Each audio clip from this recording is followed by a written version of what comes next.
Chapter 319. Above the abyss of immortals and demons, there was an ancient stone bridge that spanned across the abyss. There was an unfathomable power on the stone bridge that suppressed everyone's cultivation, making it so that the demonic cultivators couldn't use any magical arts or divine abilities. Gu Fei wasn't an exception. He couldn't use any powerful martial arts or battle skills. However, the restrictive power on the ancient stone bridge gave Gu Fei the upper hand in his confrontation with the demonic cultivators. The physical body was the source of a cultivator's strength. It contained an enormous amount of power. Even though he couldn't use martial arts or battle skills, Gu Fei's strength didn't decrease because of this. However, the demonic cultivators were different. The suppression of magical arts and divine abilities on the ancient stone bridge meant that they had lost their greatest support. These cultivators weren't body-refining cultivators. Their physiques were much weaker than normal cultivators. Every muscle in Gu Fei's body seemed to be on fire. Although the power was confined within his body, the power that erupted from his flesh and bones was still as heavy as a mountain. The clothes on his upper body had long been torn to shreds. The muscles on his bronze-colored body weren't particularly bulky, but they gave off a feeling of great power. The surging 5 elements Yuan Qi surged within his body, but it couldn't penetrate his body. It was forcefully suppressed within. His bronze-colored skin seemed to be flowing with a layer of precious splendor. "You can die now," Gu Fei said indifferently. He was about to stomp down on Dongli Potion's head with his right foot. But right at this moment, a gust of wind blew at Gu Fei's face. Gu Fei's heart skipped a beat as he was sent flying by a powerful force. "Brat, it's not up to you to kill my people." Under the illumination of the blood-colored saber light, a tall figure chased after the flying Gu Fei with large strides. In the end, Chu Ge managed to break free from Dan Qingzi's entanglement and rushed onto the stone bridge in time to save Dongli Potion.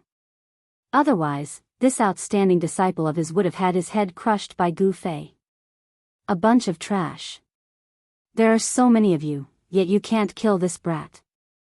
I even have to do it myself. What's the use of having you all?" Chu Ge scolded. He was very disappointed with his disciples.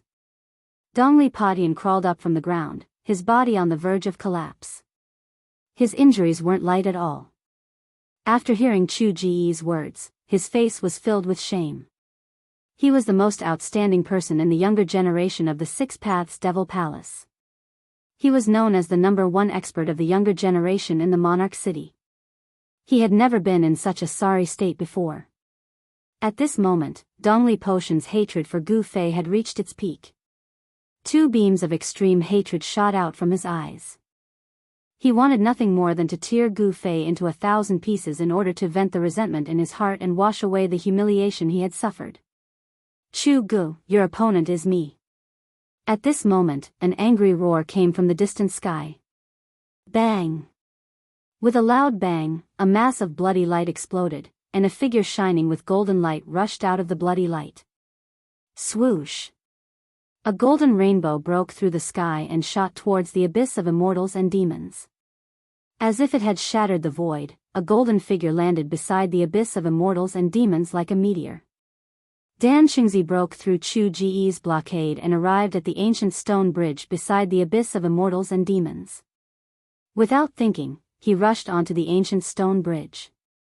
The moment he rushed onto the ancient stone bridge, the golden light on Dan Qingzi's body immediately dissipated. The leaking metal elemental magical power was suppressed back into his body. "Stop him," Chu Ge directly ordered his disciples.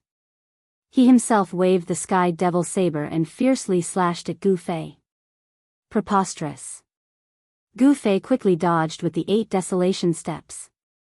Even though he couldn't truly use the 8 extreme steps of the 8 desolation steps, his mysterious footwork allowed him to continuously dodge the slashes of the sky devil saber. The sky devil saber, known as the #1 devil saber in the world, seemed to be suppressed by the mysterious power of the abyss of immortals and demons or the ancient stone bridge. It was unable to display its power. Chu Ge waved the devil saber but was unable to produce a 1,000-meter-long blade light. The blood-red devil saber trembled repeatedly, as if it was afraid and uneasy. The Sky Devil Saber, at this moment, revealed its true appearance. It was a blood-red weapon, covered with blood-red demonic runes, exuding an endless evil aura. On the body of the saber, there seemed to be streams of blood flowing, and there seemed to be countless blood-red shadows appearing, howling and wanting to rush out from the body of the saber. It was incomparably evil. The 8 disciples of Chu Gu waved their devil flags and surrounded Minister Dan, who was rushing onto the ancient stone bridge. The devil flags in their hands were able to emit thousands of feet of devil chi. At this moment, they were no different from ordinary flags. Although Dan Xingzi's magical power could not be released and was suppressed within his body, he was after all a peerless expert of the void-controlling realm and had rich combat experience. He directly rushed into the crowd, punching and kicking, beating up the 8 Devil Dao cultivators. In an instant, he rushed out from the midst of the 8 Devil Dao cultivators. Dongli Padian wanted to stop him, but was kicked in the chest by Dan Xingzi, causing him to fall and heavily hit the railing of the ancient stone bridge. If it wasn't for the railing of the ancient stone bridge, Dongli Padian would have fallen into the abyss of immortals and demons below the ancient stone bridge. Even so, Dan Xingzi's kick made him spit out a mouthful of blood, and his expression was extremely weary. The abyss of immortals and demons was an evil place. On the side of the northern devil domain, the vast and mighty devil chi under the ancient stone bridge formed a pitch-black sea of devil chi. The mysterious power suppressed the cultivation of the peerless experts of the void-controlling realm. It seemed that all the power released by the cultivators was suppressed. Dao techniques, divine abilities, martial techniques, as long as it was an attack in the form of power release, it would all be rendered ineffective. No divine abilities or magical arts could be used on the ancient stone bridge. All the cultivators on the ancient stone bridge could only fight in close combat like ordinary people. For a martial artist, this was definitely a great advantage. Whether it was a cultivator or a Devil Dao cultivator, their bodies were not as strong as a martial artist's. Not being able to use magical arts or divine abilities was tantamount to cutting off their greatest reliance. However, a martial artist's greatest reliance was their well-tempered physical body. Bam! Gu Fei's palm slammed on the back of the Sky Devil Saber, shaking it away.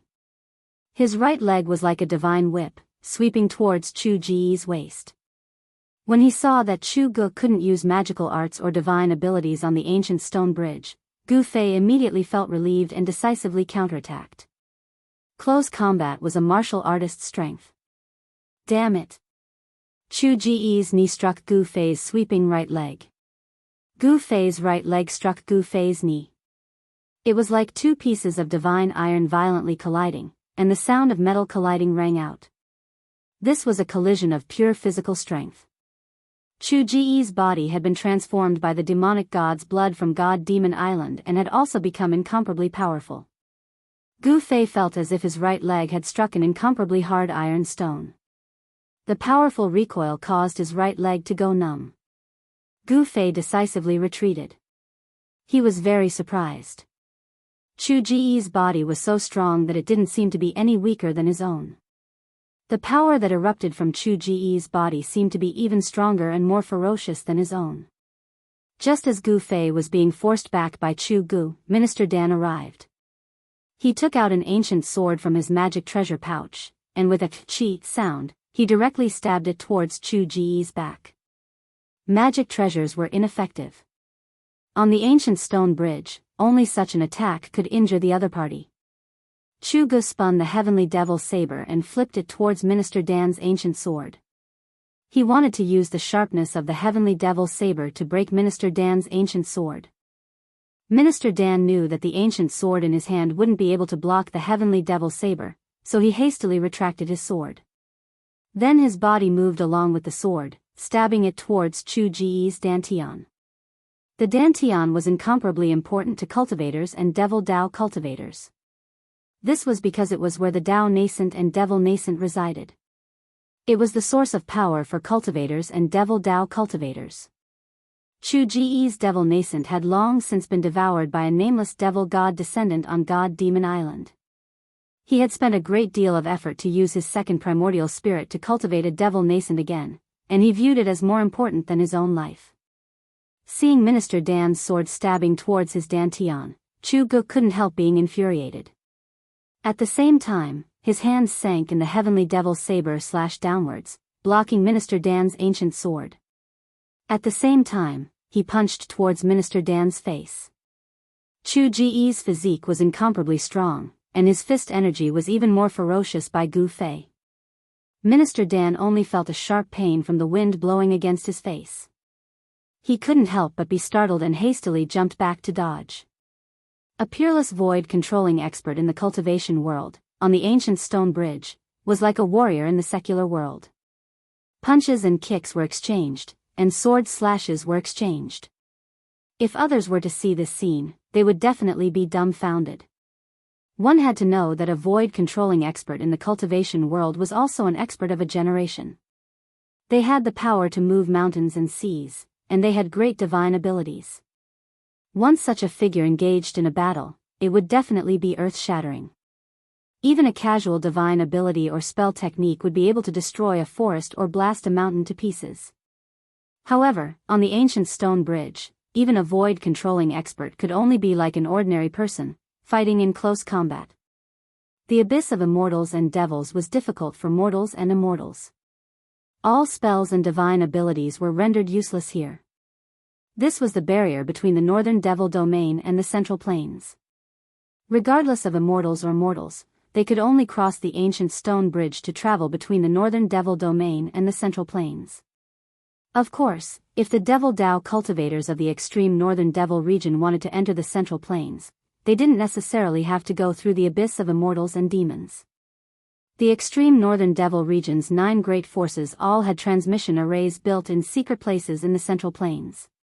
They could directly teleport from their respective giant cities to the central plains. As for the major forces of the central plains, they also had hidden teleportation arrays on the barren land of the northern devil domain. They could also travel freely between the northern devil domain and the central plains without going through the abyss of immortals and devils. Chapter 320. Gu Fei and Dan Xingzi were fighting together on the ancient stone bridge of the abyss of immortals and demons, the first son of the demon lord, Chu Gu. Gu Fei's fists were constantly clashing with the sky demon saber, as ferocious as a ferocious beast. He had transferred the essence of the divine weapon in his body to his fists. His fists now possessed the characteristics of a divine weapon. The weapon refinement technique was extremely wondrous, as if it had been specially created for cultivators. Although all the power was suppressed within his body, the essence of the divine weapon in Gu Fei's body could still circulate as he wished. The only thing lacking was that the sword chi could not leave his body. My goodness! What kind of divine ability is this? You dare to face the sky demon saber head-on? Chu Gu was astonished that Gu Fei had used his fists to block the sky demon saber. Swish! Swish! Swish! Chu Gu slashed out 3 times. Although there was no saber light that shot out from the sky demon saber, it was still enough to force Gu Fei back. Humph! Gu Fei sneered, not replying. After stabilizing himself, he lowered his body and pushed off the ground with both feet, leaping into the air. Like a ferocious tiger descending a mountain, he pounced towards Chu Gu. Gu Fei had used a move that he had learned from a ferocious tiger when he was cultivating in the mountains. As he pounced, astral winds rose, displaying the might of a tiger king pouncing on its prey. You're courting death. Chu Gu blocked Dan Xingzi's sword move. With a loud shout, he raised his saber with both hands, exerting the strength of his body to the extreme. With all his strength, he slashed down at the charging Gu Fei. The demonic and fiend god energy in Chu Ji's body surged violently. Although it could not leave his body and transform into a terrifying storm of energy, the full power of this strike was still astonishing. The blood-red blade of the sky demon saber emitted a blinding blood-red light, and the blood-red demonic runes looked as if they were coming to life. Although its power was suppressed and the blood-red saber did not emit any unparalleled saber aura, Chu Ji's attack still caused a blood-red light to spread from the sky demon saber. Just as the sky demon blade was about to strike Gu Fei's figure suddenly disappeared. The sky demon blade suddenly lost its target. Chu Gu was shocked. He discovered that Gu Fei was actually like a spirit snake, scuttling from the air to the ground in an instant. Sticking close to the ground, he scuttled towards him. Gu Fei's momentum was so fast that Chu Gu had no time to change his move. Then, he felt his body tighten. Gu Fei had already scuttled behind him like a giant snake, coiling around him. Ha! Gu Fei shouted, and his aura suddenly changed. An incomparably fierce aura emanated from his body, and his whole person seemed to have become a violent giant bear. The 4 limbs that were wrapped around Chu Gu suddenly tightened. Tiger Pounce, Snake Move, and Bear Hug were the 3 killing moves that Gu Fei had learned from the beasts on Taishan Mountain when he was fighting them. Chu Gu, who was being hugged by Gu Fei in a bear hug, felt as if all the bones in his body were being crushed, and there was a series of crackling sounds coming from his body. Kill! At this time, Dan Xingzi roared and rushed forward with his sword. The ancient sword in his hand turned into a cold light, piercing straight between Chu Ji's eyebrows. At this time, Chu Gu could no longer maintain his composure. He felt the threat of death. Roar! Chu Gu struggled with all his might. His black hair danced wildly, all standing on end. A majestic power surged out from his body. He wanted to shake off Gu Fei, who was wrapped around him. A tyrannical power exploded from Chu Ji's body. Gu Fei's body trembled as if he had been struck by lightning. A trace of blood spilled from the corner of his mouth, but his hands and feet were still firmly wrapped around Chu Gu. Gu Fei's physical body was also extremely strong. Although his body had suffered a great impact, Chu Gu could not break free from Gu Fei's entanglement for a while. Pfft! At this critical moment, pfft! The ancient sword in Dan Xingzi's hand turned into a cold light, and suddenly pierced between Chu Ji's eyebrows. Ah! Chu Gu roared crazily, and a terrifying wave of energy exploded from his body. Gu Fei bore the brunt of it, and this time, he could no longer endure. After spitting out a mouthful of blood, his body was also blown away by the huge force from Chu Ji's body. Chu Ji's appearance was extremely ferocious. His hair was disheveled, and there was an ancient sword in his forehead. He crazily brandished the heavenly devil blade, forcing Dan Xingzi away. Dan Xingzi's ancient sword was nailed to Chu Ji's forehead. That ancient sword didn't seem to be an ordinary object, as it could actually stab Chu Gu. If it was an ordinary cultivator, they would have died long ago. However, Chu Gu didn't die. The blood of the fiend god made him nearly immortal. To kill him, one needed to use special methods. Ah! Chu Ji's hair was a mess, and his eyes were flickering with an ominous light. His expression became extremely crazed. The ancient sword in his forehead was slowly forced out by him, and with a clang, it fell to the ground. All of you must die. Chu Gu roared crazily, a violent aura emanating from his body, as if a terrifying demon had awakened within him. Chu Gu seemed to have sunk into madness. Both Gu Fei and Dan Xingzi were shocked. They noticed that there wasn't a single drop of blood coming out from the sword in Chu Ji's forehead. Instead, the hole was healing at a visible rate. It wasn't just Gu Fei and Dan Xingzi, even Dongli Padian and his junior brothers were frightened by this scene. The 8 demonic cultivators that Dan Xingzi had knocked to the ground couldn't be bothered with moaning in pain as they scrambled away. The heavily injured Dongli Padian also struggled to move his body away from the stone bridge. Let's go. At this time, Minister Dan could also see that something was wrong with Chu Gu. He rushed to Chu Ji's side, pulled him up, and rushed towards the central plains. At this time, Chu Ji's pupils emitted a heart-palpitating bloody light. The whites of his eyes had turned as black as ink, faintly suffused with demonic energy. These were the eyes of a demonic god, a sign that Chu Gu had sunk into a frenzied state of slaughter. Although the sword in his forehead hadn't killed Chu Gu, it had driven him into a state of madness. In his frenzy, Chu Gu only had one thought: kill. Kill. Kill. Any living thing that came his way would be slain by him. Roar. Chu Gu roared like a crazed demon as he chased after Dan Xingzi and Gu Fei with the Sky Devil saber in hand. On the stone bridge, the peerless Void Realm experts had lost their ability to fly and could only rely on their legs to run. Dongli Patian heaved a sigh of relief when he saw Chu Gu chasing after Gu Fei and Dan Qingzi. He seemed to know what had happened to Chu Gu. It had to be said that the immortal demon abyss was truly wide, and the stone bridge was truly long. Gu Fei and Dan Qingzi had been running on the bridge for half an hour, but the demonic energy was still surging beneath the bridge. There was still no end in sight. Behind them, Chu Gu carried the number 1 demonic saber under the heavens and roared like a wild beast. His body emitted a boundless baleful aura as he chased after them. After running for another 10 li, Gu Fei suddenly felt an incomparably comfortable immortal aura wash over him. Then, he saw a bizarre scene. The rumbling, pitch-black demonic aura under the ancient stone bridge had disappeared. It was replaced by a white mist with an immortal aura and a faint glow. At the place where the demonic aura and the immortal aura intersected, a black line extended into the sky. Only now did Gu Fei understand why this bottomless abyss was called the Immortal Demon Abyss. It was a bizarre place where both demonic and immortal aura coexisted. What Gu Fei didn't know was that the abyss of immortals and demons was actually one of the few ominous lands in the Tinglong continent. Countless experts had entered the abyss of immortals and demons in order to find out what secrets were hidden in the abyss that could actually allow demon chi and immortal chi to coexist in it. However, none of those who went down were able to come back up from the abyss of immortals and demons. Without exception, none of them returned. No one knew what dangers lay beneath the immortal demon abyss. No one knew what kind of misfortune would befall those who entered the abyss. Over time, the immortal demon abyss became a dangerous and ominous place that no one was willing to go down.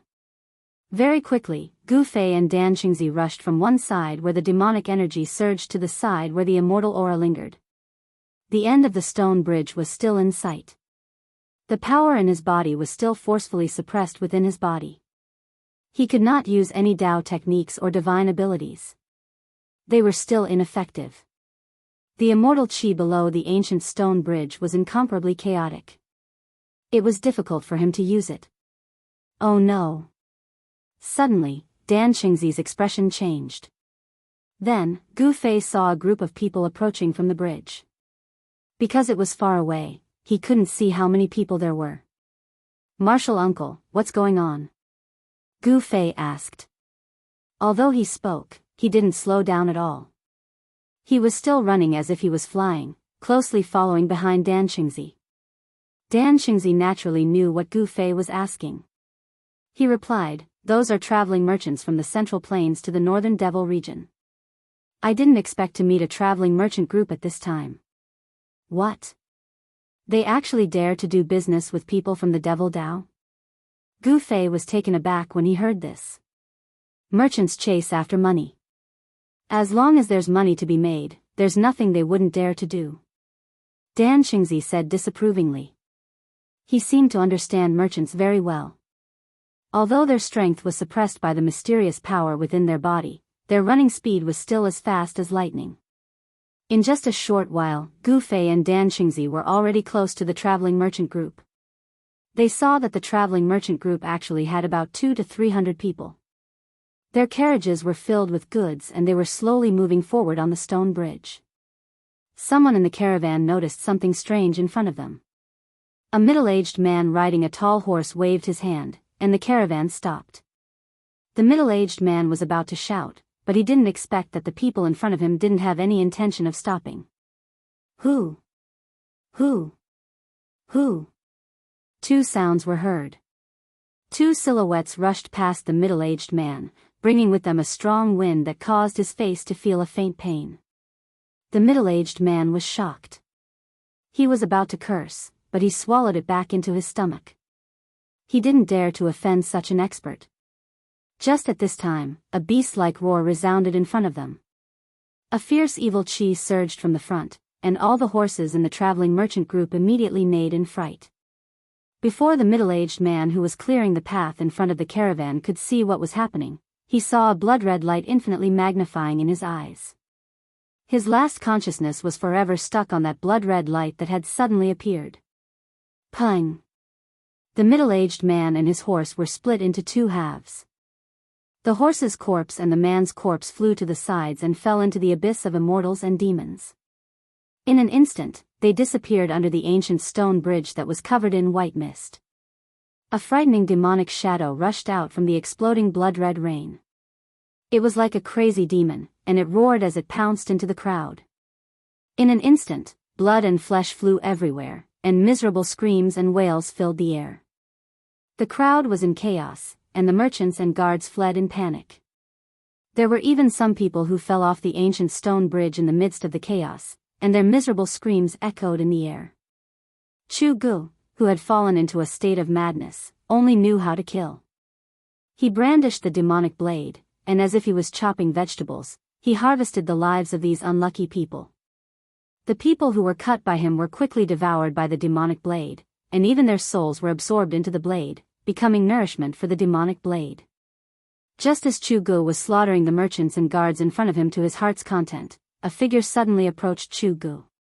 Bang! A fist fiercely landed on Chu Ji's head. The strength of the fist was as heavy as 1,000 caddies, and Chu Gu staggered a few steps to the side. Quickly run! After Gu Fei's fist had forced Chu Gu back, he shouted at the merchants who were fleeing in all directions. Ha! Chu Gu shook his head, and a pair of blood-red eyes emitted an evil bloody light. He fiercely stared at Gu Fei, and then roared as he rushed towards Gu Fei. Shwa! The demonic blade quickly moved in the air, and turned into a bloody light, sweeping towards Gu Fei's waist, wanting to cut Gu Fei into 2 pieces. Gu Fei decisively retreated, avoiding the demonic blade's slash, and turned around to escape. He successfully attracted Chu Ji's attention, and Chu Gu roared and waved the demonic blade, chasing after Gu Fei. Both of them ran at an incomparably fast speed, and in a short while, they rushed past the merchant caravan, and quickly disappeared into the distance.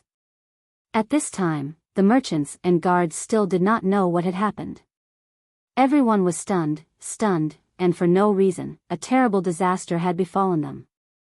The 200 to 300 people in the caravan were scattered, and some of them were directly knocked off the ancient stone bridge by Chu Gu, and fell into the abyss of immortals and demons.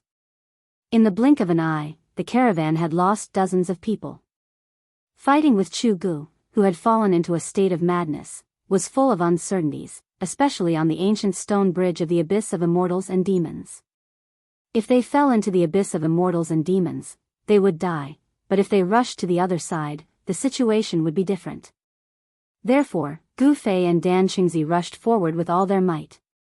Like this, they ran on the ancient stone bridge for half an hour. At this time, a large piece of land was reflected in Gu Fei's eyes. Chapter 321. Northern Wei was one of the 3 great empires in the Central Plains. It was a super empire that dominated thousands of miles of land in the north. Northern Wei and the Northern Demon region were neighbors, separated only by the abyss of immortals and demons. The abyss of immortals and demons was extremely difficult to deal with. Here, all divine abilities and Tao techniques would be rendered useless. Immortal Qi and demonic Qi coexisted, but they were clearly separated, forming a rare sight in the abyss of immortals and demons. The Northern Mountain Pass was built in front of the ancient stone bridge in the abyss of immortals and demons. Anyone who entered the Northern Demon region from Northern Wei would be strictly interrogated. In fact, other than cultivators and merchants, very few people passed through the Northern Mountain Pass and stepped onto the ancient stone bridge to enter the Northern Demon region.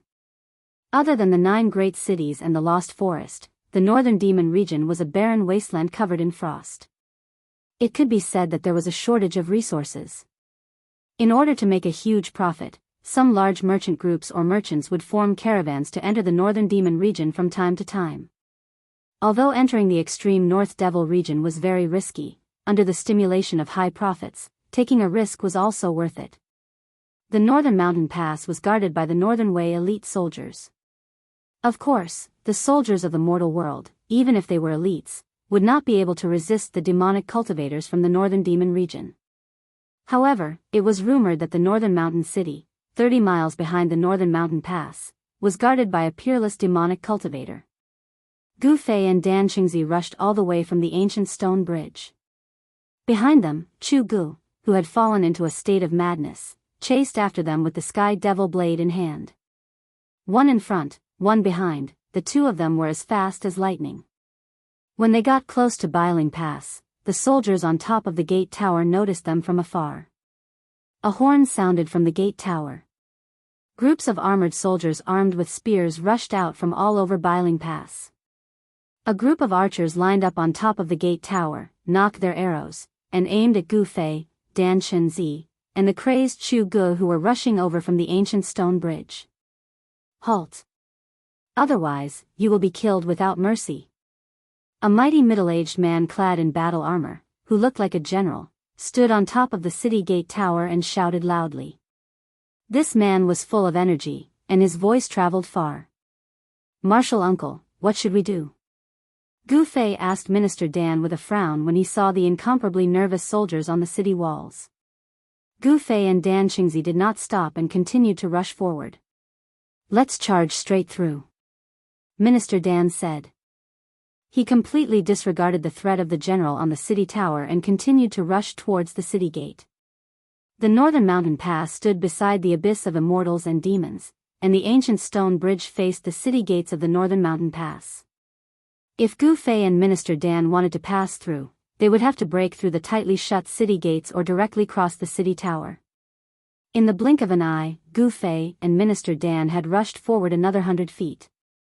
Seeing that Gu Fei and Minister Dan didn't stop, the general on the city gate tower couldn't help panicking a little. One had to know that the people who came over from the extreme northern devil region were all dangerous characters. Fire! Fire! Shoot them to death! This general in charge of guarding the northern mountain pass had the power of life and death. Once he felt that something was wrong, he could order the people from the extreme northern devil region to be shot to death. Chi! Chi! Chi! Chi! Chi! Countless arrows suddenly shot out from the city gate tower towards Minister Dan, Gu Fei, and Chu Gu who was hot on their heels. Something's wrong.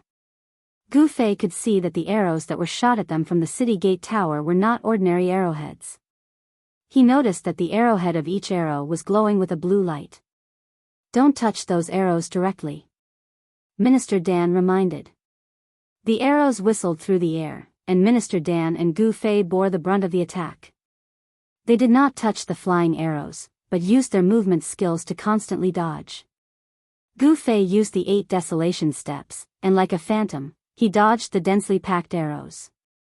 The flying arrows brushed past his body, but not a single arrow hit him. Boom! Boom! Boom! A series of explosions came from behind Gu Fei and Minister Dan. Chu Gu roared in anger. His mind had already sunk into madness, and he did not dodge the flying arrows at all. The sky devil blade swept towards the flying arrows in front of him. However, as soon as the sky devil blade touched the flying arrows exploded. The powerful force produced by the exploding flying arrows caused Chu Ji's speed to immediately slow down. At this time, Gu Fei and Minister Dan had already rushed to the city gate tower. However, the heavy city gate was already tightly shut, and countless flying arrows shot down from above. Whatever the flying arrows touched, they exploded. For a moment, the sound of a huge explosion resounded from below the city gate tower. The moment Gu Fei rushed out from the ancient stone bridge, a boom! 5-colored 5 elemental chi immediately shot out from his body, and all the flying arrows that were shooting towards him were blocked by the 5 elemental chi. The exploding flying arrows released a powerful force, but it could not shake his protective chi. In an instant, Minister Dan had also recovered the supernatural power of the void-controlling realm. A terrifying wave of supernatural power surged out from his body, and the power he emitted was like a mountain, making people have the urge to look up to him. Go! Minister Dan shouted, and directly wrapped Gu Fei with his supernatural power, and shot up into the sky, wanting to fly over the city gate tower. The general on the city gate tower was almost scared to death, and he stared at the scene with his mouth agape. Under Minister Dan's power, the other soldiers were also extremely shocked and terrified. God! God! God! The general muttered to himself, and suddenly collapsed on the city gate tower. What have I done? How dare I order an attack on a god? The soldiers guarding the northern mountain pass were all mortals, so how could they have seen such an untraceable flying technique of the god of immortals? Just as Minister Dan was about to fly over the northern mountain pass with Gu Fei, an earth-shattering roar suddenly came from below the northern mountain pass. Then, the soldiers on the city gate tower saw a terrifying blood-red light soar up thousands of feet, and it slashed at the god in the sky. The blood-red light filled the sky, and an extremely terrifying and powerful aura spread out, causing the soldiers on the city gate tower to almost have a mental breakdown. Everyone felt a shiver from the depths of their souls, and some even wet their pants in fear. The blood-red light came at a very fast speed, and in just an instant, it had slashed behind Minister Dan and Gu Fei. After escaping from the suppression of the ancient stone bridge, the power of the sky demon blade had also recovered. Damn it! Minister Dan pushed Gu Fei, and the two of them instantly flew to the sides. The 1,000-foot-long sword ray brushed past them, and they barely avoided the terrifying attack. The sword ray shot up into the sky, and no one knew how far it had gone before it gradually weakened and dissipated into the void. However, a murderous aura still enveloped the entire northern mountain pass. Ah! Gu Fei screamed as he fell from the sky. He could not fly yet, and he did not want anyone to know about his secret of having an inner dimension. Therefore, he did not use his spatial energy to reduce the speed of his fall. Bang! Gu Fei landed heavily on the roof of a house below, and with a loud bang, he smashed a large hole in the roof, and fell into the house. A few soldiers who were hiding in the house rushed out of the house, and cursed as they fled in all directions, looking for another place to hide. Gu Fei rushed out of the house, and was just in time to witness the shocking scene. Boom! With a loud bang, the entire gate tower exploded, and the soldiers on top of the gate tower were instantly turned into a bloody mist by the terrifying force. They did not even have the chance to scream before they were killed in an instant. A terrifying demonic shadow rushed into the pass from the exploded gate tower, and the entire northern mountain pass was immediately filled with a monstrous demonic aura. The heavens and the earth were plunged into darkness, and it was as if night had fallen in an instant. At this moment, everyone within a radius of 10 miles felt a boundless and terrifying aura. Everyone looked towards the direction of Northern Mountain Pass in unison, and they saw a monstrous demonic aura surging violently at the location of Northern Mountain Pass. The terrifying aura was coming from there. A few figures immediately rushed out from Northern Mountain City, which was 30 miles away. Some even soared into the sky and flew towards Northern Mountain Pass. The unusual movements at Northern Mountain Pass had alerted the powerhouses who were stationed in Northern Mountain City.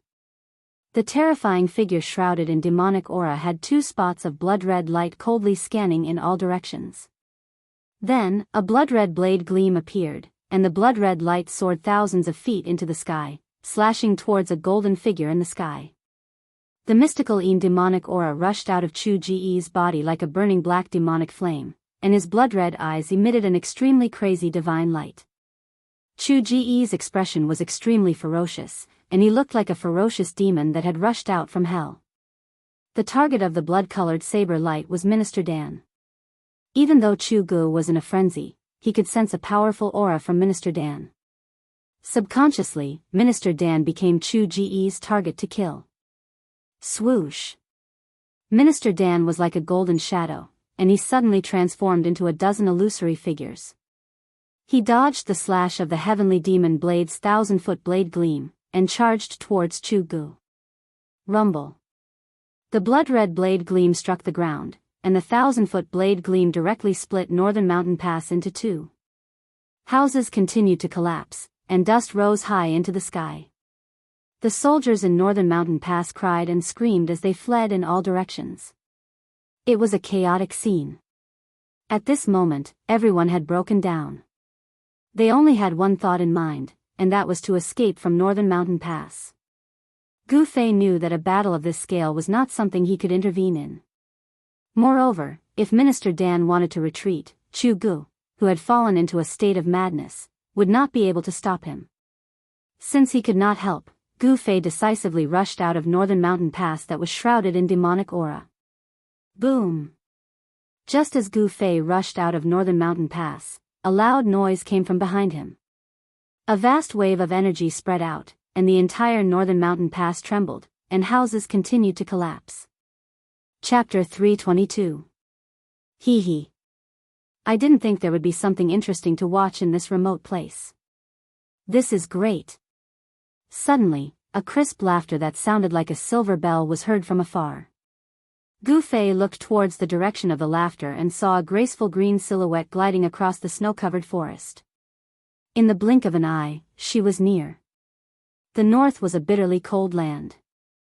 Everything was covered in silver. Although it was not as barren as the far north demon region, it was still a world of ice and snow. The forest was covered in thick snow and there were crystal-clear icicles hanging from the trees. Gu Fei felt that he could not see the woman's face clearly. It was as if there was a thin layer of mist or a thin layer of gauze that blocked his vision. It was obvious that the woman had used her mana to conceal her true appearance. However, the thing that attracted Gu Fei's attention the most was the fist-sized purple beast crouching on the green-clothed lady's shoulder. It had long ears, sharp claws, and blood-colored eyes that were like agate. There was also a deep purple vertical scar between its brows. He felt like he had seen this beast somewhere before. The green-robed woman did not enter the Northern Mountain Pass. Instead, she stopped at the top of a big tree. As the wind blew, her clothes fluttered in the wind. The woman was like a fairy with an otherworldly aura. It was as if she could fly away with the wind at any time.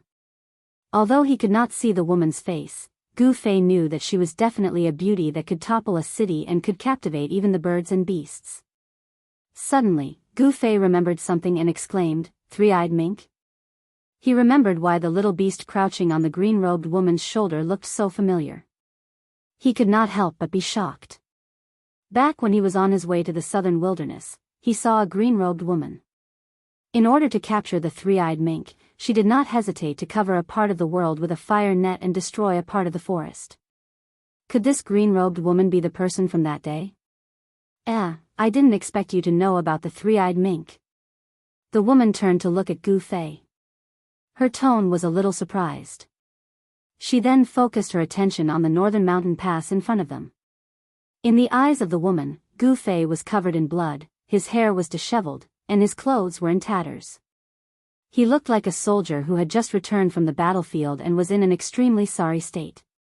Perhaps the green-robed woman saw Gu Fei as a general guarding the Northern Mountain Pass. The first son of the demonic monarch of Six Paths, Chu Gu. How could it be him? The lady in green stared at the Northern Mountain Pass that was filled with demonic aura and said in shock. She had already figured out the origins of the devils that were slaughtering madly in Biling Pass. Demonic chi billowed in the Northern Mountain Pass as the blood-colored saber gleam shot out from the pass in all directions. Nothing could stop it. Loud noises were heard as the houses in the Northern Mountain Pass collapsed. A terrifying demonic aura spread out, startling the wild beasts in the forest and causing them to flee into the distance. The birds soared into the sky and flew into the distance.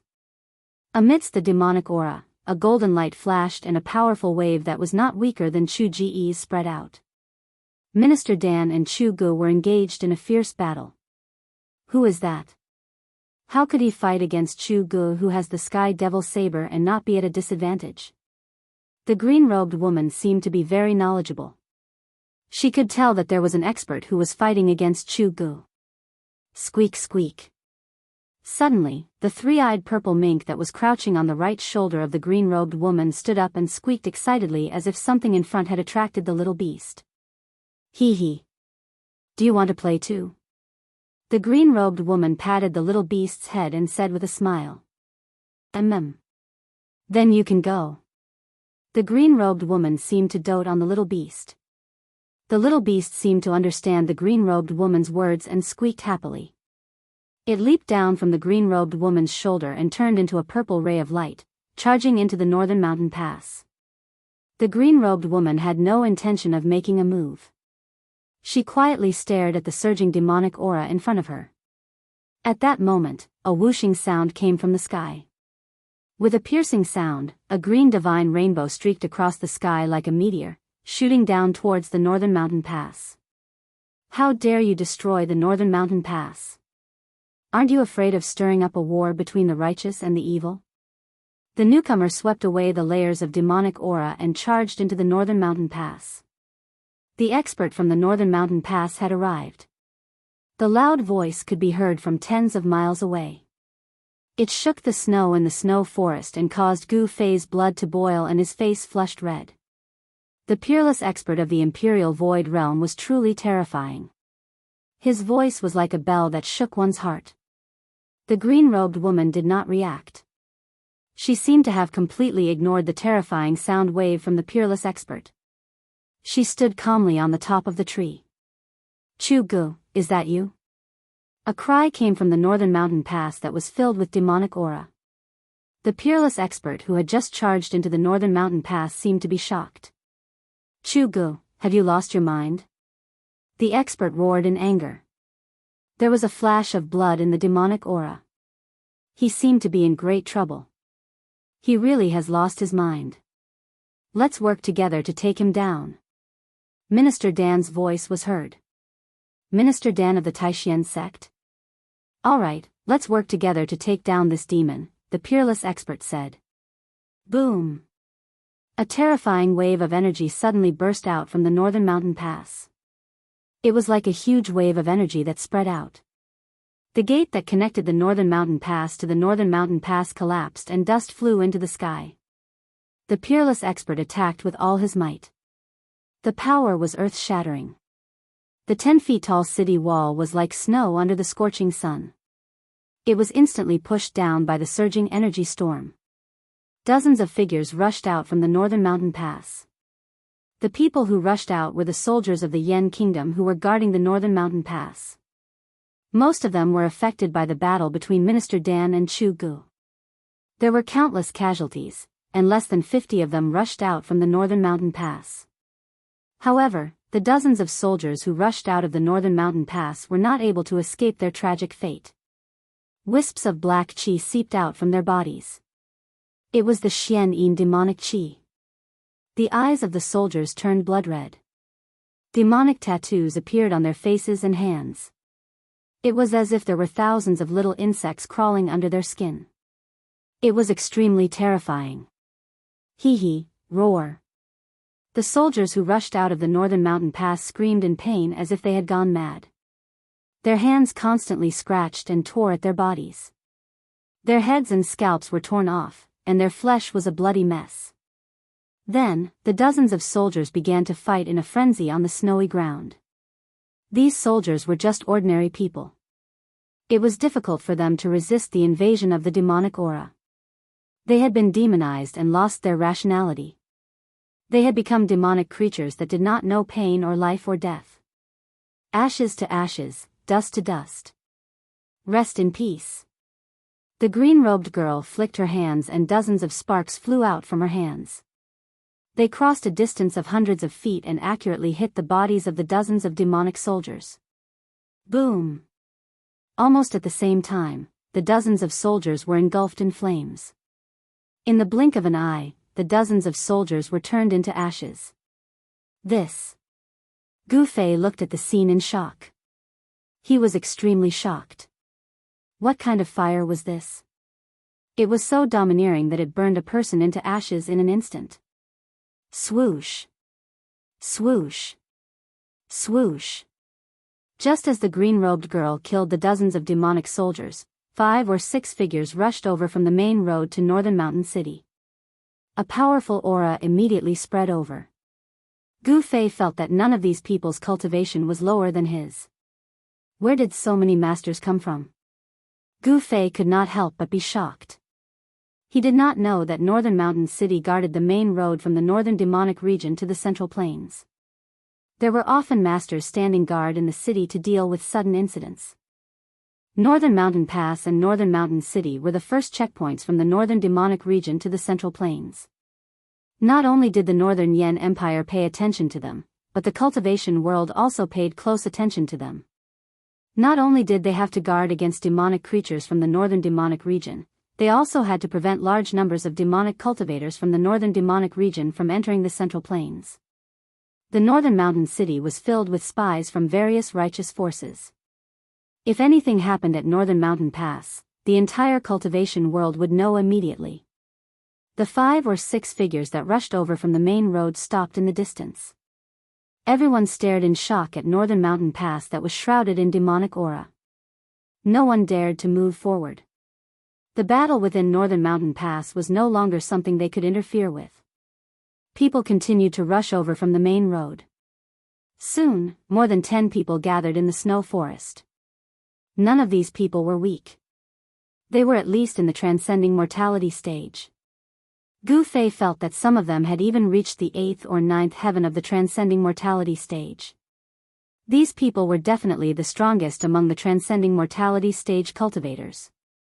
With Gu Fei's current strength, he could fight against a cultivator at the 7th heaven of the transcending mortality stage. If he encountered a cultivator at the 7th or 8th heaven of the transcending mortality stage, he would have to retreat. The cultivators from Northern Mountain City also noticed Gu Fei and the green-robed lady standing on top of the tree. However, no one went forward to speak to Gu Fei and the green-robed lady. Everyone's attention was attracted by the overwhelming demonic aura in front of them. It's the three-eyed divine mink. It's an evolved spiritual beast. Suddenly, an exclamation came from Northern Mountain Pass. Then, a purple figure rushed out from the demonic aura. Where do you think you're going? A loud shout came from the demonic aura. A giant green hand broke through the layers of demonic aura and grabbed at the purple figure. Humph. The green-robed lady scoffed and disappeared from the top of the tree. In the next moment, she reappeared hundreds of feet away. The purple figure that rushed out from the demonic aura landed on her shoulder. Then, the green-robed lady stretched out her right hand and pushed forward. Boom! A loud sound was heard. The giant green hand instantly collapsed. A terrifying energy wave swept out and swept up the thick snow on the ground. Snowflakes danced in the air. The green-robed lady calmly retreated. It was not that she was no match for the attack, but that she retreated on her own accord. Chapter 323. The Northern Mountain Pass was now in ruins. 3 peerless cultivators of the Empyrean realm were fighting with their lives on the line. The terrifying energy ripples from their battle shook heaven and earth. The overwhelming demonic chi enveloped the world, and the extremely cruel and evil demonic chi made people tremble with fear. Aside from the mysterious green-robed lady who fought against the peerless cultivator from the Northern Mountain Pass, no one else could see what was going on in the Northern Mountain Pass.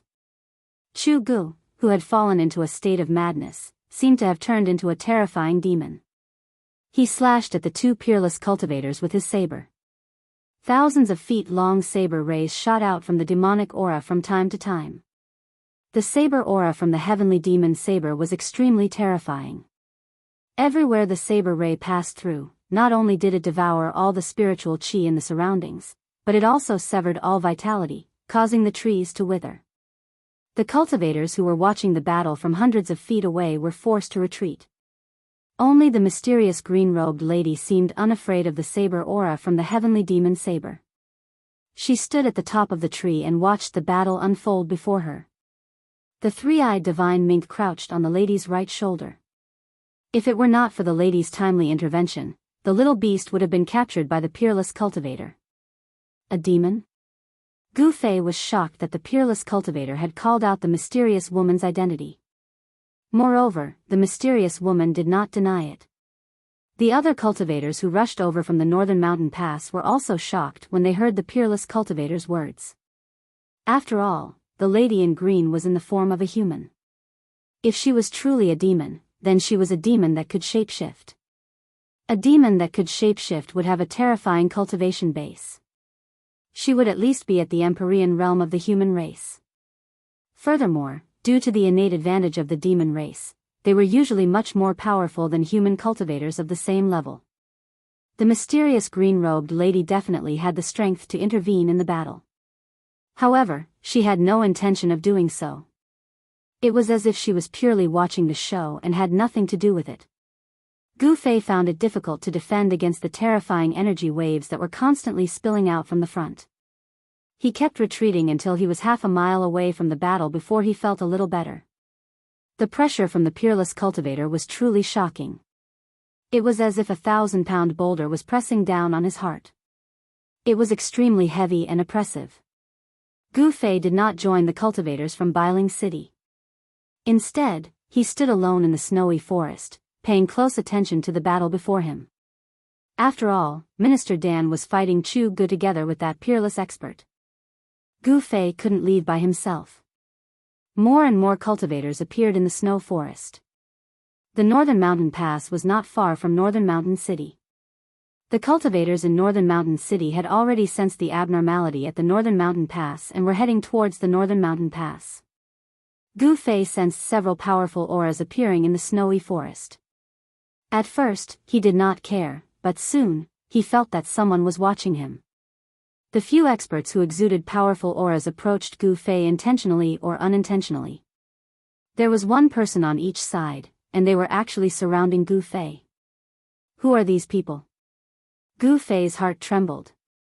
The 4 people who were slowly approaching him seemed to be no weaker than him. Gu Fei moved carefully in the snowy forest. He moved towards the person on the left who seemed to be the weakest. He had no chance of winning against 4 people alone. Everyone's attention was attracted by the battle before them. No one noticed the silent scene that was happening in the snowy forest. Swoosh!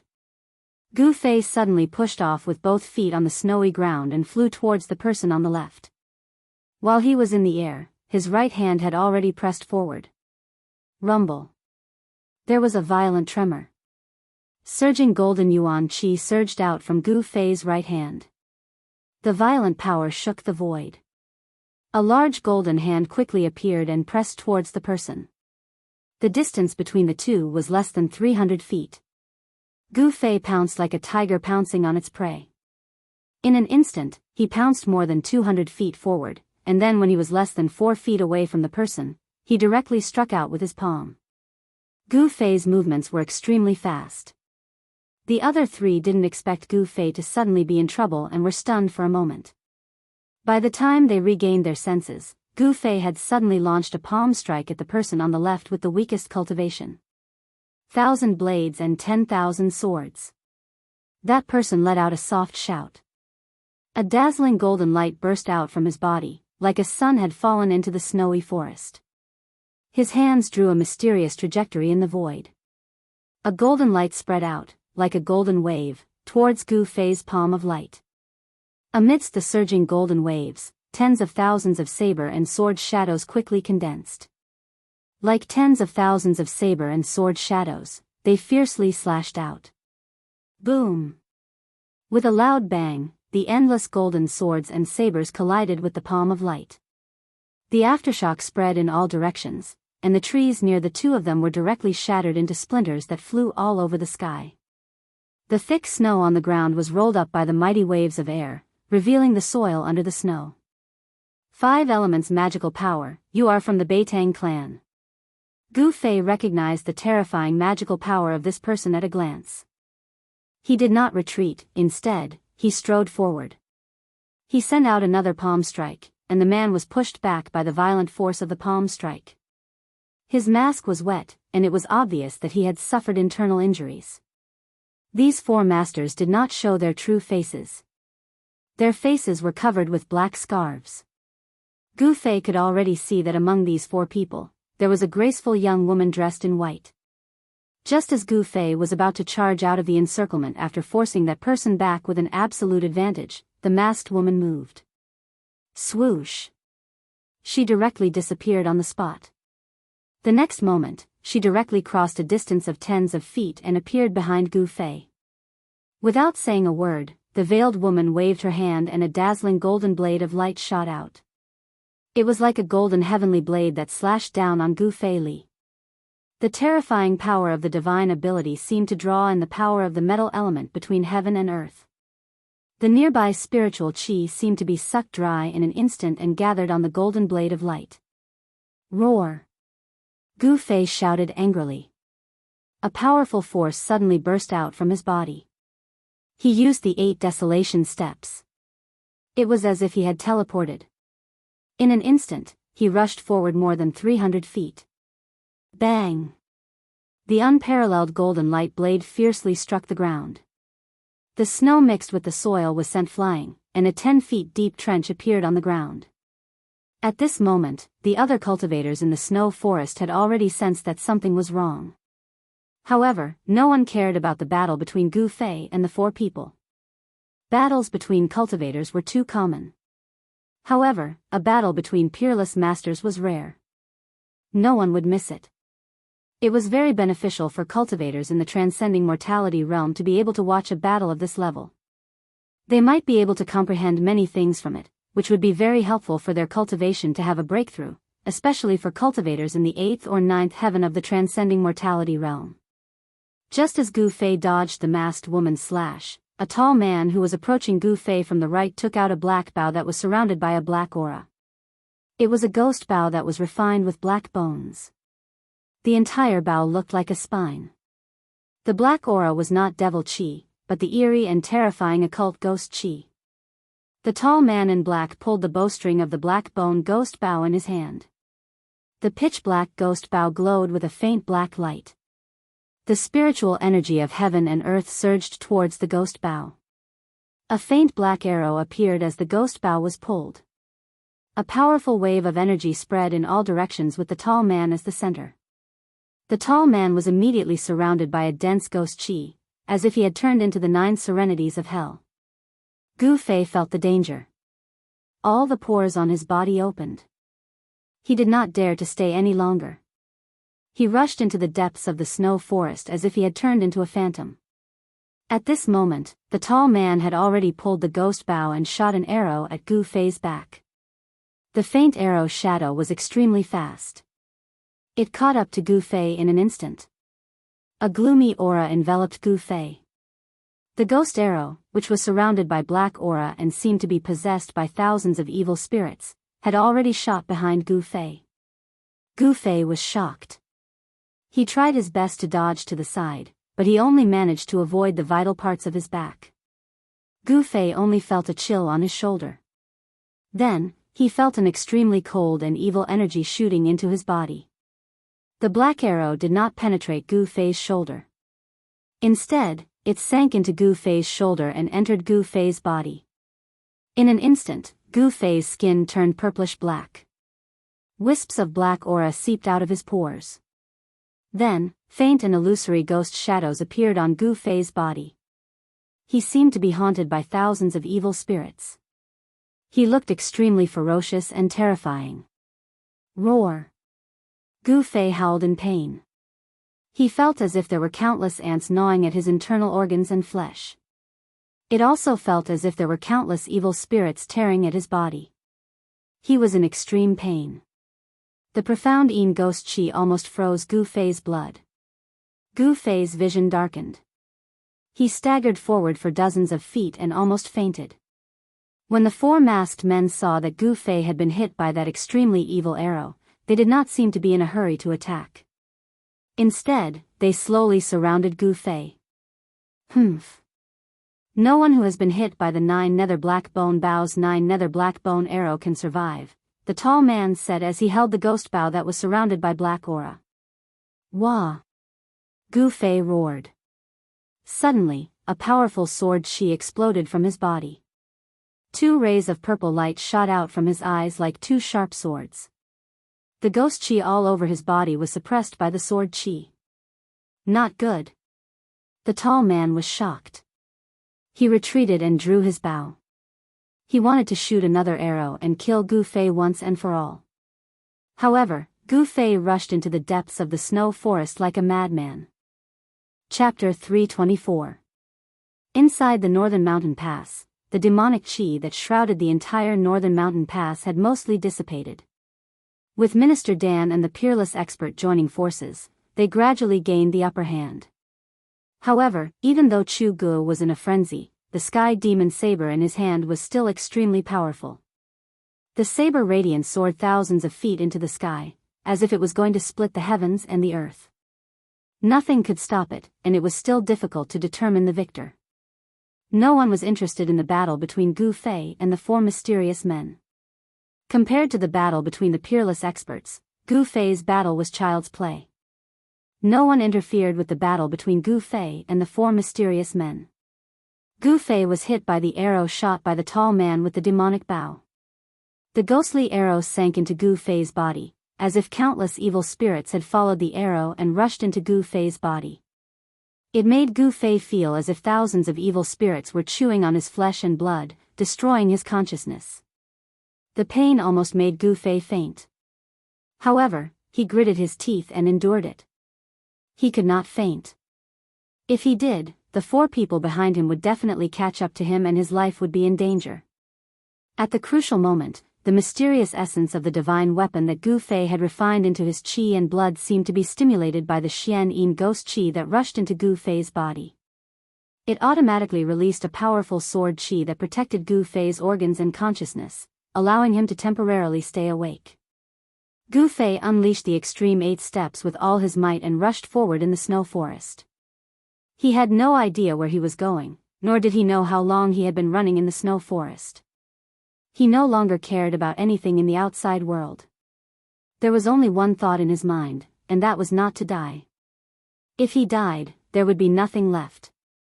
As long as he did not die, anything could live. The sun gradually set in the west.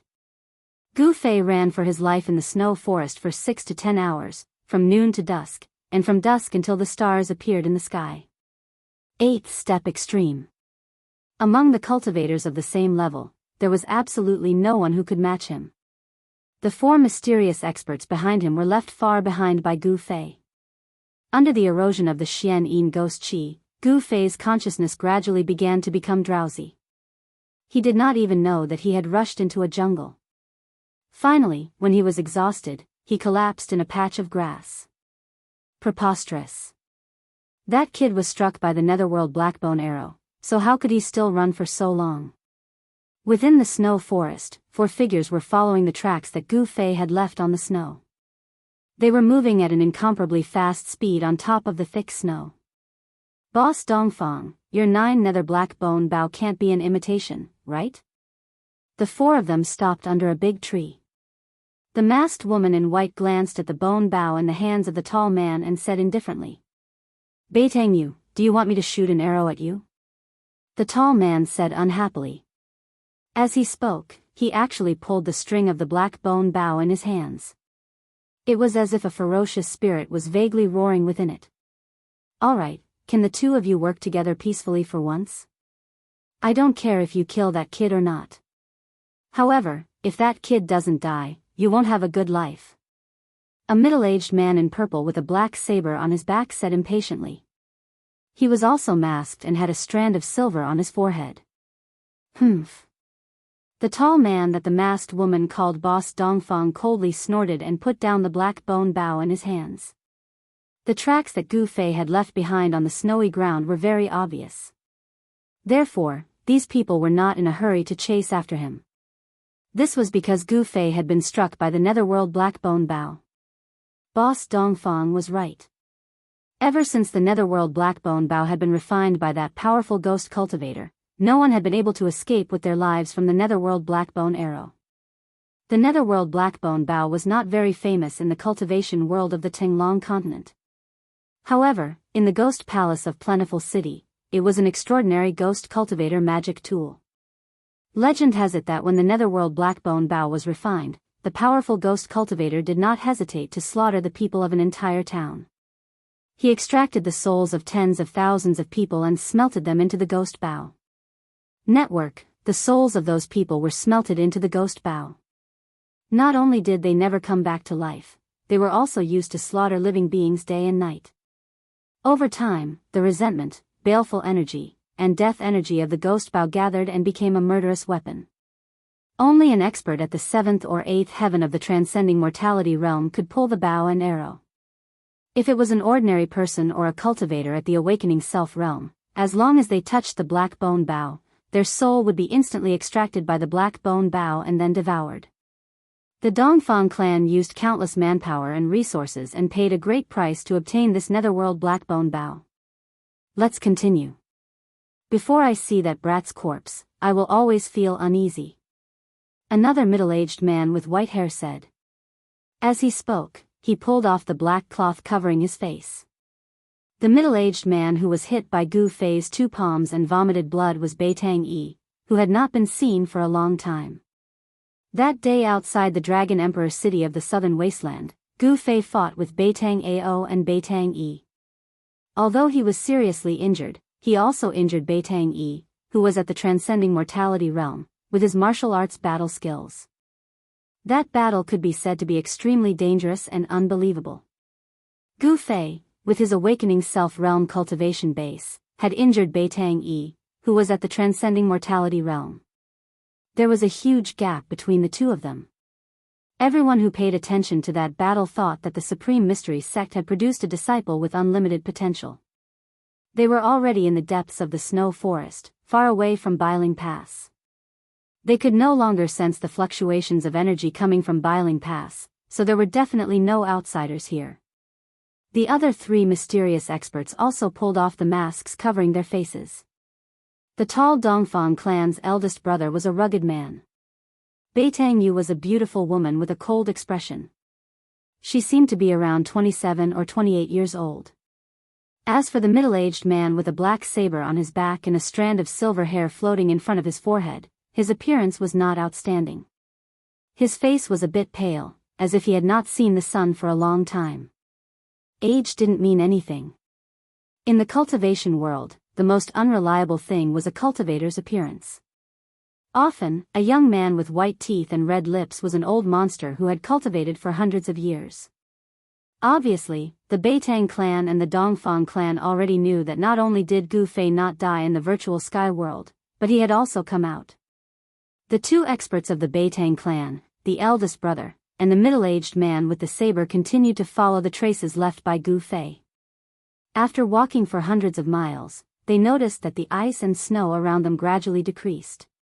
Vegetation began to appear on the ground, and some large stones could be seen everywhere on the snowy ground. The forest became lush. After chasing for more than 100 miles, the shadows of the ice and snow could no longer be seen.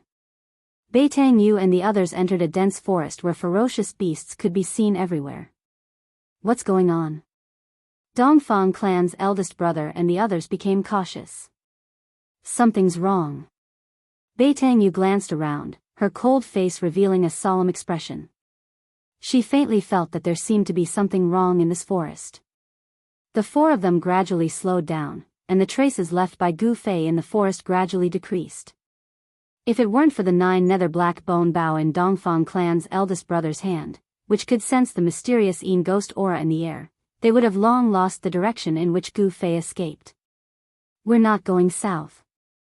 There shouldn't be a forest here, the middle-aged man with the saber said in a deep voice. Everyone was shocked when they heard that. That's right. They weren't going south. The area thousands of miles north of the northern Yan Empire was a world of ice and snow. It was impossible for a forest to appear. They seemed to have broken into a mysterious place. The weather here was pleasant, and there was no ice and snow. Birds and beasts could be seen everywhere in the forest. It seemed to be an oasis full of vitality. Beitang Yu and the others, however, couldn't feel happy. They had entered an unknown area, and they had no idea what unknown dangers there were. Do we still want to chase? The middle-aged man with the saber said. Entering a forest that shouldn't have appeared for no reason made him feel a little uneasy. Of course. If he's dead, I want to see his corpse. Beitang Yi said with a resolute tone, glancing at the middle-aged man with the saber. If they didn't take advantage of this great opportunity to kill Gu Fei, if Gu Fei didn't die, then their Beitang clan would be out of luck. Dongfang clan also had a reason to kill Gu Fei, so Dongfang clan's eldest brother also nodded. Only the higher-ups of Dongfang clan knew what happened in the virtual sky world. That brat must die. Dongfang clan's eldest brother was also one of the insiders. Hee. If you want to chase, I don't have any objections, but I can't accompany you, the middle-aged man with the saber suddenly said with a low chuckle. Dongfang clan's eldest brother and the others couldn't help but change their expressions. Dongfang clan's eldest brother said with a sullen expression, "Old Hey, what do you mean?" "I don't mean anything. If you want to kill that brat, it's your two clans' business. It's not worthwhile for me to offend the master of this place," the middle-aged man with the saber said coldly. The middle-aged man with the saber seemed to have realized something, but he was just an outsider. He wasn't stupid enough to take risks for Dongfang clan and Beitang clan. "What? The master of this place?" Dongfang clan's eldest brother and Beitang Yu couldn't help but be shocked. At this time, a crisp laughter came from the depths of the forest. In the dark night, it seemed so abrupt, and everyone was shocked. "He's right. If you're tactful, you should leave immediately." The crisp and sweet-sounding voice rang out again. Judging from the voice, it seemed to be the voice of a young girl. "We're looking for an injured friend.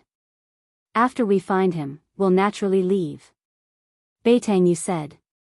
Everyone immediately understood Beitang Yu's intention. "That's right. We have no intention of offending the master of this place. Have you seen our friend?" Dongfang clan's eldest brother said. Although he looked like a straightforward man, he was no less attentive than a woman. Chapter 325.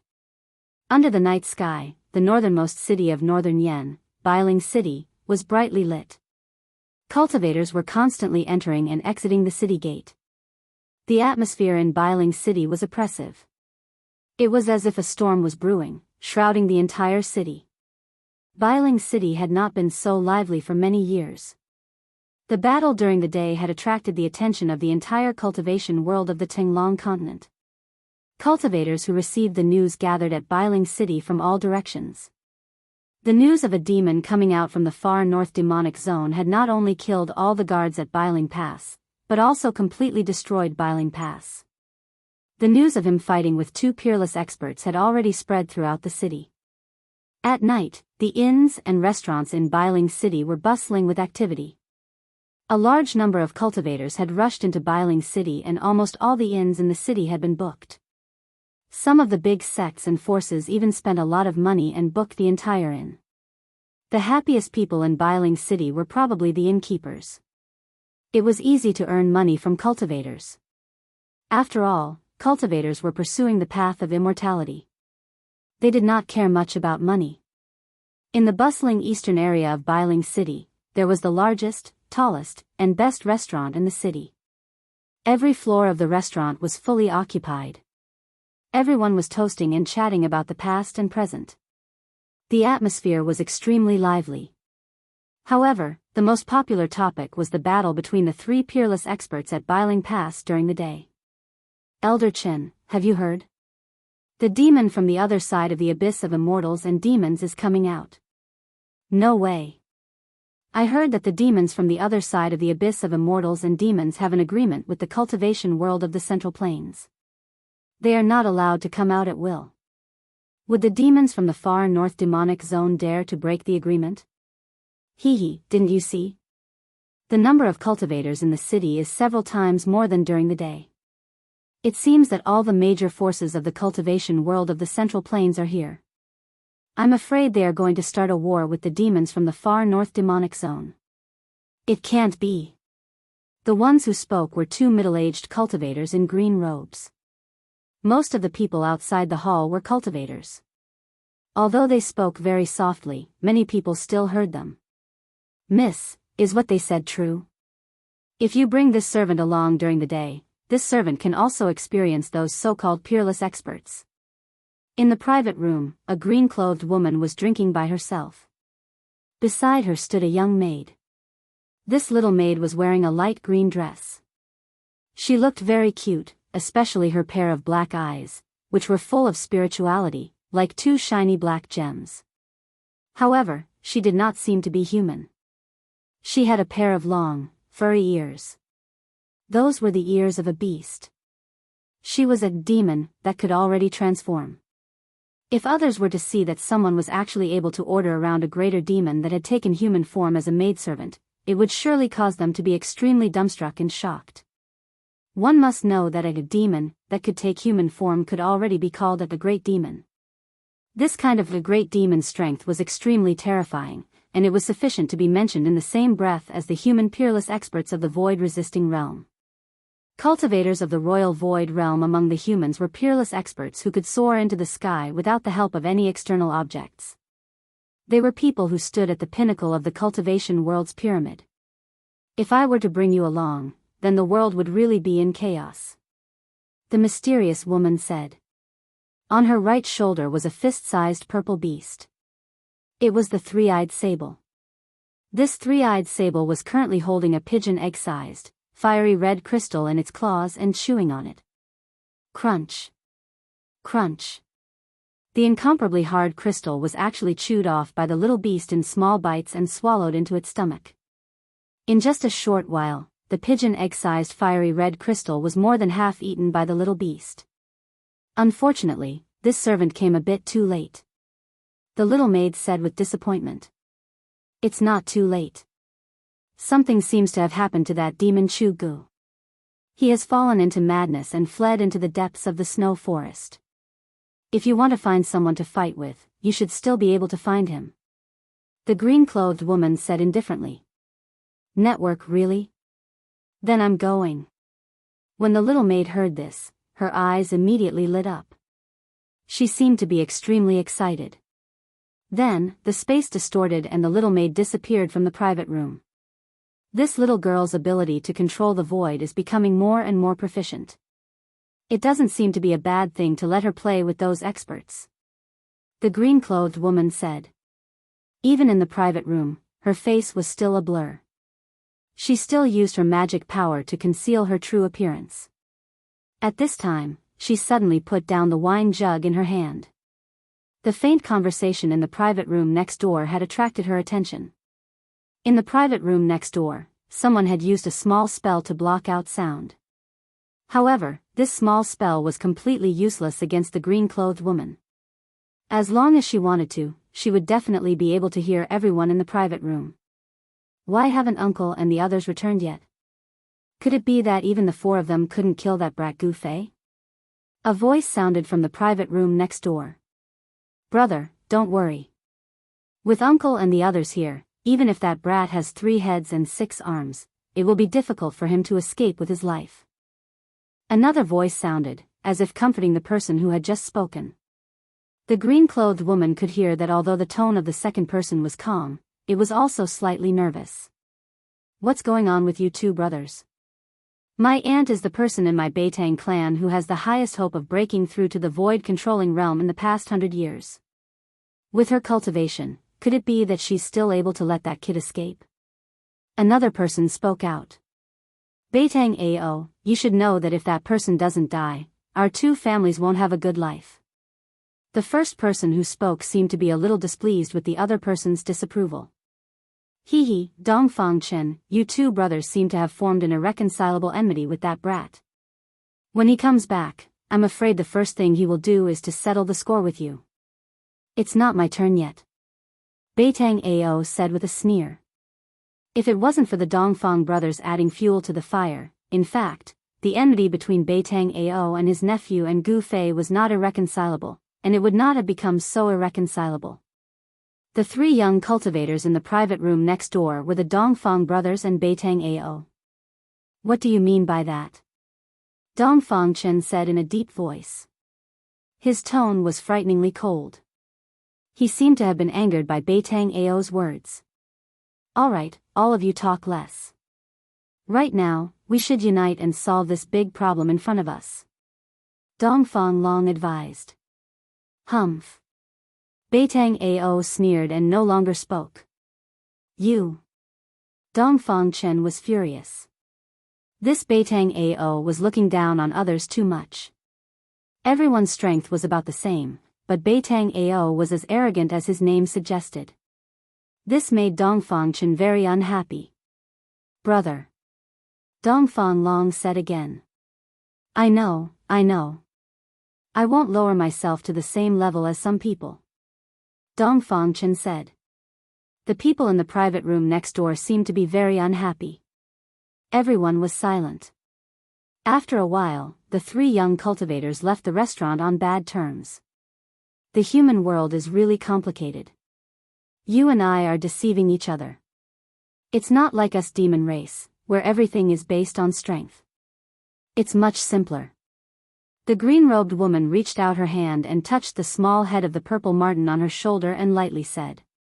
At this time, the three-eyed marten had already chewed all the fiery red crystal in its claws.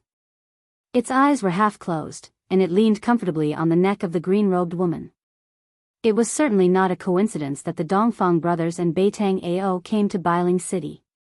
It could even be said that they had been preparing for this assassination for several months. It turned out that half a year ago, the head of Taishien's sect, Daoist Shantian, and several elders of the sect, who had long been indifferent to worldly affairs, used the primordial spirit lamp left by Gu Fei as a guide. They used the Three Realms Six Paths soul-searching technique and learned that not only was Gu Fei not trapped in the virtual sky world, but he had also come out. In the past 2 or 3 years, Gu Fei's primordial spirit lamp had not been extinguished, which had become a worry for Dongfang Chen. If he hadn't stopped them in the space passage, Gu Fei would not have been trapped in the virtual sky world. As long as Gu Fei's primordial spirit lamp was not extinguished, he could not have a moment of peace. Among his fellow disciples, eldest senior brother Li Lingfeng and the head's disciple Ziyu, as well as some disciples from other branches who were originally inferior to him, had already broken through the shackles of the self-awakening realm, successfully condensed their core of the way, and broke through to the transcending mortality realm. Dongfang Chen, on the other hand, was restless. It was difficult for him to devote all his attention to cultivation, and it was difficult for his cultivation to advance. In the past 2 or 3 years, he had watched his fellow disciples successfully reach the core formation realm, but he himself was blocked at the last hurdle of the self-awakening realm. This made Dongfang Chen very ashamed.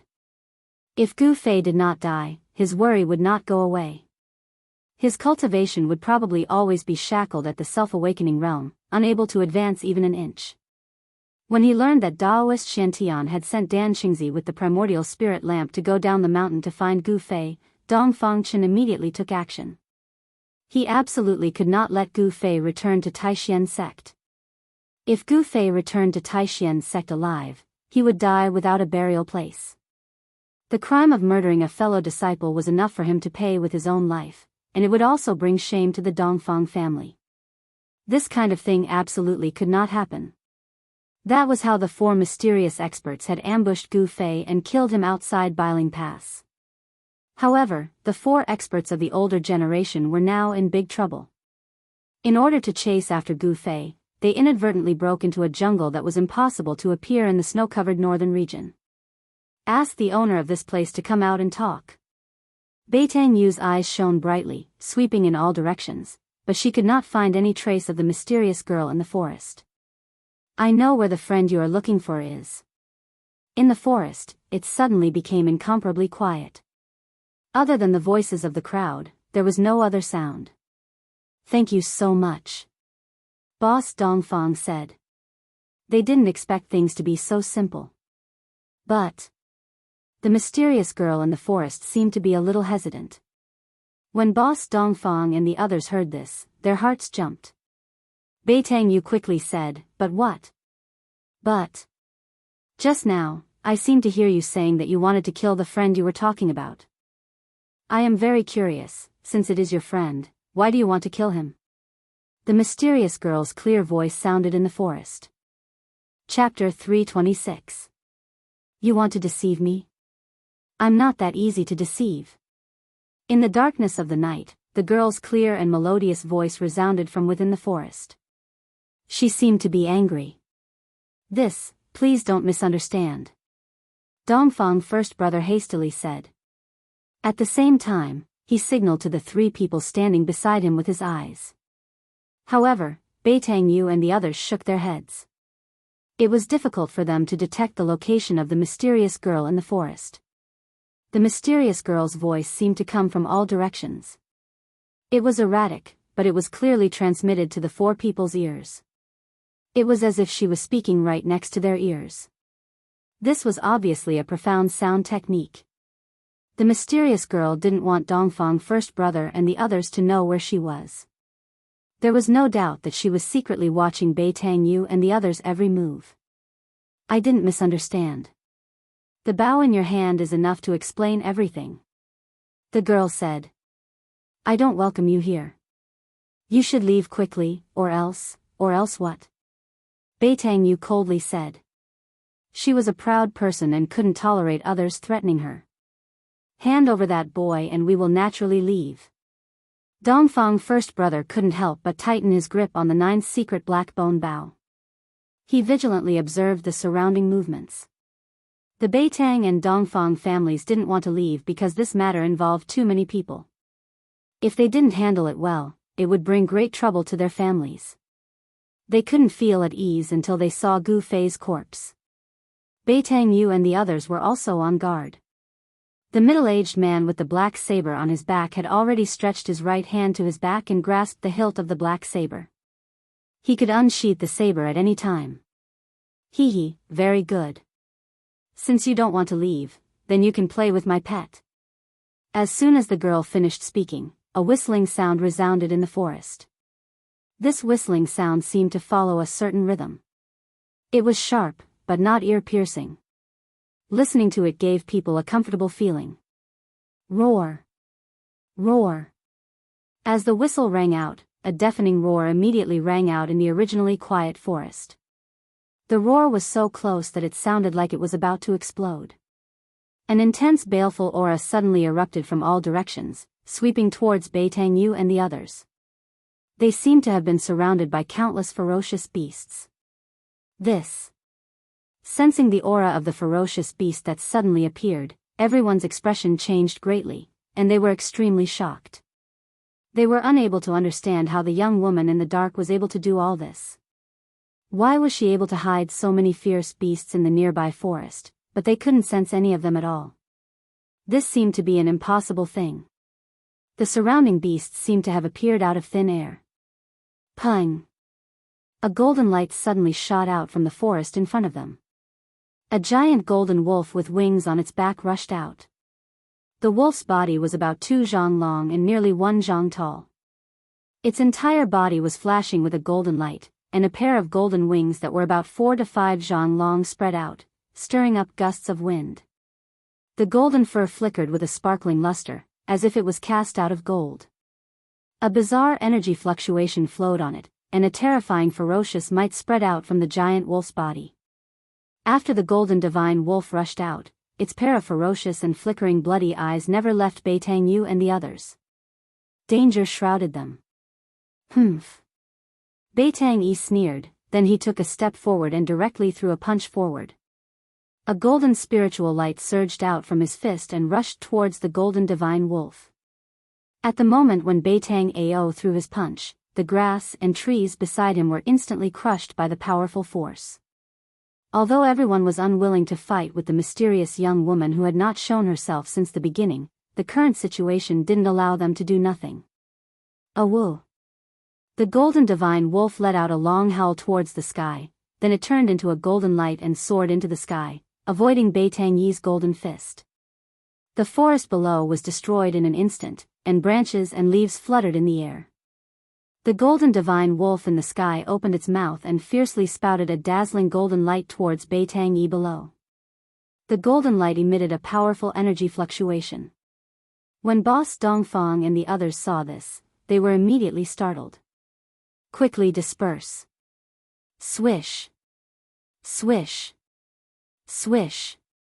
Boss Dongfang, Beitang Yu, and the middle-aged man with a blade on his back simultaneously rushed to the side. Roar! Beitang Yi roared in anger. He didn't dodge, instead, he took a step forward and threw his fists upwards to meet the golden light that was bombarding down from the sky. Boundless energy fluctuations were emitted from Beitang Yi's 2 fists. Using the 5 elemental divine ability, he aroused the power of the metal element among the 5 elements. The power of the metal element that was drifting in the world rapidly converged towards Beitang Yi's fists. Beitang Yi's fists seemed to have turned into 2 dazzling golden suns, illuminating the heaven and earth. The surrounding forest was unceasingly smashed by the mighty and terrifying energy. Boom! With a loud sound, a dazzling golden light burst out from the forest. The forest shook violently, and a wave of energy swept out from the center where the two terrifying energies collided. The powerful energy fluctuation wreaked havoc in the forest, and a large area of forest was instantly destroyed. Leaves fluttered in the air, and wood chips filled the sky. Under the cover of the burst of golden light, Beitang Yu and the others, who were a step ahead to dodge, saw the terrifying figures in the nearby forest. However, the nearby vicious beasts didn't seem to have any intention to attack them. The young woman in the dark was controlling the forest. This wasn't good. The initiative was completely in the hands of the mysterious young woman in the dark. Rumble. The ground under Beitang Yi's feet shook violently. The soil cracked and collapsed downwards, and a huge pit appeared in the forest. The golden divine wolf was blasted into the sky. Everyone be careful. Dongfang Big Brother shouted loudly. At the same time, a formidable magical power fluctuation gushed out from his body, and an ancient bronze battle armor appeared on his body. Hand over that person, I don't want to hurt you. Dongfang Big Brother shouted in a deep voice. He knew that the mysterious young woman in the dark was watching their every move. The feeling of being spied on in the dark was very bad. Humph. Boasting shamelessly, do you think that you can hurt me just because you have that ghastly big bow in your hand? The young woman's voice resounded again, and her words were filled with disdain. A woo. At this time, a world-shaking wolf howl resounded from the sky. A terrifying energy fluctuation came down from the sky, shaking the heaven and earth. The golden divine wolf seemed to be an ominous beast of metal element, and it could manipulate the power of metal element. The huge divine wolf was emitting a dazzling golden light. The divine wolf turned into a golden rainbow and pounced towards Beitang Yi, who had just walked out of the big pit. Even Beitang Yu and the other experts were startled by its fiendish aura. This divine wolf wasn't simple. If it hadn't torn apart thousands of living beings, it wouldn't have been able to form such a fiendish aura. At this time, Dongfang Big Brother, who was standing on the top of the tree, pulled the 9 nether black bone bow in his hand. Black mist curled up around it, and endless profound ghost energy erupted from the black bone bow. As the 9 nether black bone bow was gradually pulled, the nearby spiritual energy began to crazily converge towards the 9 nether black bone bow, and it was quickly transformed into profound ghost energy. The spiritual energy here, at this time, everyone felt that the spiritual energy in this part of the forest seemed to be denser compared to other places. The spiritual energy converging towards the 9 nether black bone bow had condensed into a visible spiritual energy flow. A forest had appeared in the world of ice and snow in the north, and the nearby spiritual energy was so dense. Could it be that a spiritual vein was being nurtured under the ground here?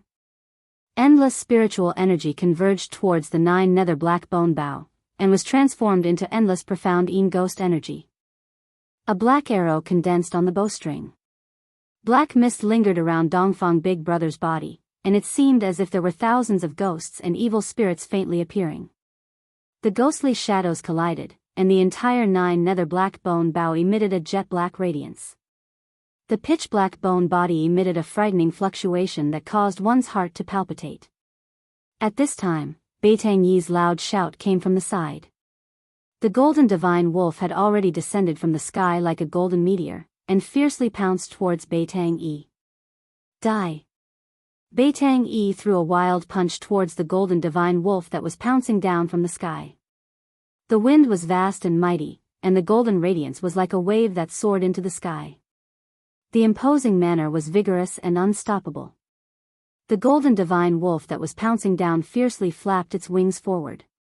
Streaks of sharp golden radiance immediately shot out, and collided with Beitang Yi's vast fist energy with a loud rumble.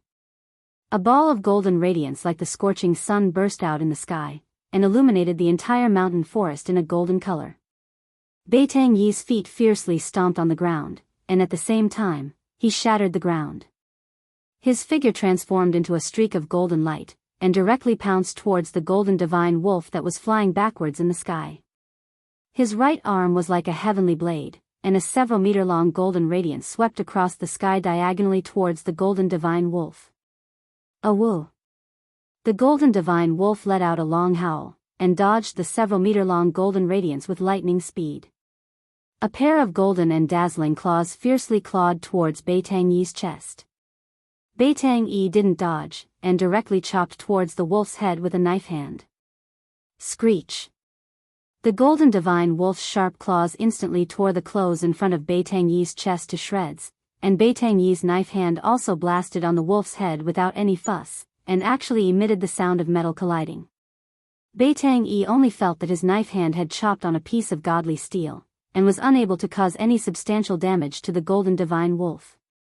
The golden divine wolf's claw didn't injure Bei Tang Yi at all. The golden divine wolf and Bei Tang Yi both flew backwards. Golden wolf and Bei Tang Yi flew backwards. Bei Tang Yi didn't have the ability to fly, so he slowly descended from the sky. That golden divine wolf was very extraordinary, and it seemed to be a mutated species. It was actually able to fight endlessly with a transcending mortality realm expert, and it didn't even fall into a disadvantageous position. What made Bei Tang Yu, Boss Dongfang, and the others feel a chill in their hearts was that there seemed to be a lot of vicious beasts like the golden divine wolf in the surroundings. If those vicious beasts in the vicinity were to swarm them together, Boss Dongfang and the others could only escape. So, Boss Dongfang shot an arrow, but he didn't shoot in a certain direction. Instead, the ghost arrow, which was shrouded in black energy, soared into the sky. At this moment, a purple figure appeared beside a figure that was lying in the grass a few hundred meters away from Bei Tang Yu and the others. Chapter 327. Under the moonlit night, in the forest, a golden beast silhouette was fighting against Bei Tang Yi.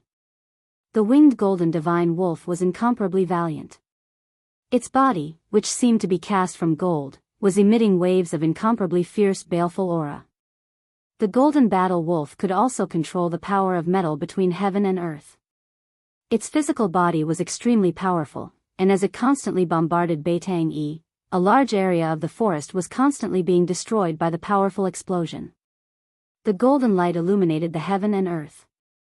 Bei Tang Yu and the middle-aged man with a black saber on his back were standing on top of a tree.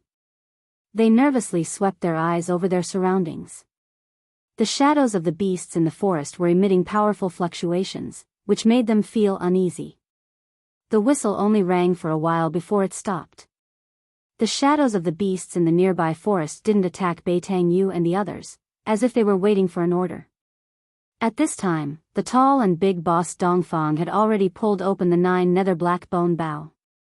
The spiritual chi in the surroundings was vast and mighty, unceasingly converging towards the man and the bow standing on top of the tree.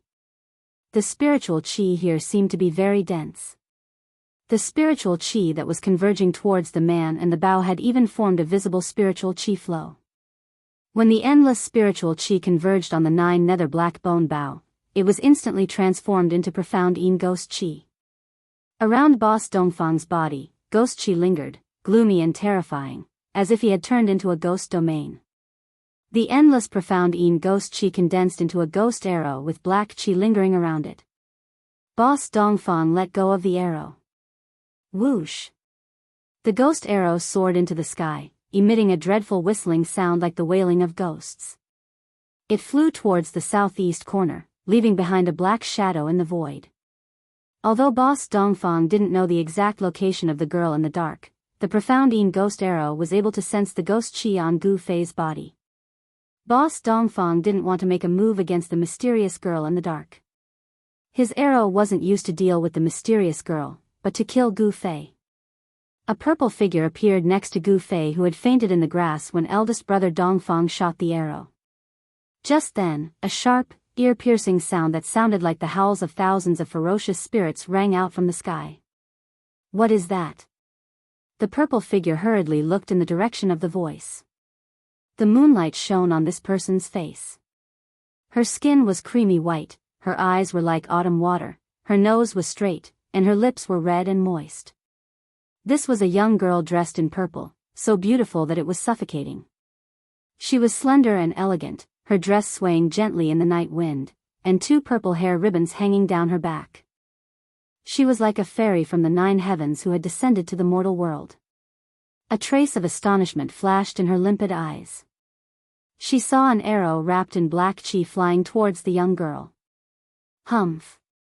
Those people are quite capable to be able to detect my position. A crafty smile appeared on the young girl's beautiful face. Actually, the purple-robed girl did not know that Boss Dongfang's arrow's target was not her. Gu Fei's life was not fated to end. If the purple-robed girl had not been by his side, he would not have been able to avoid Boss Dongfang's profound ghost arrow in his unconscious state. Even a peerless cultivator of the Imperial Void Realm would not be able to withstand 2 arrows in a row. The profound ghost arrow was extremely fast.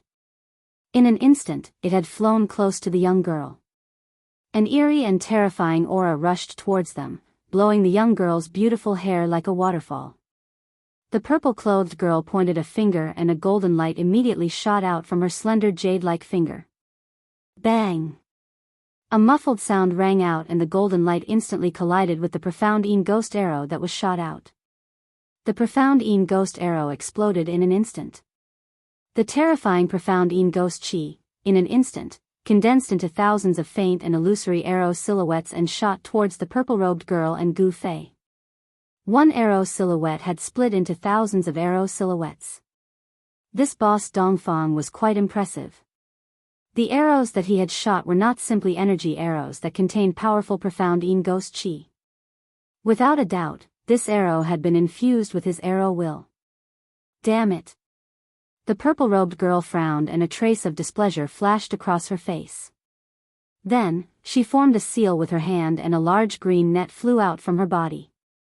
It instantly unfolded and wrapped upwards. The large net shrouded the heavens and the earth and emitted a powerful energy fluctuation. Rays of dark green light shot out from the net. The thousands of profound ghost arrows shot onto the large net and exploded in an instant, turning back into a dark and eerie profound ghost chi. The Xian ghost chi was swept away by the emerald green light that surged out of the big net, and it immediately dissipated in the void. The thousands of faint and illusory profound arrow shadows were all caught by the dark green net that was spread out, and then they were refined by the dark green light in the net. Outrageous. If I don't show them what I'm made of, they will think that I'm a pushover. The purple-robed girl waved her hand and the large net immediately shrunk and flew back into her hand. After keeping the large net, the purple-robed girl took out a purple jade whistle and blew it.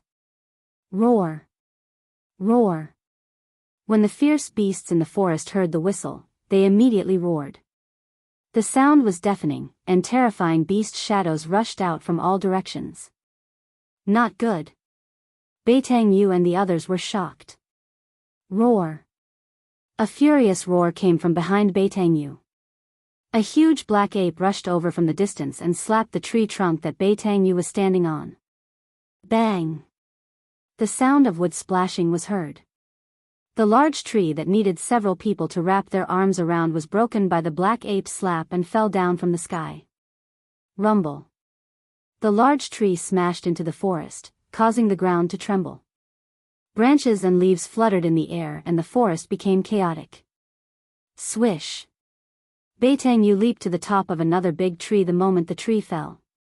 This black ape had extraordinary strength. Even Beitang Yu was secretly startled. It must be known that the black ape only used the strength of its body to break the tree.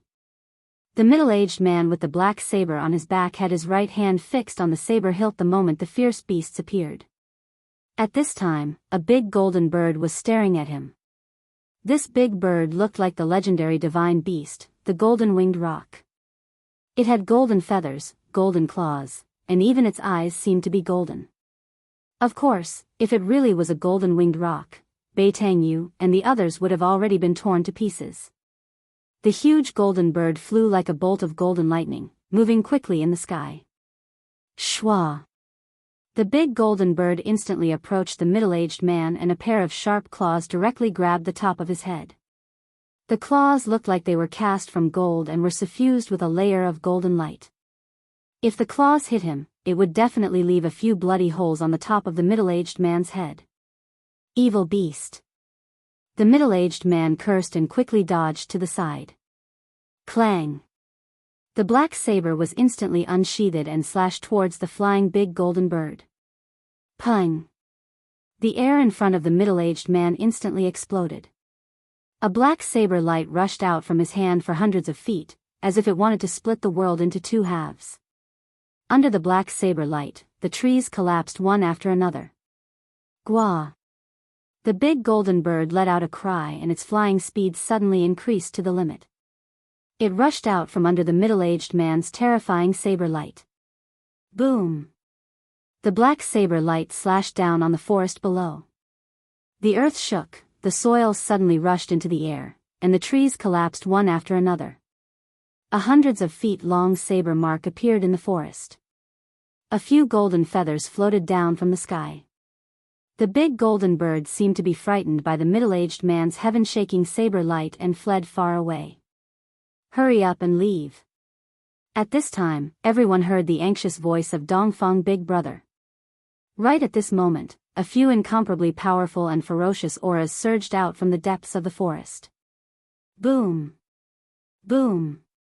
Boom! It was as if a huge creature was rushing out from the depths of the forest, causing the entire forest to shake. Everyone's expression changed. These fierce beasts were already difficult for them to deal with. If a few more king of fierce beasts came, then they would not be able to leave this place. Swish! Swish! Swish! Silhouettes flashed, Dongfeng Big Brother and the others hastily rushed back the way they came. Beitang Yi's cultivation was obviously the weakest among the four. He was entangled by the golden battle wolf and the single-horned snake, and it was difficult for him to get away. Upon seeing this, Beitang Yi immediately rushed down from the tree. She swept away the single-horned snake with a kick and blasted away the golden battle wolf with a punch.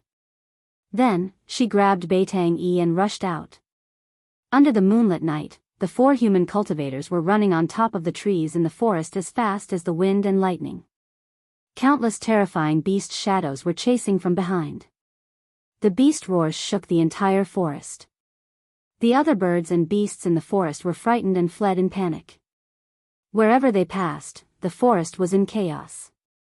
At this time, several terrifying beast shadows arrived near the purple-robed girl. They were hidden in the shadows of the forest. Each beast shadow was emitting a fiendish aura that could make one's heart palpitate.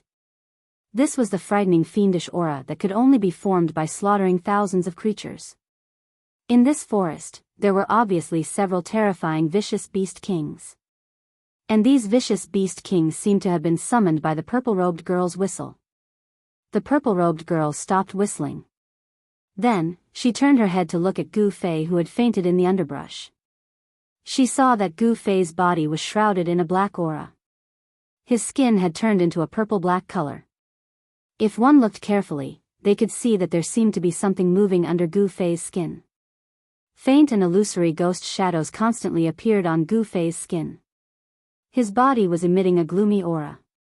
Tiny black ice particles were forming around his body. It's hard to imagine that a person could not die even after thousands of ghosts and spirits rushed into his body. I have to take him back and study him. The purple-robed girl touched her chin and muttered to herself. After pondering for a moment, she whistled to summon the golden bird. Then, she jumped on the bird's back. The golden bird grabbed Gu Fei who was lying in the underbrush. It flapped its golden wings and soared into the sky, flying toward the depths of the forest. The terrifying beast shadows that were hidden in the shadows of the forest also quickly disappeared into the forest. Chapter 328. After Beitang Yu and the rest ran for a few dozen miles, they felt that the surrounding temperature was dropping rapidly. Ice and snow gradually appeared in their line of sight, and the countless beasts that were chasing them no longer chased them. They seemed to be roaring as they retreated. And they rushed out of the forest and entered the snowy forest. After running for a few dozen miles, they finally stopped on a snowy slope. What's going on? Why is there such a place here, and we didn't even know about it beforehand? The blade-carrying middle-aged man said with lingering fear. I think that there should be a spiritual vein under the ground there. Beitang Yu said. Spiritual vein? Everyone was shocked as they looked at Beitang Yu in disbelief. But thinking about it, it made sense.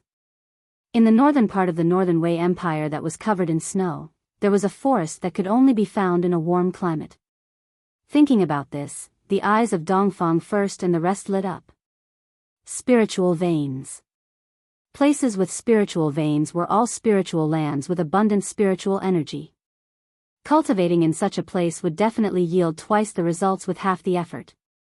Everyone knew what a spiritual land meant to an entire clan or sect.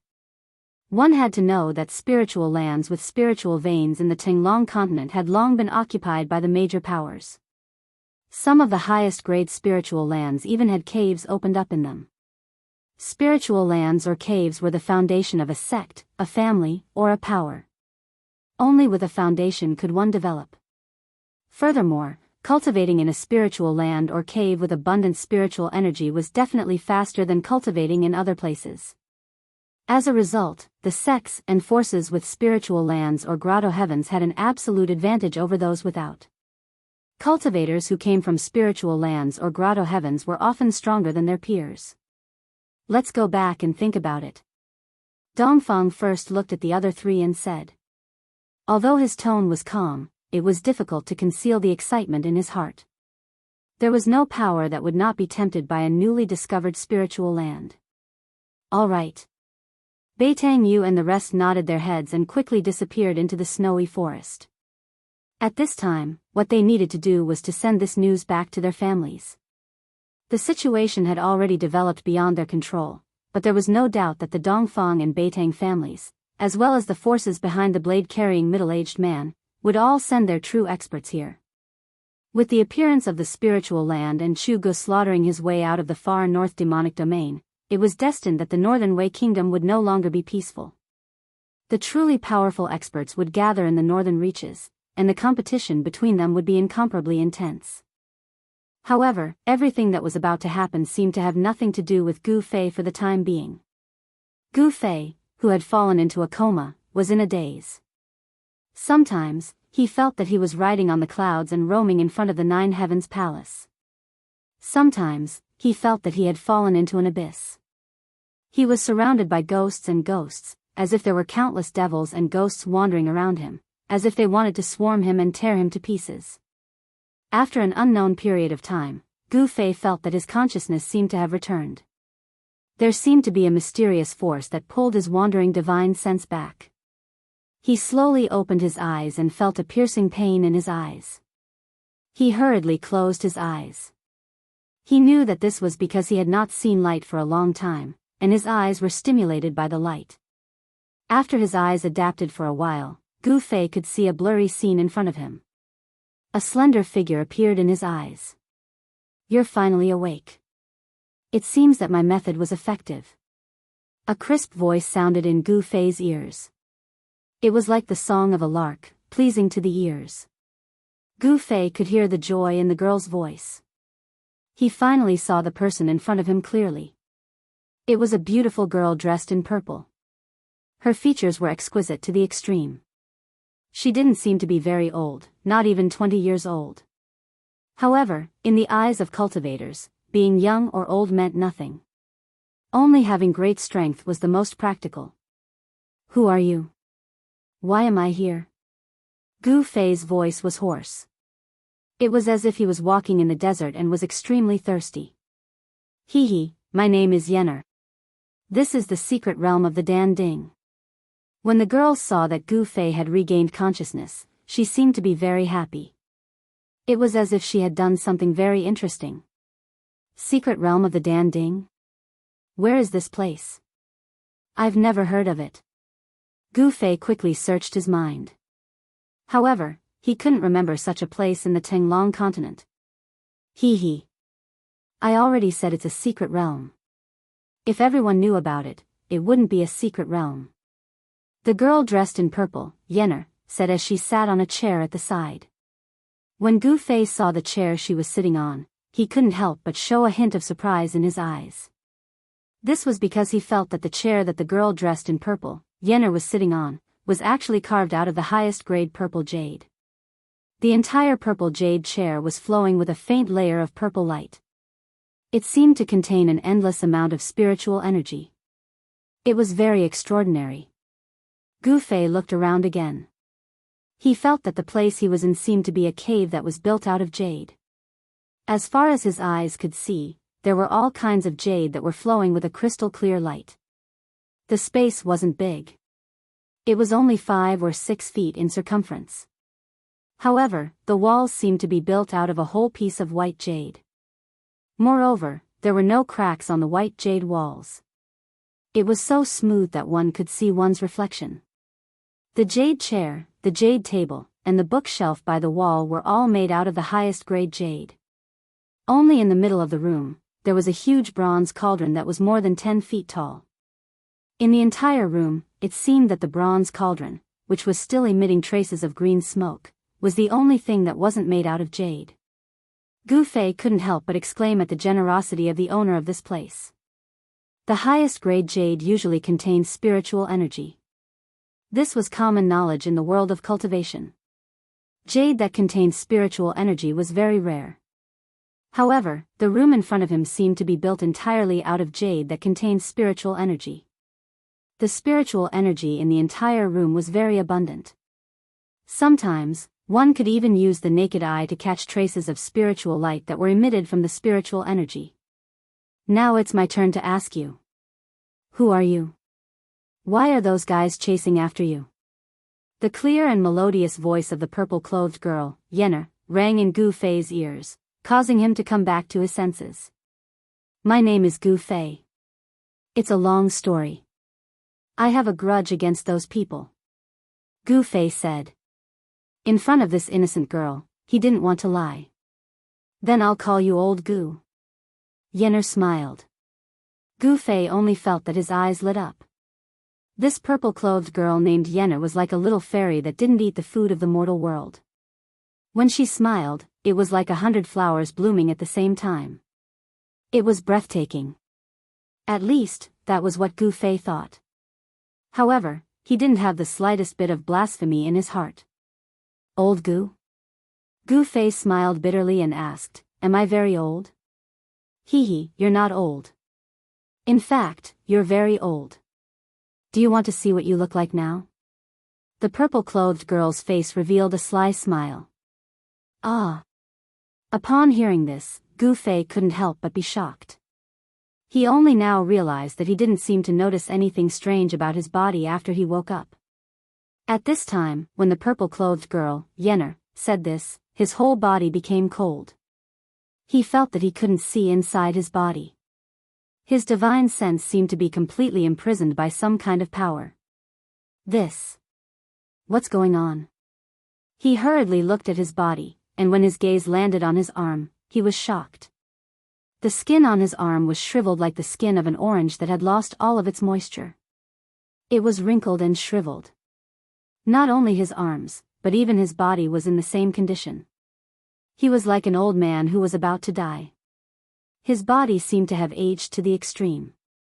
At this time, the purple-clothed girl, Yenner, handed over a bronze mirror. How could this be? When Gu Fei saw his reflection in the mirror, his heart was shocked to the extreme. He was so excited that he almost fainted again. Gu Fei couldn't believe it. His reflection in the mirror was actually a white-haired old man. The wrinkles on his face were like ravines, filled with the traces of time. It was as if hundreds of years of his lifespan had been taken away and he had become a skinny old man. No wonder the purple-clothed girl called him Old Gu. It turned out that he was really old, the kind that couldn't be any older. Why is this happening? Gu Fei excitedly asked Yenner.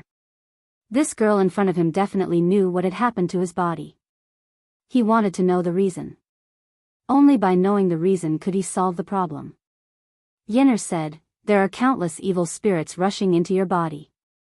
If I didn't use the 18 soul-suppressing nails to suppress the evil spirits in your body, your blood would have been devoured by the evil spirits in your body. Your blood would have dried up and you would have died. That arrow. Gu Fei recalled that he had been struck by the arrow shot by the man with the ghost bow. What a vicious fellow. You and I cannot exist under the same sky. Gu Fei had never wanted to take revenge on a single person, or a group of people. Right now, He wanted nothing more than to kill his way to the Dongfang and Beitang families and completely erase these two cultivation worlds from this world. The people of the Dongfang and Beitang clans had repeatedly tried to harm him, causing Gu Fei's anger to soar to the 9 heavens. The hatred in his heart was so great that his eyes had turned red. "You look so scary."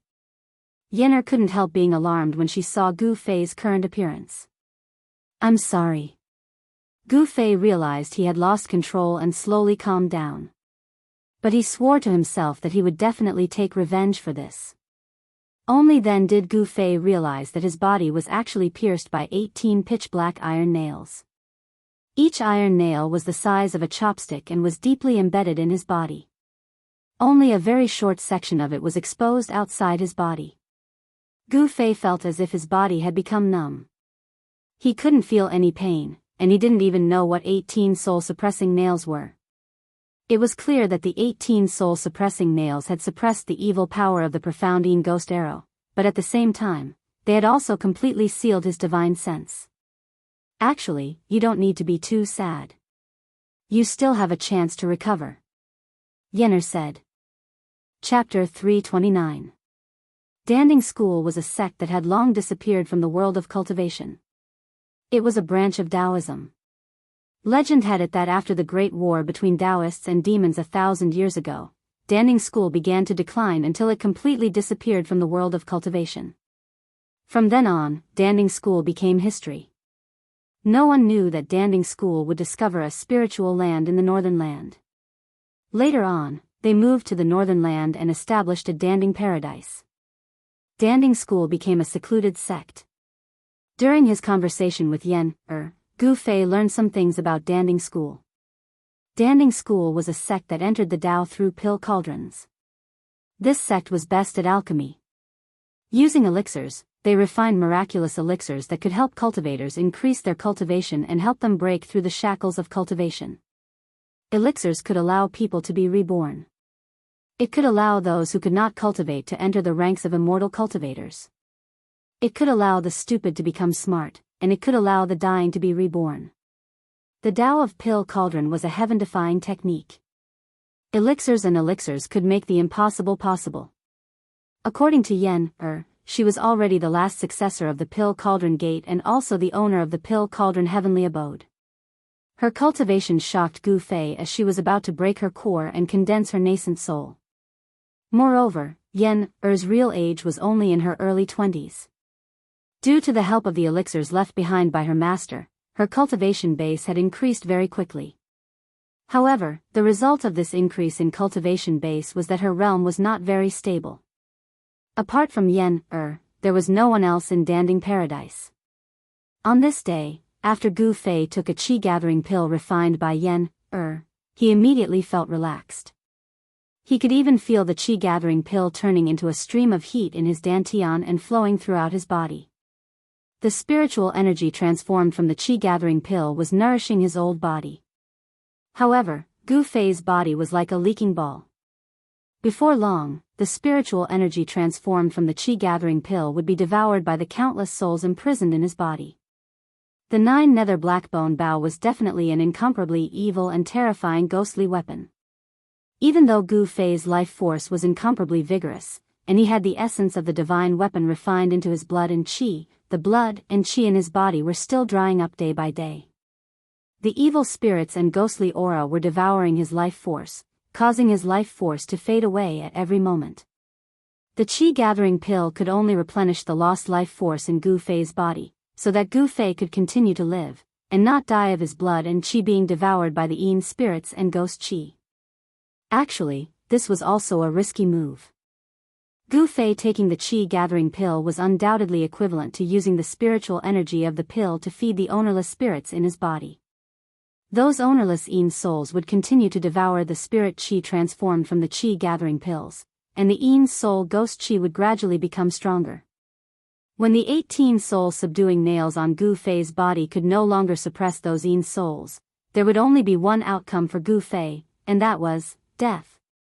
It was a beautiful morning, and Yen had already run off to God knows where. Gu Fei walked out of the immortal's cave. His body was trembling, and he looked exactly like an old man whose body was in decline. With a head full of white hair, wrinkled skin, and emaciated body, Gu Fei's body no longer had that exuberant life force. His body was like a withered old tree that had lost its vitality, and it looked like it would collapse at any time. Gu Fei already knew that the Danding School's Immortals Cave was built in the belly of a jade mountain. Below the jade mountain was a spirit vein, and around the jade mountain, there was a chi gathering array laid by the Danding School. The chi gathering array could not only gather the spirit chi from all directions, but it could also restrain the spirit chi emitted by the jade mountain spirit vein, preventing it from spreading. This is really a good place. Gu Fei stood outside the entrance of the Immortals Cave and looked around. He didn't even breathe, but was inhaling and exhaling the spirit chi. The spirit chi here was really too thick, and he could even see the colorful green lights floating between the flowers and trees. Gu Fei soon discovered that the other places on the mountain seemed to have been reclaimed into a square of spiritual fields, and the spiritual fields were planted with spiritual herbs. Purple gold ginseng, fire dragon grass, scarlet fruit. Gu Fei recognized a few spiritual herbs, but he had never seen most of the spiritual herbs planted in the spiritual fields. Even in the ancient books that he had read in the sect, there were no relevant records about them. Every spiritual herb was surrounded by spirit chi, and under the nourishment of sufficient spirit chi, each spiritual herb was extraordinary, and seemed to have matured for hundreds of years. Gu Fei sat in front of the Immortals Cave and looked up at the rising sun. He couldn't help but feel a myriad of emotions in his heart. A few days ago, he was still a young expert with extremely lofty ideals.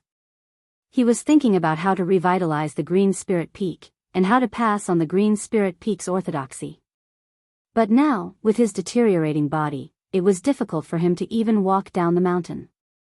Gu Fei thought a lot, looking back on the path of his growth until now. He was bullied on Taishan Mountain, and then he was proud at the 9 Vein Trials. Then he went to the virtual sky world, and then he escaped from the Devil's territory in the far north. It seemed that he never really stopped to rest. Suddenly, Gu Fei felt a little tired, not physically, but mentally. The path of the strong was not easy to walk. It was full of thorns and bumps, and one careless mistake could lead to injury or even death.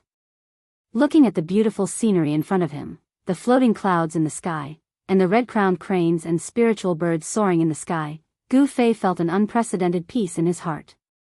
There was no fighting here, no mutual deception, no intrigue, and no need to always be on guard against the attacks of enemies hiding in the dark. This was a pure land, a paradise outside of the world. He didn't know how long he sat on the white jade steps in front of the cave. Suddenly, Gu Fei saw a figure flash on the bamboo path at the foot of the mountain. A purple figure walked out of the bamboo forest. "You look good today." Soon, Yen arrived in front of Gu Fei. Gu Fei stretched lazily, then stood up and said, "Have you found a way to cure me?" Gu Fei was very direct. "Hee, it's not difficult to cure you, but..." Yen wanted to say something but stopped. A trace of imperceptible cunning flashed in her black jewel-like eyes. Gu Fei could no longer keep calm. He hurriedly asked, "But what? What are your concerns? Just say it." Gu Fei was always thinking about how to revitalize his deteriorating body.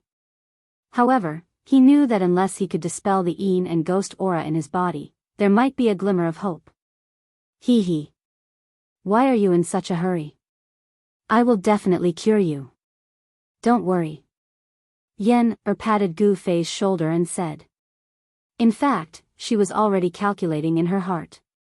Then when do we start? Gu Fei was very anxious. He couldn't wait to get out of his current predicament. His deteriorating body had almost made him lose the will to fight. When do you want to start? Yen looked at Gu Fei and asked with a smile. Of course, the sooner the better. Gu Fei said. Yen rubbed her chin and took a few steps. She pondered for a moment and said, I'll say this in advance. That method is a bit extreme. If you can't stand it, I can stand it. As long as it can revitalize my body, I can stand anything. Gu Fei said firmly as he looked at Yen. You said it. Don't scold me when the time comes. Yen said with a serious face, which was rare for her. She looked at Gu Fei and said. In fact, her heart was already blooming with joy. She was even fantasizing about Gu Fei's interesting look in her little head. I know. My great aunt, I can't thank you enough. Why would I scold you? Gu Fei quickly promised Yen. All right then. Come with me. Yen said and walked down the mountain. Hey. Wait a minute. How can I keep up with you in this state? Gu Fei said awkwardly. His body was now extremely weak. He panted after taking a few steps. If he were to accidentally roll down the white jade steps, it would be too embarrassing. Oh. That's easy. Yen said and walked to Gu Fei's side. She reached out and grabbed Gu Fei's right arm. Then, she went down the mountain. Gu Fei felt a force coming from Yen's hand and enveloping him. His feet didn't seem to touch the ground at all. He floated down the mountain like a cloud. Soon, Yen brought Gu Fei from the Cauldron Cave mansion to the foot of the mountain. They passed through the bamboo forest and crossed a small bridge. Yen and Gu Fei headed towards a valley in the Cauldron Cave mansion. The scenery in the Cauldron Cave mansion was beautiful. Every mountain peak and forest was beautiful. Under the small bridge, there was a spirit spring that flowed out and converged into a small stream. Spirit fields were distributed between the mountain stream and the bamboo forest. They could be seen everywhere. The surroundings were full of vitality. The unique fragrance of spirit medicine entered Gu Fei's nose from time to time, making him feel refreshed. Walking into the valley, Gu Fei found that this small valley was a completely different scene. There were no spirit fields planted with spirit medicine, nor was there any emerald green vegetation. It was as if they had entered another space. The small valley wasn't big, but it was barren. Gu Fei felt that the temperature in the small valley was much higher than outside the valley. Rocks could be seen everywhere on the ground. Yen brought Gu Fei directly into the depths of the small valley.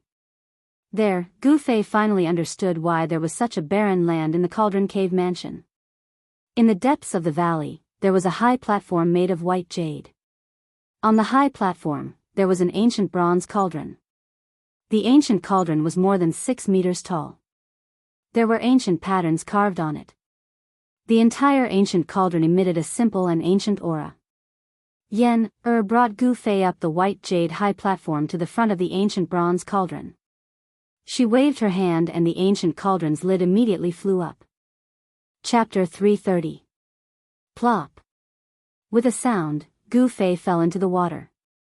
Gu Fei, whose body had deteriorated to the point where he looked like an old man with one foot in the grave, immediately swallowed a few mouthfuls of cold water from the ancient cauldron. He only felt a strong medicinal smell rush to his head, making him want to vomit. He immediately stood up from the water, shocked and angry. He never thought that Yen would throw him into the ancient bronze cauldron. Let me out! Gu Fei shouted. His voice reverberated back and forth in the ancient bronze cauldron, making his ears buzz and a feeling of dizziness. He was too weak now. He was afraid that even a child could beat him to the ground. Hee. Didn't you say that if I can cure you, you can endure any pain? Yen's proud voice came from outside the ancient cauldron.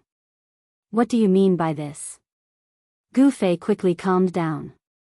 If she wanted to kill him, there was no need to go through so much trouble. She could just kill him directly. Although he didn't know why Yen locked him in the ancient bronze cauldron, he thought that she didn't have any evil intentions. Well, it doesn't mean anything. You can soak in this Chaos Dan cauldron for 2 or 3 days. Not everyone has such treatment, haha. Yen said. Soak for 2 or 3 days? Gu Fei's face turned green. That's it. I'm leaving. Yen said. Then, Gu Fei heard Yen's footsteps getting farther away. Hey. Don't go. What will I do if you leave? There's nothing to eat here. If I starve for 2 or 3 days, I'll die. Gu Fei hurriedly shouted. In his current condition, he didn't have any qi-gathering pills with him. If he soaked in this Chaos Dan cauldron for 2 or 3 days, he might really die. I won't die. If you're hungry, drink the spiritual liquid in the cauldron. Yen Er's voice came from afar. Gu Fei couldn't help but panic. He shouted repeatedly, but it was quiet outside. There was no sound. Yen Er seemed to have really left. This crazy girl. Gu Fei couldn't help but curse in a low voice. He looked around and found that the interior of the ancient cauldron was dim. Only a few rays of light shone through the vent holes on the lid of the ancient cauldron. The space inside the ancient cauldron was about 1 zhang in circumference. As Gu Fei stood in the waist-deep water, he realized that the water inside the cauldron was not as simple as ordinary water. Through the light coming in through the vent on the lid of the ancient cauldron, Gu Fei discovered that it was a dark green liquid, in which a large number of plant roots or leaves were floating. Amidst the strong medicinal smell, Gu Fei felt a very strong spiritual energy. Just now, when he was thrown into the ancient cauldron by Yen Er, Gu Fei drank a few mouthfuls of the dark green liquid in a panic. Could this be the spiritual liquid? At this time, Gu Fei felt that his body was gradually becoming hot. He didn't know if it was because he drank a few mouthfuls of the liquid in the cauldron. The skin on his hands gradually became red, as if there was a hot current running around his body. It was the complete opposite of the ghostly aura that was sealed by the 18 soul-subduing nails. Could it be the spiritual herbs in the cauldron? Gu Fei seemed to have thought of something. He then sat cross-legged in the ancient cauldron, only his head was exposed above the dark green liquid. He tried to circulate his Xian Qi, guiding the spiritual herbs in the cauldron to permeate into his body. Gu Fei's Xian Qi was different from ordinary cultivators.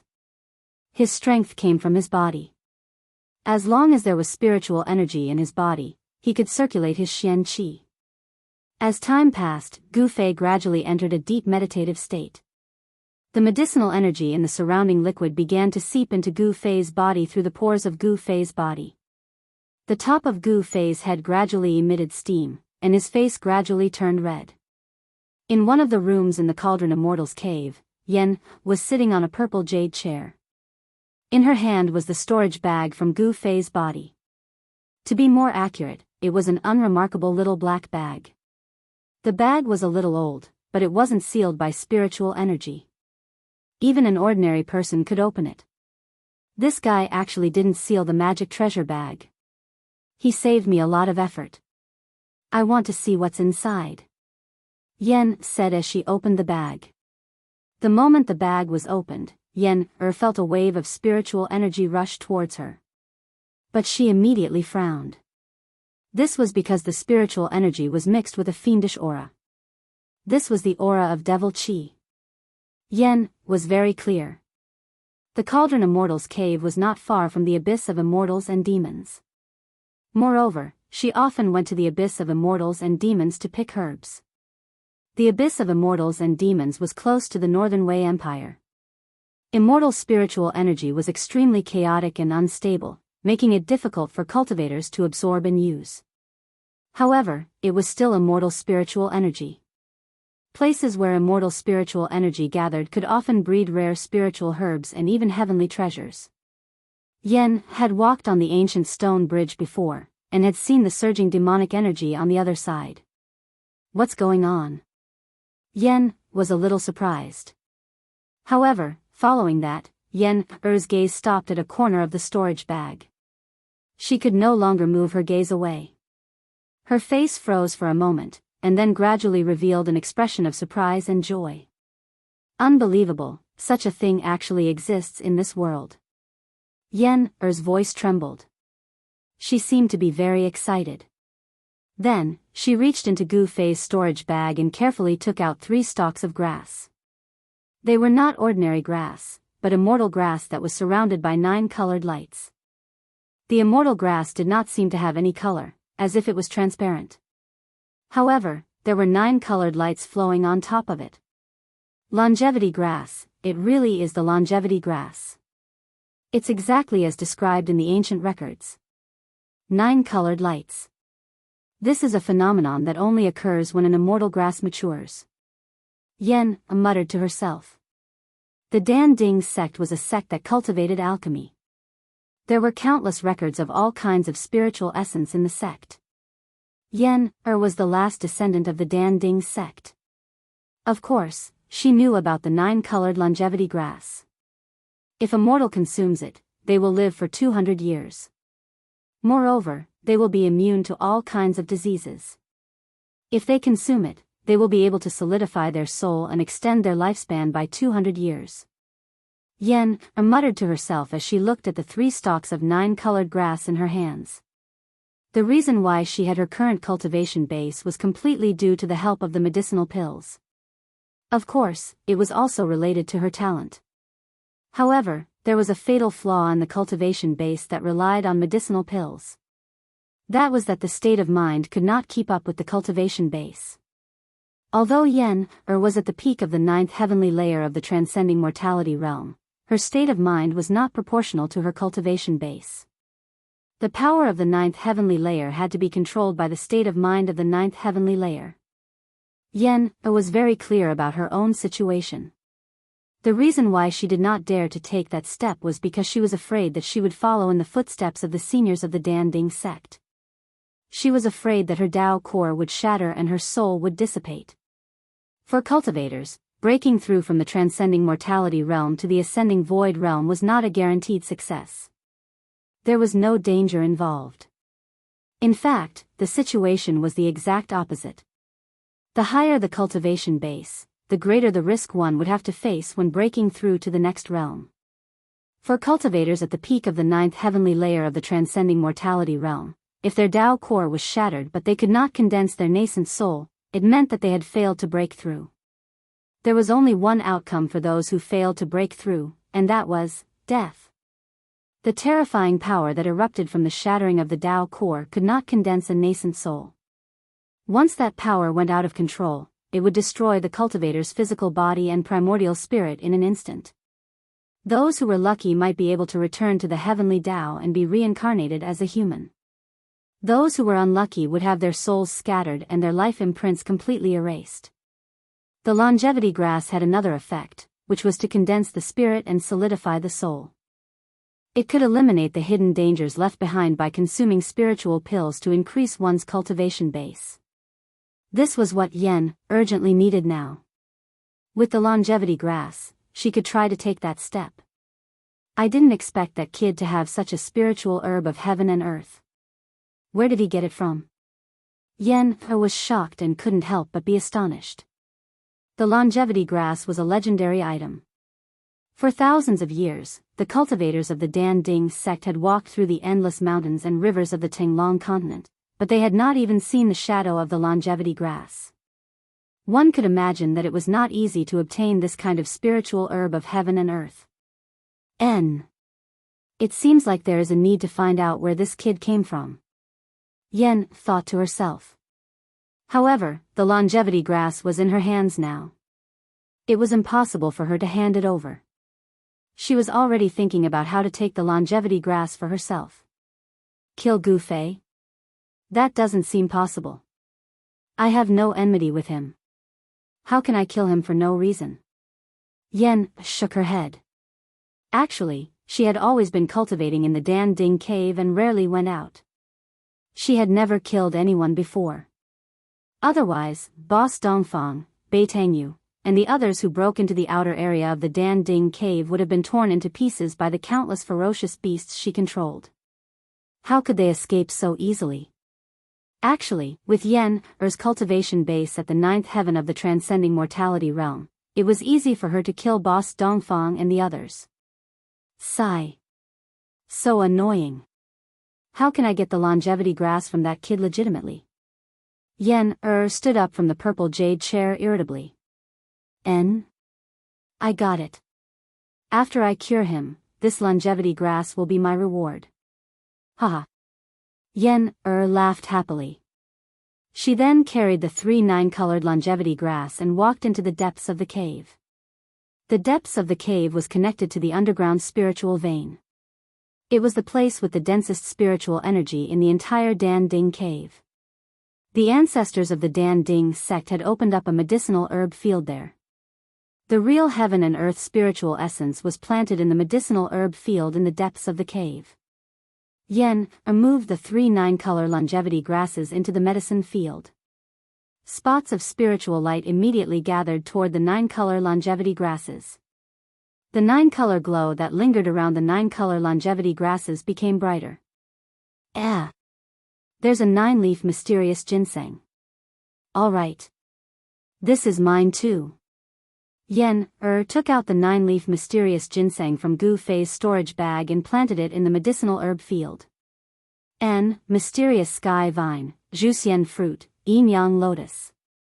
These are all mine. Yen murmured to herself. She kept taking out heaven and earth spiritual essence from Gu Fei's storage bag and planted them in the medicinal herb field. Chapter 331. Over the past few days, peerless experts had started to appear in the northern region of the Northern Wei Empire. People would occasionally see divine rainbows flying across the sky. There were more and more cultivators in Bailing City. There was a rumor circulating among the cultivators that someone had discovered a spirit vein in the northern lands. It was a spirit land that had yet to be developed. This wasn't a baseless rumor. The appearance of peerless experts in the northern lands was a very good proof. Guest Cloud Inn was one of the best inns in the northern mountain city. However, in the northern mountain city where cultivators gathered, this place seemed a bit deserted. This inn had been completely booked by a cultivation family from the east. The cultivators who entered and left the inn were only disciples of this family or cultivators who were on good terms with this family. There was once a cultivator who was dissatisfied with the fact that the people of this clan occupied this inn all by themselves and came to cause trouble. However, he was thrown out of the inn by an old man who looked like an old servant and wore a small green robe. After the old man showed off his skills, no one doubted the strength of this family from the east anymore and no one came to cause trouble. In a courtyard at the back of the inn, the accumulated snow had already been cleared away. There were some cold-resistant plants planted in the courtyard, and they were still green. The courtyard wasn't big, but everything that should be there could be seen here. There was a pavilion in the fake mountain. The pavilion was covered in a thick layer of snow and a few icicles could be seen hanging down from the roof. There was a pond next to the pavilion, but strangely, the water in the pond wasn't frozen in the cold northern lands. One could even see the figures of koi fishes swimming in the water. There were 4 people sitting at the stone table in the pavilion, 3 men and 1 woman. Boss Dongfang, which senior from the Dongfang family came to the northern lands? A middle-aged man with silver hair and a black blade on his back asked. Boss Dongfang wasn't really the boss of the Dongfang family. It was just a title. There were many people in the Dongfang family who were stronger than Boss Dongfang. In terms of strength, Boss Dongfang would be called Boss Dongfang in the Dongfang family. However, it had to be said that Boss Dongfang was an expert with great potential in the Dongfang family. With his cultivation at the 8th sky of the Ascended Realm, Boss Dongfang was highly regarded by the upper echelons of the family. This is not something I can know. Eldest brother Dongfang replied calmly. Even though he was a disciple with great potential, he had yet to truly step into the core of the Dongfang family. Old Black, it seems like your Saber Emperor's bloodline is determined to obtain that spiritual land. Eldest brother Dongfang suddenly looked at the middle-aged man with a profound gaze. Humph. I wonder which bastard leaked the news, causing all the major powers to want a piece of the pie. The middle-aged man whom Boss Dongfang had addressed as Old Black said in a deep voice. His gaze inadvertently swept over the white-clothed woman beside him. Song Wendian, what do you mean by this? Could it be that you suspect that we leaked the news? Song Wentian's gaze didn't escape the white-clothed woman's notice. She immediately glared at Song Wendian and shouted. Did I say you guys? The middle-aged man with the saber on his back, Song Wendian, frowned and said unhappily, although my Saber Emperor's bloodline does not have many people like you, I, Black Saber Song Wendian, am not a pushover. The atmosphere in the pavilion immediately became tense as the two of them confronted each other with equal harshness. Alright, both of you should speak less. None of us wish to see such a thing happen. eldest brother Dongfang said. He was also extremely gloomy. Originally, this was a matter between the three clans. Now, all the major powers of the Tinglong continent had interfered. Song Wentian and Beitang Yu of the Beitang clan seemed to dislike each other. Whenever they were together, they would mock and ridicule each other. There were a few times when the two of them almost started fighting. After hearing eldest brother Dongfang's words, everyone in the pavilion had a bad premonition. For the sake of a spiritual land, all the major powers would be unscrupulous. Fighting was unavoidable. It was currently noon. The weather today was very good. The sun was shining brightly. However, the sunlight didn't seem to be able to dispel the cold that enveloped the northern region. Suddenly, eldest brother Dongfang sensed something and immediately left the pavilion. When he walked out of the courtyard, Beitang Yu and the others couldn't help but feel surprised. However, immediately after, Beitang Yu and Beitang Yi also received a message from their clan. They hurriedly left the inn, leaving only the Saber Emperor's successor, Song Wentian, in the pavilion. Humph. They are all a bunch of old and cunning fellows. Song Wentian sneered. Then, he stood up and was about to leave. At this moment, a mysterious figure silently appeared in the pavilion without any warning. Song Wentian almost jumped in fright. His right hand instinctively grabbed the hilt of the saber behind him. When did you become so timid? The person who came said indifferently. The mysterious person who suddenly appeared in front of Song Wentian seemed to be shrouded in a hazy white mist. It gave people the feeling that they were looking at flowers through the mist. When Song Wentian heard this, the fear in his heart immediately disappeared. He calmed himself down and bowed to the person. Disciple Song Wentian greets martial uncle. The person directly sat down beside the stone table and said indifferently, the information you sent back seems to be wrong. I went to take a look, but I didn't find any spiritual land. Although the person Song Wentian called martial uncle spoke in a calm tone, he unintentionally revealed a sharp aura that was like the edge of a blade. It made Song Wentian feel as if a divine weapon was pressed against his throat. How is this possible? Song Wentian was shocked. His voice trembled. This martial uncle was not a kind person. If he misunderstood that Song Wentian had lied to him, the consequences would be dire. When he thought of this, a layer of cold sweat appeared on Song Wentian's forehead. That's not impossible. According to the information you sent back, that place isn't an ownerless land. I'm afraid that someone used their power to hide that spiritual land. That person's tone was still calm, as if he was talking about something insignificant. Just now, Big Brother Dongfang and Beitang Yu left in a hurry. Song Wentian said carefully. Yes. I think those old fellows went to ask them questions. You have to be careful. This is a very special time. Even I don't know how many old fellows have come to the northern lands.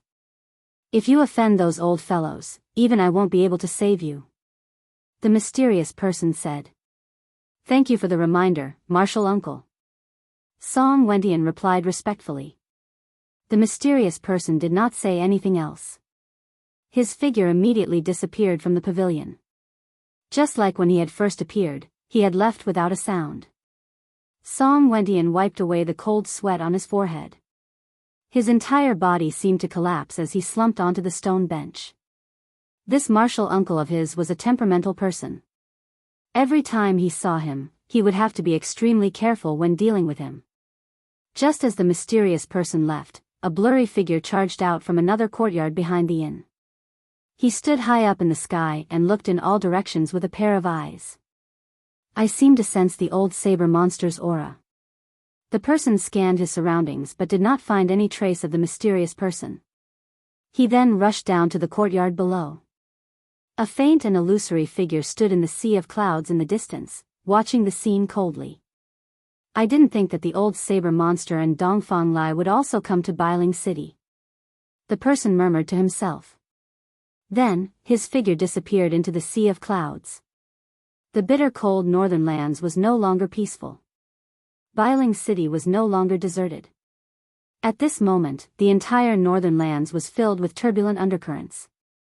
Many great figures had turned their attention to this place. The Pill Cauldron's paradise was isolated from the rest of the world. Although countless cultivators from the northern lands had entered and there was no lack of peerless experts among them, it was difficult for them to break the peace of the Pill Cauldron's paradise. The forest that Beitang Yu and the others had inadvertently entered seemed to have disappeared from the world. The Dongfang family, the Beitang family, and the Saber Emperor's bloodline had sent many experts into the depths of the snow forest. However, they could no longer find the forest that was filled with roaring beasts. Some people began to doubt the reliability of the spiritual land. However, the people from the Dongfang family and the Beitang family knew that the spiritual land definitely existed. Eldest brother Dongfang, Beitang Yu, and the others would never dare to lie to the higher-ups of their families. The more they could not find the spiritual land, the more shocked the experts from the three families became. The spiritual land had an owner. It was obvious that someone with great power had hidden the spiritual land. Forcefully concealing an entire spiritual land, this sort of method was too terrifying. No one knew that the person who had hidden the spiritual land was not an expert with great power as the experts from the Beitang family and the Dongfang family had imagined. There was a terrifying formation guarding the periphery of the Pill Cauldron paradise. Even a demigod would not be able to break through the formation. If the owner did not activate the formation, no one could enter the Pill Cauldron paradise.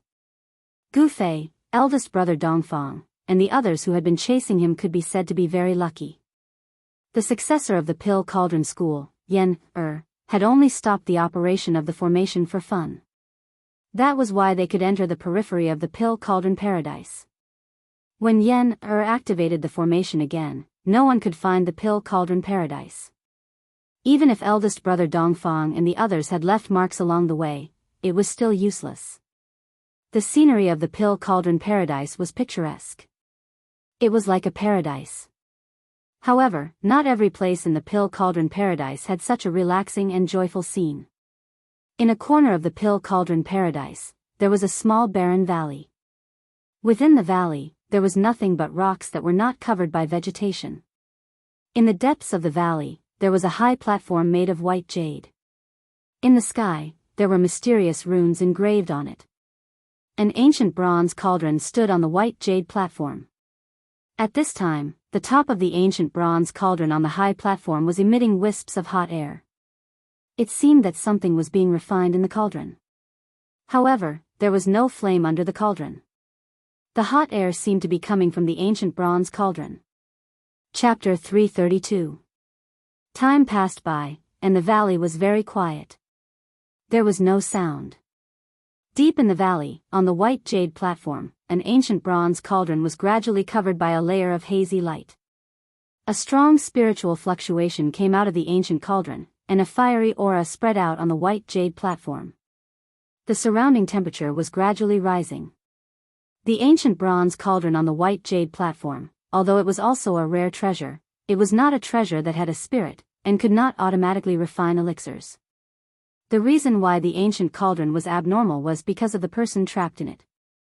That person was Gu Fei, who was thrown into the ancient bronze cauldron by Yen-Er. Unknowingly, Gu Fei had already spent 2 days and 2 nights in the ancient bronze cauldron. During this time, Gu Fei was always in a deep state of meditation, and the mysterious arts in his body were constantly running. His body was like a bottomless pit, greedily absorbing the huge amount of spiritual energy contained in the spiritual liquid in the cauldron. His consciousness was in a state of half-awake and half-dreaming. He could only vaguely sense what was happening in the outside world. This kind of feeling was very unreal, as if he was in the clouds and fog, and could not be accurate. The spiritual energy in the ancient bronze cauldron was rising, and the rays of light were circling around Gu Fei's body. The ancient martial arts cultivation method was indeed extraordinary. Even if his body was extremely weak, Gu Fei could still use a little essence in his body to guide the spiritual energy in the cauldron into his body to expel the yin and ghost qi in his body. For 2 days, he used the spiritual energy in the cauldron to nourish his weak body and gradually wear down the yin and ghost qi in his body.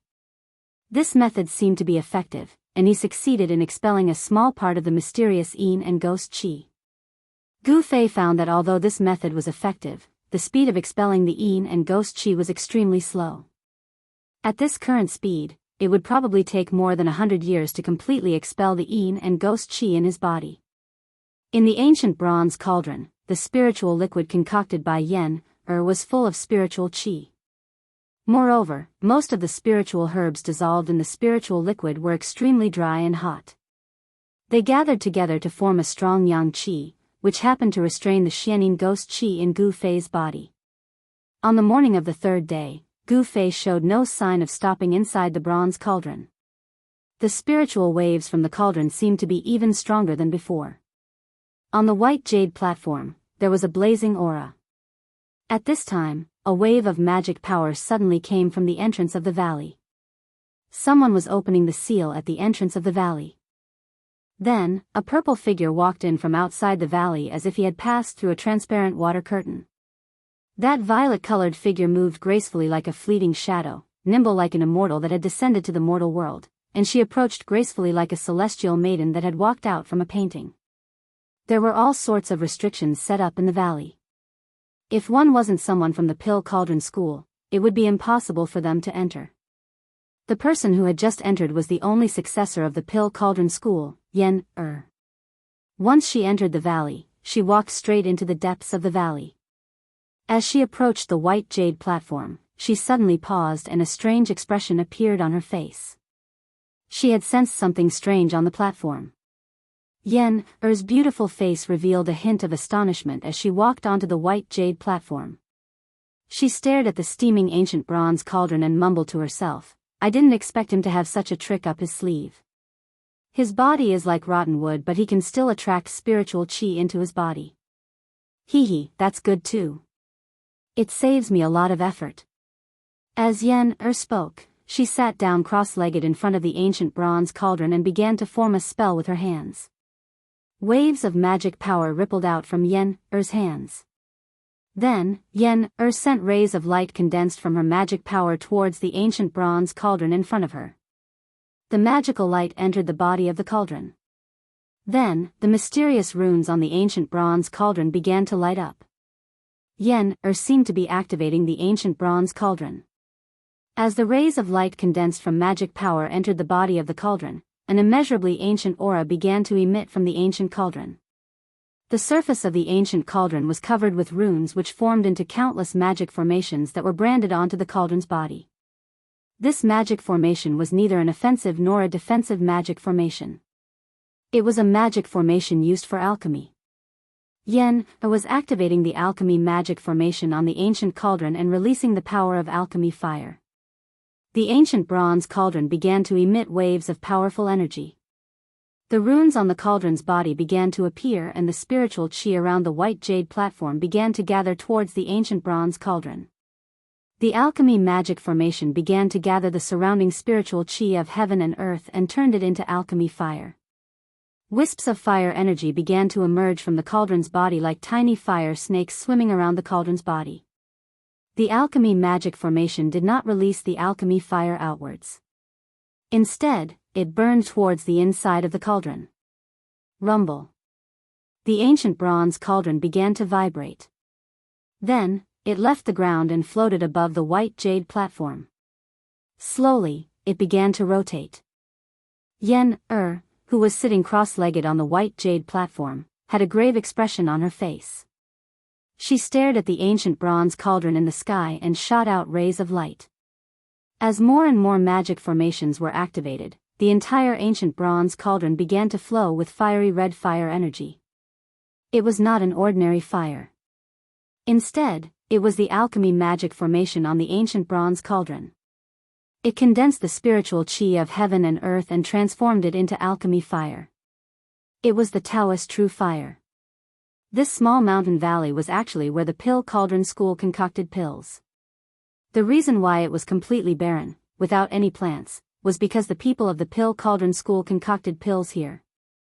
The heat released by the people of the Pill Cauldron School had turned this place into a wasteland.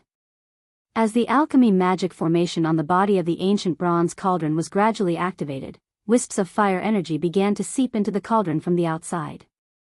The dark green spiritual liquid in the cauldron began to be evaporated by the fire energy and turned into spiritual mist.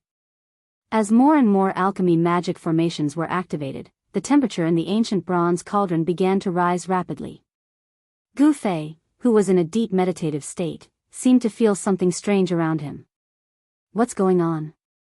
Very quickly, Gu Fei woke up from his meditative state. All he saw was a blurry mist in front of him. Waves of heat surged from all directions, making him feel like he was in a furnace. In reality, he really was in a furnace. Yen, what are you doing? Gu Fei shouted. He felt that something was wrong. The surrounding temperature was still rising rapidly. The high temperature in the cauldron made him feel pain all over his body. His skin felt like it was about to split open. Outside the ancient bronze cauldron, Yen did not answer. In reality, at this moment, she could not speak at all. Yen's entire body was filled with spiritual energy. Her movements of summoning spiritual energy became slower and slower. She even felt a wave of exhaustion. She really wanted to stop. However, she could not stop. This was a critical moment. If she stopped, all her previous efforts would be wasted and she would have to start all over again. I still need 10 more alchemy magic formations. Yen clenched her teeth and continued to summon spiritual energy. At this moment, she was sweating profusely. Beads of sweat the size of soybeans rolled down her face and dripped onto the ground. Although she was activating the simplest alchemy fire magic formation on the ancient bronze cauldron, it was still extremely taxing. Wah! Gu Fei's scream came from within the cauldron. He felt as if he had jumped into a volcano. His entire body felt like it was surrounded by magma. The spiritual liquid in the cauldron was boiling. It constantly evaporated due to the high temperature and turned into a spiritual mist. What was terrifying was that the temperature of the spiritual mist seemed to be even more terrifying than the heat that was surging in from all directions. The ancient bronze cauldron emitted an unfathomable force that bound the spiritual mist that was evaporated from the spiritual liquid inside the ancient cauldron. It just happened to envelop Gu Fei. An unfathomable force seemed to be pressing down on Gu Fei.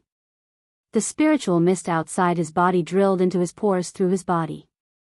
The spiritual mist formed by the alchemy fire contained pure spiritual energy. However, at the same time, it also contained a terrifying heat. Gu Fei felt as if traces of magma had drilled into his body.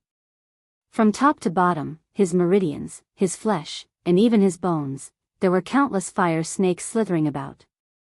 His entire body, from the inside out, was being mercilessly burned. The terrifying pain stimulated Gu Fei's sensitive nerves, causing him to scream and almost have a mental breakdown. Arg! So painful. Stop right now. Gu Fei screamed. Even though his mind was as firm as iron, he could not endure the pain in his body. Good. It's finally done. Yen used the last spiritual technique and shot out the last ray of spiritual light condensed from her spiritual energy. She activated the last alchemy array. Bang! The entire ancient bronze cauldron was immediately covered in a ball of fire. The alchemy array began to operate. Spiritual energy from all directions converged and turned into raging flames. The entire cauldron turned into a huge fireball in the blink of an eye. When Yen heard the inhuman screams coming from the ancient bronze cauldron, she could not help but frown. She thought to herself, didn't this guy say that he could endure any pain? Yen sat paralyzed on the ground and took out a jade bottle from her body. She poured out a medicinal pill and swallowed it.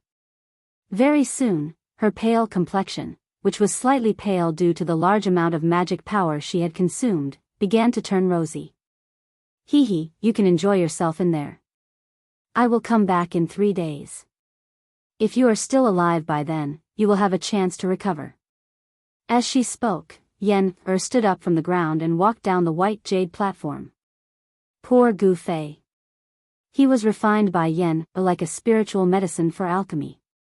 What was more frightening was that the ancient bronze cauldron produced a great force that bound him to the center of the ancient cauldron. Gu Fei, who was wrapped in layers of spiritual fog, could not die even if he wanted to. It was as if he was being roasted on a fire. He was enduring an inhuman pain that was 100 times worse than death by 1,000 cuts. Inside the ancient bronze cauldron, the spiritual mist surged violently. The spiritual mist constantly seeped into Gu Fei's body through his pores. Gu Fei only felt that his entire body, inside and out, was burning with raging flames. He could even smell the smell of burning. Ah! Ah! Ah! He screamed until he was hoarse. In the end, he could no longer scream. His throat could only make a few sounds of ah, ah, humph, humph. The endless pain he was enduring was not without its benefits. More than half of the ghostly aura that was sealed by the 18 soul-suppressing nails in his body had been dispelled. Using this extreme method to dispel the ghostly aura in his body, although it caused Gu Fei to suffer unprecedented pain, it seemed to be very effective. It was many times faster than the speed at which he dispelled the ghostly aura himself. The ghostly aura in his flesh and blood was gradually dispelled. However, the ghostly aura entwined in his bone marrow showed no signs of dissipating. However, Gu Fei's body clearly changed. Chapter 333. As night fell, Bailing City was still bustling with activity. Cultivators from all over the world gathered in Bailing City. Some of them came for a reason, while others came just to watch the fun. In short, all the cultivators that rushed into Bailing City had various reasons. In the north, other than the snow forest, there were also endless snow-capped mountains. There were no lack of terrifying beasts living in the mountains. It was not a good place to be. Even transcending mortality realm cultivators did not dare to walk into the depths of the snow-capped mountains alone in the dark. On this night with a bright moon and few stars, under the moonlight, 3 figures quickly walked on the thick snow. They did not even leave any footprints wherever they went. In the eyes of ordinary people, this was the legendary lightness technique of stepping on snow without a trace. The cold wind whistled, blowing off the snow on the trees from time to time. From time to time, there were mournful roars of beasts coming from the depths of the snow-capped mountains. These 3 uninvited guests passed through the snow forest and crossed the snow-capped mountains. They lowered their heads and hurried on their way. They seemed to be heading somewhere, not aimlessly. After walking for 100 miles, the 3 stopped at the foot of a mountain. The bone-chilling wind could not reach here. A young man in a white robe with a simple long saber on his waist took out a map and looked at it. The long saber on the young man's waist was covered with runes and a faint cold and fierce aura was emitted from it. This saber seemed to be extraordinary. "Hey, Dongfang Long, how far are we from the 9 underworld spring?" A handsome young man in a black robe said to the young man who was looking at the map. "Beitang Ao, be polite." Another young man in a white robe looked at the young man in a black robe and said unhappily.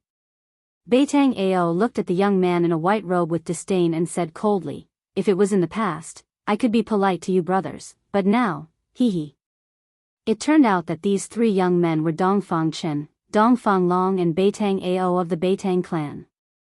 Although Dongfang Chen was very unhappy that Beitang Ao put on an arrogant attitude in front of them, he was also a little helpless. After all, Beitang Ao's strength was higher than his and he had the right to be arrogant. In the world of cultivation, strength was everything. If you wanted to gain the respect of others, you needed to have great strength. In these few years, Beitang Ao's cultivation had already broken through to the transcending mortality realm, while Dongfang Chen's cultivation stagnated in the awakening 9 heavens because of Gu Fei. The halo of a genius had long been lost. Others had long broken through, but he himself was blocked at the door of the transcending mortality realm. This made Dongfang Chen feel depressed every time he thought about it. "Beitang Ao, if you have the guts, then go and act crazy in front of Gu Fei." Dongfang Long put away the map and said disapprovingly. Upon hearing what was said, a hint of displeasure flashed through Beitang Ao's face. He said coldly, "Who said that 1 arrow is enough to kill Gu Fei, making this father come to this desolate place in the middle of the night?" After Dongfang brothers heard Beitang Ao's words, they became somewhat angry. "Don't we want to kill Gu Fei? If Gu Fei doesn't die, what does it mean for our two families, don't you know? Dongfang Chen said angrily. Okay, I don't want to quarrel with you. How far is it from here to the 9th Nether Spring? Beitang Ao waved his hand. Dongfang Chen and Dongfang Long looked at each other. They both knew that the matter at hand was more important. They still had to borrow the power of the Beitang family. It was not wise to fall out with Beitang Ao at this time. After crossing the two snow-capped mountains in front, we can reach the land of extreme Yin. Dongfang Long said. Then what are you waiting for, let's go. Beitang Ao said coldly. The relationship between Beitang Ao and Dongfang brothers didn't seem to be very good, but both sides didn't want to make things too stiff. So, the three walked out of the call and continued to the depths of the snow-capped mountains. Dongfang brothers and Beitang Ao were all cultivators, so they were not afraid of the cold. They walked on the thick snow as if they were flying. Soon, they crossed the two snow-capped mountains in front of them and came to a snow valley. They stopped, they all felt a trace of uneasiness at the same time. The entire valley was shrouded in strands of black chi, and the grayish-black underworld mist floated in the air. The valley emitted an eerie and terrifying aura that caused one's heart to palpitate, as if there was a peerless demon hiding in the valley. The 9th Nether Spring is in the depths of the valley. Dongfang Long said, but he didn't move his feet. He seemed unwilling to step into the valley, at least he didn't want to be the first to enter this evil place. The 9th Nether Spring was definitely not a good place. Here, Yin energy gathered. Just by standing outside the valley, one could feel the cold air penetrating into their body. If we don't get the water of extreme Yin from the 9th Nether Spring, we can't extinguish the flame of the primordial spirit lamp. Dongfang Chen muttered to himself. No one knew who he was talking to. The 9th Nether Spring was a secret place in the north. Here, Yin energy gathered. It was a Yin cave. For devil cultivators or ghost cultivators, it was a treasure land. Cultivating in the Yin cave would yield twice the result with half the effort. The three of them knew that the valley in front of them was very evil. No one was sure if there were devil cultivators or ghost cultivators cultivating in the valley. Therefore, the Dongfang brothers and Beitang Ao hesitated, they didn't want to be the first to step into the valley. Under the moonlight, in the evil valley where Yin Qi gathered, the surroundings were very quiet. There was not a single sound, not even the sound of the wind could be heard. This kind of absolute silence made people feel incomparably oppressed, as if there was a huge rock pressing down on their chests. Should we go in or not? Dongfang Long said softly. His breathing was a bit rapid, he couldn't calm down. If they couldn't get the water of the 9th Nether Spring in the valley, they couldn't extinguish the flame of the primordial spirit lamp. Dan Xingzi brought Gu Fei's primordial spirit lamp down the mountain. With the lamp as a guide, he found the northern devil domain. As long as Gu Fei didn't die, the lamp wouldn't extinguish. Because of this, Dongfang Chen knew from Dan Xingzi that Gu Fei wasn't dead, because although the flame of the primordial spirit lamp was very weak, it had never been extinguished. Dan Xingzi was still trying to find Gu Fei. If he found him, Dongfang Chen's secret would be exposed. The crime of murdering a fellow disciple was not small.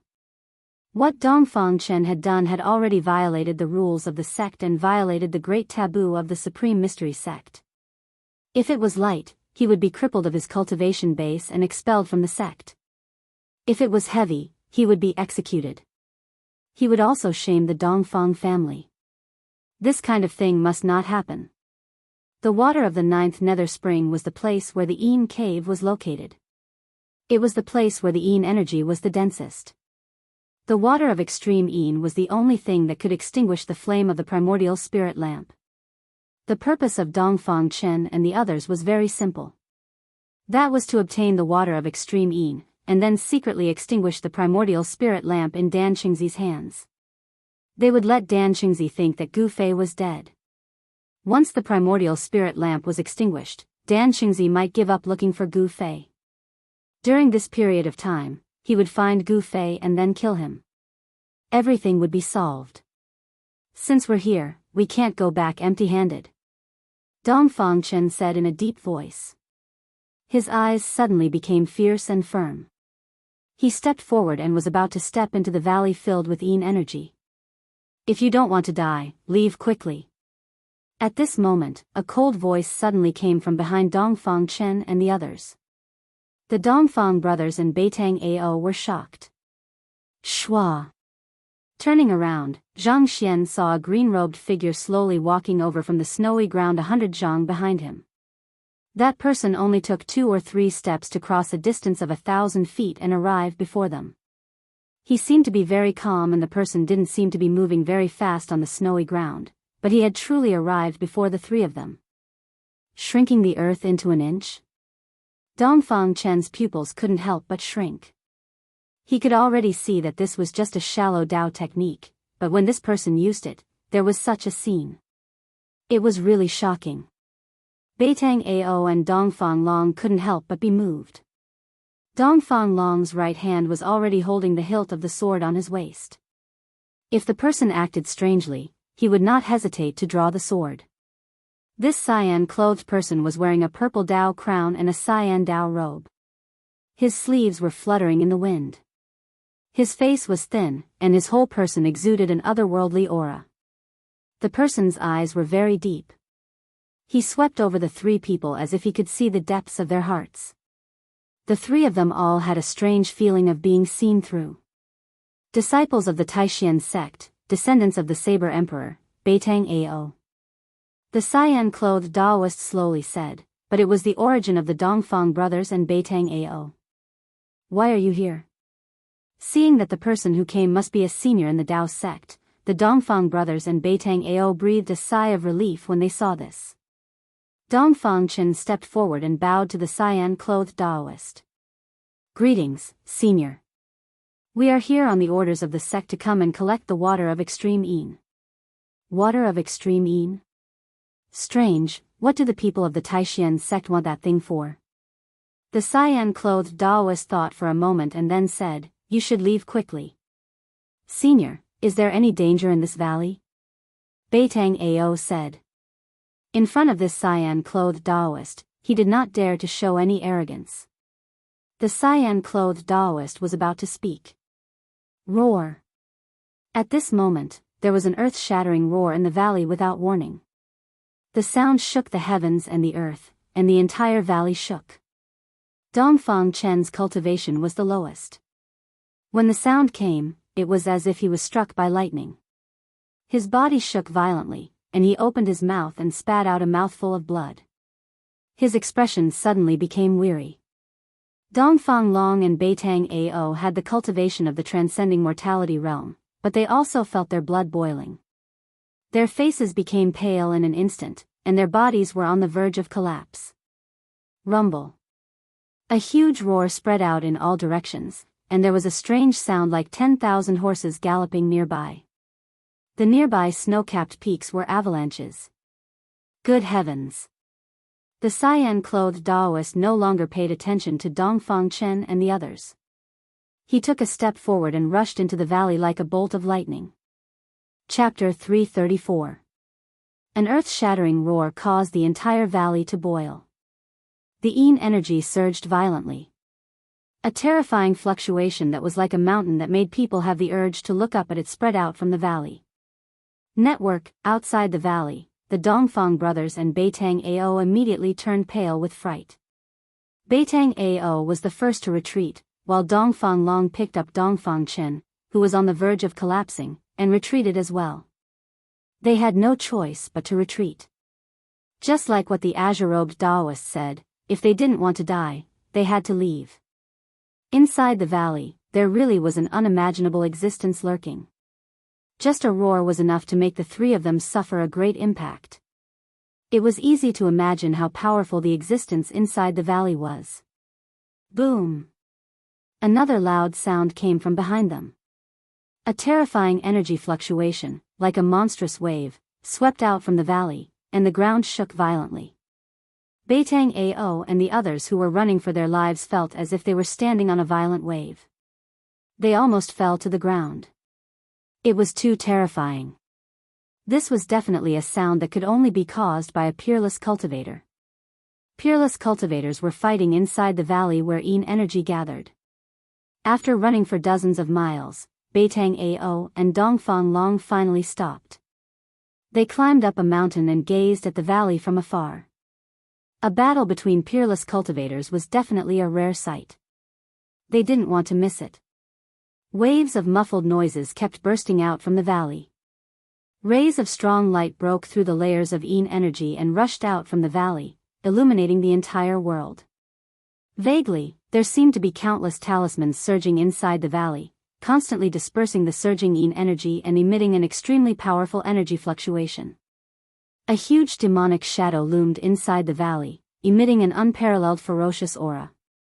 It constantly bombarded the countless talismans that emitted endless rays of light. The talismans drew in the energy of heaven and earth and unleashed an unimaginably powerful force, constantly bombarding the demonic shadow. That person is a powerful cultivator from the Shangqing sect.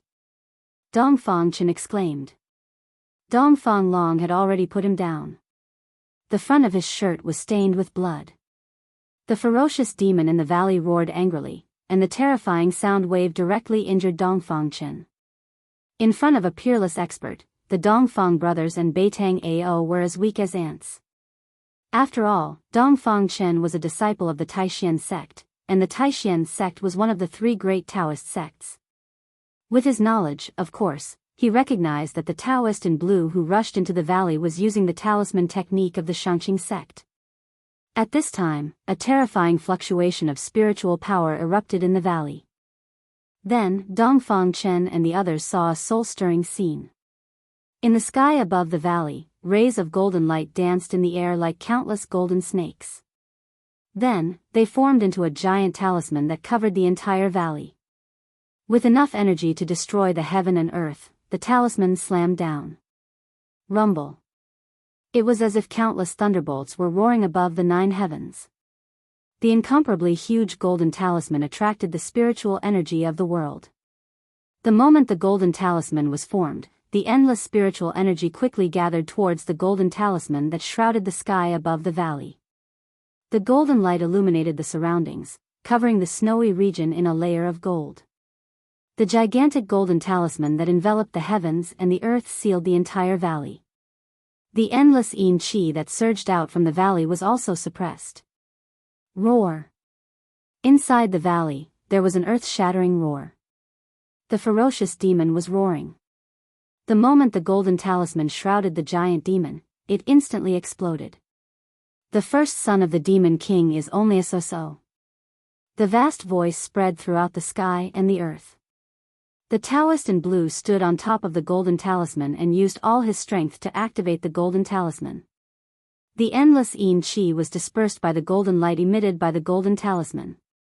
The Taoist in blue seemed to have the absolute upper hand. It turned out that he was making a move against Chu Gu. Chu Gu, who had caused a ruckus at Biling Pass and slaughtered all the guards at the pass, had escaped here. It seemed that Chu Gu had awakened from his state of madness. Otherwise, he would not have found this Yin cave and wanted to use the mysterious Yin Qi to heal himself. Network, damn it. The Yin Qi in the valley surged violently and Chu Ji's crazed roar could be heard. That day, he had fought against 2 opponents, Dan Qingzi and the peerless expert in Biling City. In the end, he was defeated and had to escape with injuries. That day on the ancient stone bridge in the abyss of immortals and demons, Dan Qingzi had stabbed him between the eyebrows. His mud-pill palace, which he had painstakingly repaired, had been destroyed and he had lost his mind. Chu Ji's demonic body, which had been modified by the blood of the gods and demons, had the ability to automatically recover. It was no weaker than Gu Fei's 5 elements martial body.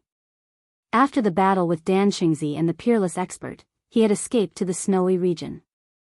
Chu Ji's mudpill palace had gradually been repaired and he had regained his sanity. The golden talisman shrouded the area and the entire valley shook violently. Boulders rolled down the mountain continuously. The endless heaven and earth spiritual qi in the surrounding area rapidly gathered and turned into rays of golden light that swam around the talisman. The golden talisman formed by the endless spiritual qi showed signs of becoming solid. The Yin Qi in the Yin cave was gradually being pushed away. The Taoist in blue wanted to suppress this place where the Yin Qi gathered by himself. Bang! At this moment, a ray of blood-red light that exuded an endless evil aura broke through the layers of Yin Qi. With an unstoppable momentum, it struck the golden talisman fiercely. The golden talisman that enveloped the area immediately shook violently. The golden light that was emitting from the talisman dimmed. The sky demon blade? It is indeed extraordinary. The Taoist in blue from the Shangqing sect stepped on the talisman and continued to descend. He did not believe that the talisman, which had gathered the endless heaven and earth spiritual qi, could not withstand the sky demon blade. Using the talisman to draw the power of heaven and earth to form a terrifying attack was the specialty of the Shangqing sect. The Taoist in blue's cultivation was extremely powerful. The golden talisman had actually successfully blocked the sky demon blade's attack. Die! Chu Gu roared angrily in the dark clouds. Suddenly, the Yin Qi in the valley retreated like the tide. A blood-red demonic blade emitted a blinding blood-red light that had never been seen before. The demonic blade was devouring the endless dark clouds and demonic qi. Break! Chu Gu shouted. The surging demonic qi gathered to form a demonic shadow that was hundreds of feet tall. The demonic shadow held the blood-red demonic blade and slashed upwards with all its might. Swoosh! The blood-red light from the blade shot up to thousands of feet, exuding an endless amount of evil aura. Like a terrifying blood-red ray of light, it seemed to split the void and shatter the heavens and earth. In an instant, it struck the golden talisman that was enveloping the valley. Boom! With a loud bang, golden rays of light shot out and the sky was dyed red. The blood-red light from the blade cut through the golden talisman that was enveloping the valley and struck out from the valley. The 1,000-foot-long blade of light shot straight up into the sky.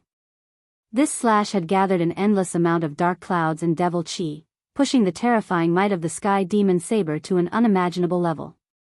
Even the golden talisman that had gathered an endless amount of heaven and earth spiritual qi was cut by this slash. The golden talisman that was cut did not collapse. Instead, it quickly shrank and entered the body of the Taoist in blue. The Taoist in blue suffered a great impact and spat out a mouthful of blood. Swoosh! Without any hesitation, the Taoist in blue turned into a golden ray of light and rushed out of the valley. In the blink of an eye, he disappeared under the night sky. After witnessing the earth-shattering battle between the peerless masters, Dongfang Chen and the others couldn't speak for a long time. It wasn't until the horrifying energy fluctuation in the world gradually calmed down that they recovered from the shock. Dongfang Chen and the others knew that the green-robed Taoist from the Shangqing sect was defeated and the Nine Nether Spring was occupied by the terrifying demon in the valley. The demon was probably hiding in the spring and using the Yin Qi to cultivate. What should we do? Beitang Ao looked at Dongfang Chen and asked. Dongfang Chen stared at the valley that was surrounded by Yin Qi. After a while, he said, "What else can we do? We came here for nothing." They knew very well that unless the peerless masters from their clans came, they might be able to obtain the water of extreme Yin. However, they could not invite the peerless masters from their clans. To be able to invite boss Dongfang, Beitangyu, and the other outstanding descendants of the two clans was already the limit of the power they could use. Just as Dongfang Chen and the others were about to retreat, they suddenly felt a light purple figure silently appear outside the entrance of the valley in front of them. Demon race? Chu Ji's voice came from the valley. Dongfang Chen and the others stopped in their tracks. They were very surprised. Another peerless master appeared. It seemed that many people were rushing towards the demon in the valley. One should know that peerless masters of the royal void realm were rarely seen. However, tonight, near the valley where Yin Qi gathered, 3 peerless masters appeared one after another. Although the mountain where Dongfang Chen and the others were at was very far away, after all, the vision of a cultivator was extraordinary. They could still see the figure clearly. It was a young girl wearing a light purple dress. If this girl didn't have a pair of furry ears, she would simply be a human. Not only was this girl not human, but she was also a demon, who could already transform. Demons who could transform were very terrifying. Not only did they have human-like intelligence, but they also had tyrannical strength. Hee. The heavenly devil blade is indeed worthy of being called the #1 devil blade of the devil path. Chu-gu, your name is like thunder piercing the ears these days. The maid-like girl said with a smile. Who are you? I know a lot of demons who can transform, but you are definitely not one of them. Chu-ji's voice was very cold, so cold that it was suffocating. The people who came here were either friends or enemies. He, Chu-gu, had no possibility of becoming friends with a demon, let alone a demon. I want to fight with you, but... The girl was a little hesitant. She didn't have any intention of making a move. Are you afraid of an unfair victory? Chu-gu seemed to know the girl's concerns. A true expert, and a confident expert, often disdained to make a move when the other party was seriously injured. This was because they had absolute confidence in their own strength. Chapter 335. The battle between demons and monsters that Dongfang Chen and others were looking forward to did not happen. The demon girl outside the valley did not attack Chu-gu, but retreated in the end. Perhaps, the demon girl really thought that if she fought with Chu-gu at this time, even if she won, it would be an unfair victory, so she retreated. Although they were demons and monsters, they were not life and death enemies. On the distant snowy peak, the Dongfang brothers and Beitang Ao knew that their trip tonight was in vain. The demon in the valley ahead was incomparably powerful. It was not something they could imagine. Let's go. Beitang Ao said, and then turned to walk down the snowy peak. At this moment, Dongfang Chen suddenly said, wait a minute. What, do you still want to get the extreme in water at this time? Don't dream. Beitang Ao glanced at Dongfang Chen disdainfully and said coldly. This is not impossible. Dongfang Chen said indifferently. Second brother, don't take the risk. The demon in the valley, even if the peerless experts of the family come, they may not be able to drive him away. If we go to get the extreme in water at this time, it is tantamount to throwing away our lives. Dongfang Long said with a frown. Big brother, will I be a fool who will throw away my life knowing that there is danger? Dongfang Chen said calmly. When Beitang Ao and Dongfang Long saw that Dongfang Chen did not seem to be joking, they couldn't help but be curious. Does he really have a way to get the extreme in water? Wait. If my guess is right, the demon in the valley is about to leave. Dongfang Chen seemed to have a card up his sleeve, but only he himself knew that in fact, he did not have much confidence. Okay, I will wait and see. Beitang Ao had already walked more than a dozen steps. After hearing Dongfang Chen's words, he laughed and walked back. He wanted to see Gu Fei suffer. However, at this time, Dongfang Long and Beitang Ao seemed to have vaguely thought of something. It seemed that what Dongfang Chen said was not impossible. It had to be said that Dongfang Chen's words were really accurate. After the demon girl outside the valley left, soon, a mass of demon chi rushed out of the valley, and a heart-palpitating and terrifying aura immediately spread. The mass of demon chi, like a demon cloud, rushed out of the valley and quickly flew towards the north. In the blink of an eye, it disappeared under the night sky. This. Beitang Ao and Dongfang Long couldn't help glancing at each other. They couldn't believe that the devil path expert in the valley really left. Second brother, how did you know that the demon in the valley would leave? Dongfang Long asked in shock. Dongfang Chen smiled and said, actually, it's nothing. I just found out the identity of the demonic cultivator in the valley. Yes. According to the azure-clothed Taoist who was defeated just now, that person seems to be called Chu-gu. Dongfang Long recalled the conversation between the azure-clothed Taoist and the fiendish Tao expert in the valley. Chu-gu, the first son of the devil monarch. I should have thought of it long ago. Really? When Beitang Ao heard this, he immediately came to a realization. The demon in the valley was the madman who had rushed out of the extreme North Devil region and destroyed the northern mountain pass. The northern region of the Northern Wei Empire was a bitterly cold place that was covered in ice and snow all year round. Under normal circumstances, no cultivators would come to such a desolate place. The reason why the northern region became so lively was because two things happened in the northern region that were enough to affect the nerves of the cultivation world. One of them was caused by the first son of the devil monarch. No wonder the demonic cultivator in the valley left. It was because his whereabouts had been discovered. It was believed that other experts would soon find this place. One had to know that many peerless experts had entered the snow region. They only had two purposes, to find the spiritual land and to kill Chu Gu. Dongfang Chen didn't say anything else. He directly rushed down the snowy peak. Dongfang Long and Beitang Ao also followed. After all, the two of them were in the transcending mortality realm, so they quickly surpassed Dongfang Chen.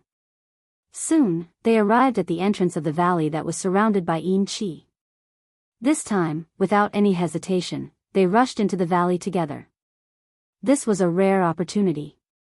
As long as they obtained the extreme Yin water from the 9 underworld spring, they would be able to extinguish the Yuan spirit lamp in Minister Dan's hand, so that Minister Dan wouldn't be able to find Gu Fei. It's so cold. After going a few miles deep, Dongfang Chen felt that he was about to be frozen by the surrounding Yin Qi. The place where Yin Qi gathered was terrifyingly cold. Even Dongfang Long and Beitang Ao felt that it was difficult to endure. The surroundings were hazy, and all they could see was a grayish-black fog. Their vision was greatly hindered. In the valley, they couldn't see far. They seemed to have entered another world. The thick Yin Qi seemed to isolate the valley from the outside world. The gloomy and terrifying atmosphere filled every inch of the valley. "Second brother, you can go out," Dongfang Long said. The closer they got to the 9 underworld spring, the thicker the Yin Qi and the colder the temperature became. Dongfang Chen stopped when he heard this. He knew that he only had the cultivation of awakening me 9th heavenly layer. It was difficult for him to resist the Yin Qi that spread from the 9 underworld spring. He nodded, then retreated in the direction of the valley entrance. Dongfang Long and Beitang Ao continued to move forward. Traces of battle could be seen everywhere in the valley. The battle just now was extremely fierce. Dongfang Chen retreated to the outside of the valley. He didn't wait for long before he saw Beitang Ao and Dongfang Long coming out of the valley. They didn't say anything and directly left the valley. They got what they wanted to get. Dongfang Chen and the others had just left for a while when a golden light flew from afar. A vague figure was wrapped in the golden light. Riding the golden light and flying in the void, the person who came was a peerless expert. The person directly broke through the Yin Qi that shrouded the valley and rushed into the valley. Soon, the person rode the golden light and rushed out of the valley. The golden light flashed and went far away in an instant. Under the night sky, a golden light cut through the void and flew over a snowy forest. The golden light faded away, and a middle-aged Taoist wearing a cyan robe appeared. Chu Gu ran really fast. The cyan-robed Taoist muttered to himself, then stood in the void and looked in all directions. The cyan-robed Taoist patted the storage bag on his waist, and a cyan light immediately rushed out of the bag. Then, a simple and unadorned ancient bronze lamp appeared in front of the Taoist. On the wick, a soybean-sized cyan light flickered as if it could go out at any time. He should be nearby. Strange. The cyan-robed Taoist held the ancient bronze lamp and tested it in all directions. He seemed to be using the ancient lamp to sense something. What the hell is going on? Where did Gu Fei go? The cyan-robed Taoist stopped. The ancient bronze lamp in his hand didn't show any abnormality. This cyan-robed Taoist was Dan Qingzi. He found this place by relying on the ancient bronze lamp's guidance. However, what he saw was only an endless snowy forest. There was no trace of Gu Fei. The ancient bronze lamp in Dan Qingzi's hand was the primordial spirit lamp that Gu Fei ignited on the day the virtual sky world opened. The fact that the lamp didn't go out meant that he was still alive. The primordial spirit lamp was actually a unique treasure of Taishan sect. By igniting the lamp with blood essence, the primordial spirit lamp and the cultivator who ignited it would have some kind of connection. Gu Fei was nearby, but Dan Qingzi still couldn't find Gu Fei. It was very strange.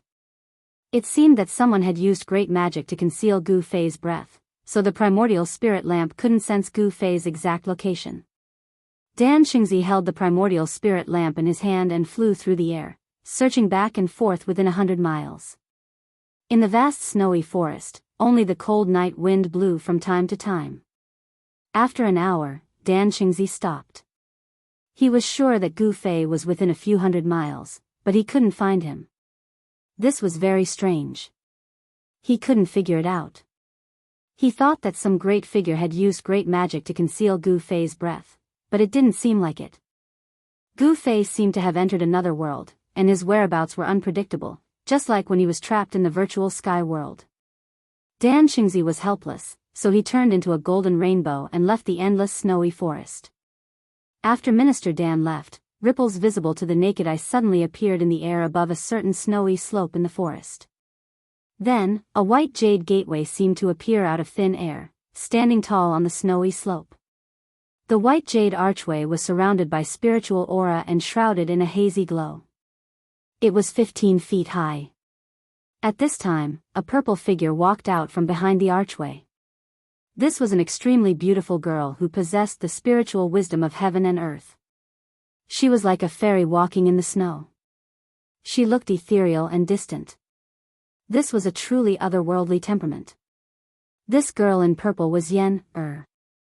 Yen-Er looked in the direction where Dan Qingzi disappeared and muttered to herself, "Who was that person? How did he find this place?" She pondered for a while and then withdrew her gaze. Who cares who he is? Even if he was a real immortal, it would be difficult for him to break into the Danding's paradise. I worried too much. As Yen-Er spoke, she walked into the white jade archway.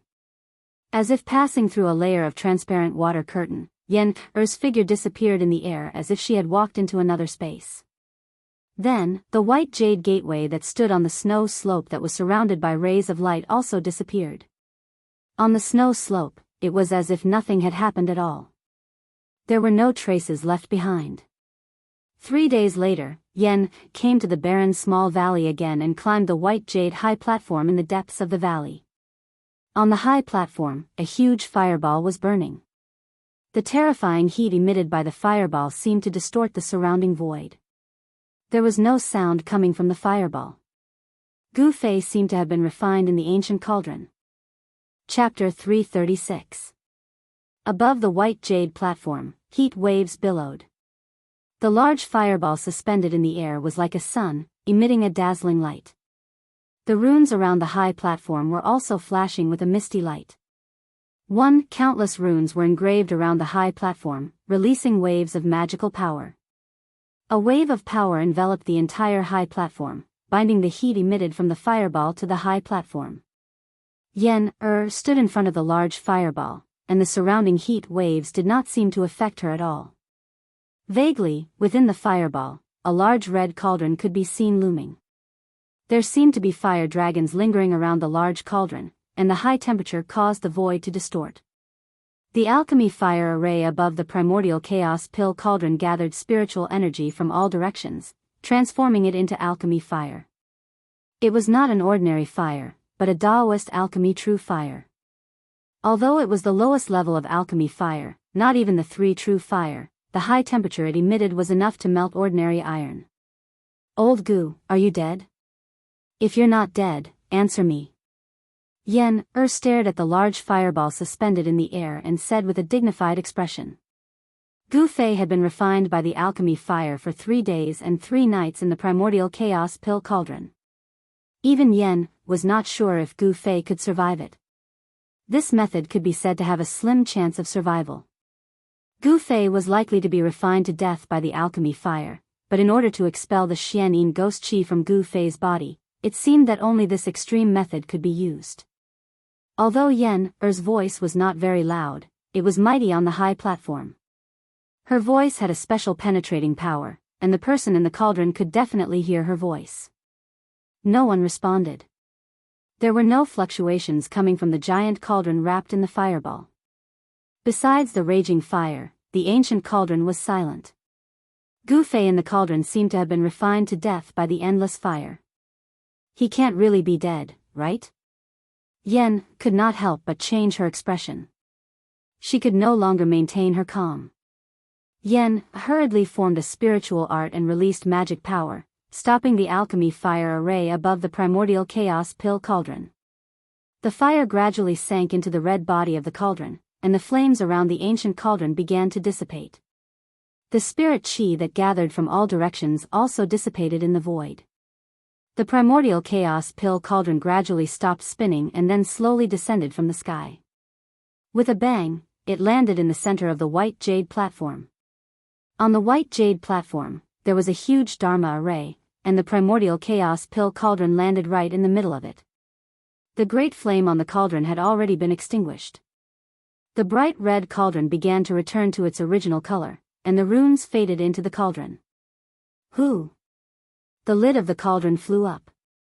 Then, a fiery red thing flew out from the cauldron and fell on the white jade floor beside the ancient cauldron. Pung! The cauldron lid fell back down and covered the ancient cauldron again. Network E. It was a man who was hugging his knees and curled up into a ball. His entire body was red like a giant roasted prawn. This person was Gu Fei, who had been thrown into the primordial chaos pill cauldron by Yenner and used as a pill to refine for 3 days and 3 nights. The clothes on his body had already turned to ash, and his long hair had already fallen off. His entire body seemed to have been roasted, and some parts of his skin had even fallen off, revealing charred flesh. Gu Fei looked extremely miserable, but he was not dead yet. Yenner could sense an extremely weak life force from Gu Fei's body. It was hard to imagine what kind of terrifying torture Gu Fei had gone through in the past 3 days and 3 nights. However, there was no doubt that he had made it through. His will to live was very strong, and could even be considered abnormal. No one could be refined in the cauldron for 3 days and not collapse. Good. Yenner heaved a sigh of relief and put down a huge stone in her heart. At the same time, she could not help but look at Gu Fei in a new light. Although his life force was very weak, he had ushered in a new life. Seeing the naked Gu Fei, Yenner's face couldn't help but flush red. She took out a set of clothes from her storage pouch and a jade bottle. She uncorked the bottle and poured out a green pill the size of a pigeon egg. A refreshing fragrance of plants immediately filled the air. Yen held the elixir in her palm and used her magic power to turn it into a dark green mist. Then, she controlled the mist to wrap around Gu Fei, who was on the ground. The mist from the green pill contained a huge amount of life energy. It was a huge amount of vitality refined from the spiritual energy of the plants. This vitality constantly seeped into Gu Fei's body. Gradually, Gu Fei's body changed. His red skin began to crack and fall off. The skin that fell off was as translucent as a top-grade jade, shining with a bright luster. The green mist that enveloped Gu Fei's body gradually thinned. Gu Fei's body was like a dry land that desperately needed the nourishment of rain. For Gu Fei, spiritual energy was like rain. After absorbing the spiritual energy from the pill, the weak fluctuation of life energy in Gu Fei's body began to grow stronger. At a speed visible to the naked eye, a new head grew out. The new head was no longer snow white, but black and shiny. After injecting all the mist from the pill into Gu Fei's body, Yenner left the white jade high platform. She knew that Gu Fei would wake up soon. After Yenner left, Gu Fei's body began to twitch slightly, and his breathing became rapid. The spiritual energy from the pill had filled his body with vitality. His eyelids were twitching, and his eyeballs could be seen moving under his eyelids. "I'm dying of pain." Gu Fei suddenly screamed. He opened his mouth and spat out a mouthful of turbid air, waking up. He felt a breath stuck in his chest, and it was extremely uncomfortable.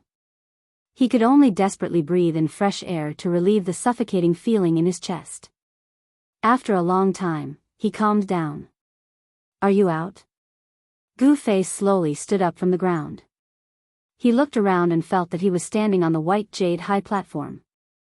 The ancient bronze cauldron beside him was still emitting bursts of heat. Gu Fei looked down at his hands. The skin on his arms was as smooth as white jade. It seemed to be even more delicate than a woman's skin. Gu Fei felt that his body seemed to be a little different, as if his flesh and blood had been reborn. After 3 days and 3 nights of tempering, Gu Fei felt that his body seemed to be more powerful than before, as if there was an inexhaustible amount of energy in his body. He put on the clothes that Yen had prepared for him and then left the white jade high platform. Just as Yen opened the mixed essence pill cauldron and released Gu Fei, a figure sitting in a pavilion in a courtyard in Bailing City woke up from his meditation. He patted the storage bag on his waist. An ancient bronze lamp immediately flew out from the storage bag and floated in front of him. The green-robed Taoist sitting on the stone stool was Minister Dan. What's going on? Gu Fei's life aura seems to be getting stronger. Minister Dan waited for a spark on the ancient bronze lamp and muttered to himself. The pea-sized lantern on the ancient lamp was emitting a dazzling green light. The lantern gradually turned into a flickering little flame. What's happening to Gu Fei? Why is his life fluctuating so erratically? Minister Dan frowned. From the strength of the green lantern, he knew that Gu Fei was in a situation where he was about to die. Minister Dan's heart was burning with anxiety. However, he could not find traces of Gu Fei. Gu Fei seemed to be in a strange place and it was difficult to pinpoint his exact location. However, Gu Fei's life aura flourished once again. This meant that his life was no longer in danger. He had taken a trip to the gates of hell and finally walked out. Minister Dan put away the green lantern, stood up from the stone stool, and walked out of the pavilion. After a moment of deep thought, he soared into the sky and turned into a golden ray of light, disappearing into the horizon. It was noon and the sun was high up in the sky. Bailing City was bustling with activity. People who looked like cultivators could be seen walking on the streets and alleys. Minister Dan did not hide his tracks. Many cultivators in Bailing City saw a golden ray of light rushing out of the city and flying into the depths of the snowy forest. In the eyes of an observant person, Minister Dan's whereabouts were no secret at all. Immediately after, a streak of green light also shot out of Bailing City and disappeared into the horizon. On a spirit mountain peak in Pill Cauldron Paradise, Gu Fei relaxed his body and sat cross-legged on a large boulder. His mind sank into an ethereal state. Soon, Gu Fei's consciousness gradually became illusory, as if he had merged with nature. He seemed to have become one with the boulder beneath him, his surroundings, and even the spirit mountain peak. Spiritual energy swirled around the spirit mountain peak, causing the flowers, grass, and trees in the surroundings to constantly tremble. Large amounts of wood power seeped out, as if there were rays of green light drifting about. The spiritual energy in Pill Cauldron Paradise was plentiful.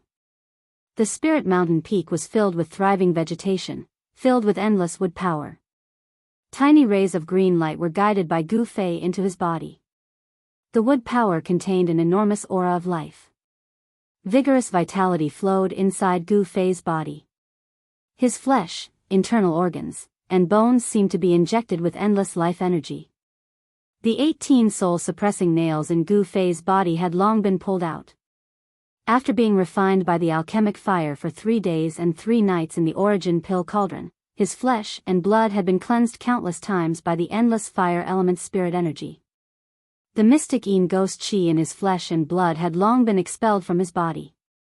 Countless evil souls were also completely refined by the alchemic fire along with the dissipation of the mystic Yin ghost chi.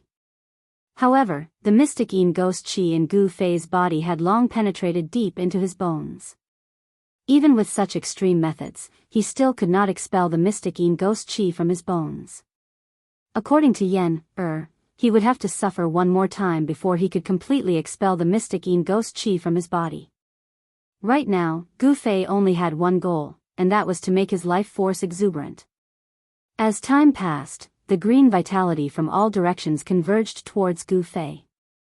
It could even be clearly seen by the naked eye.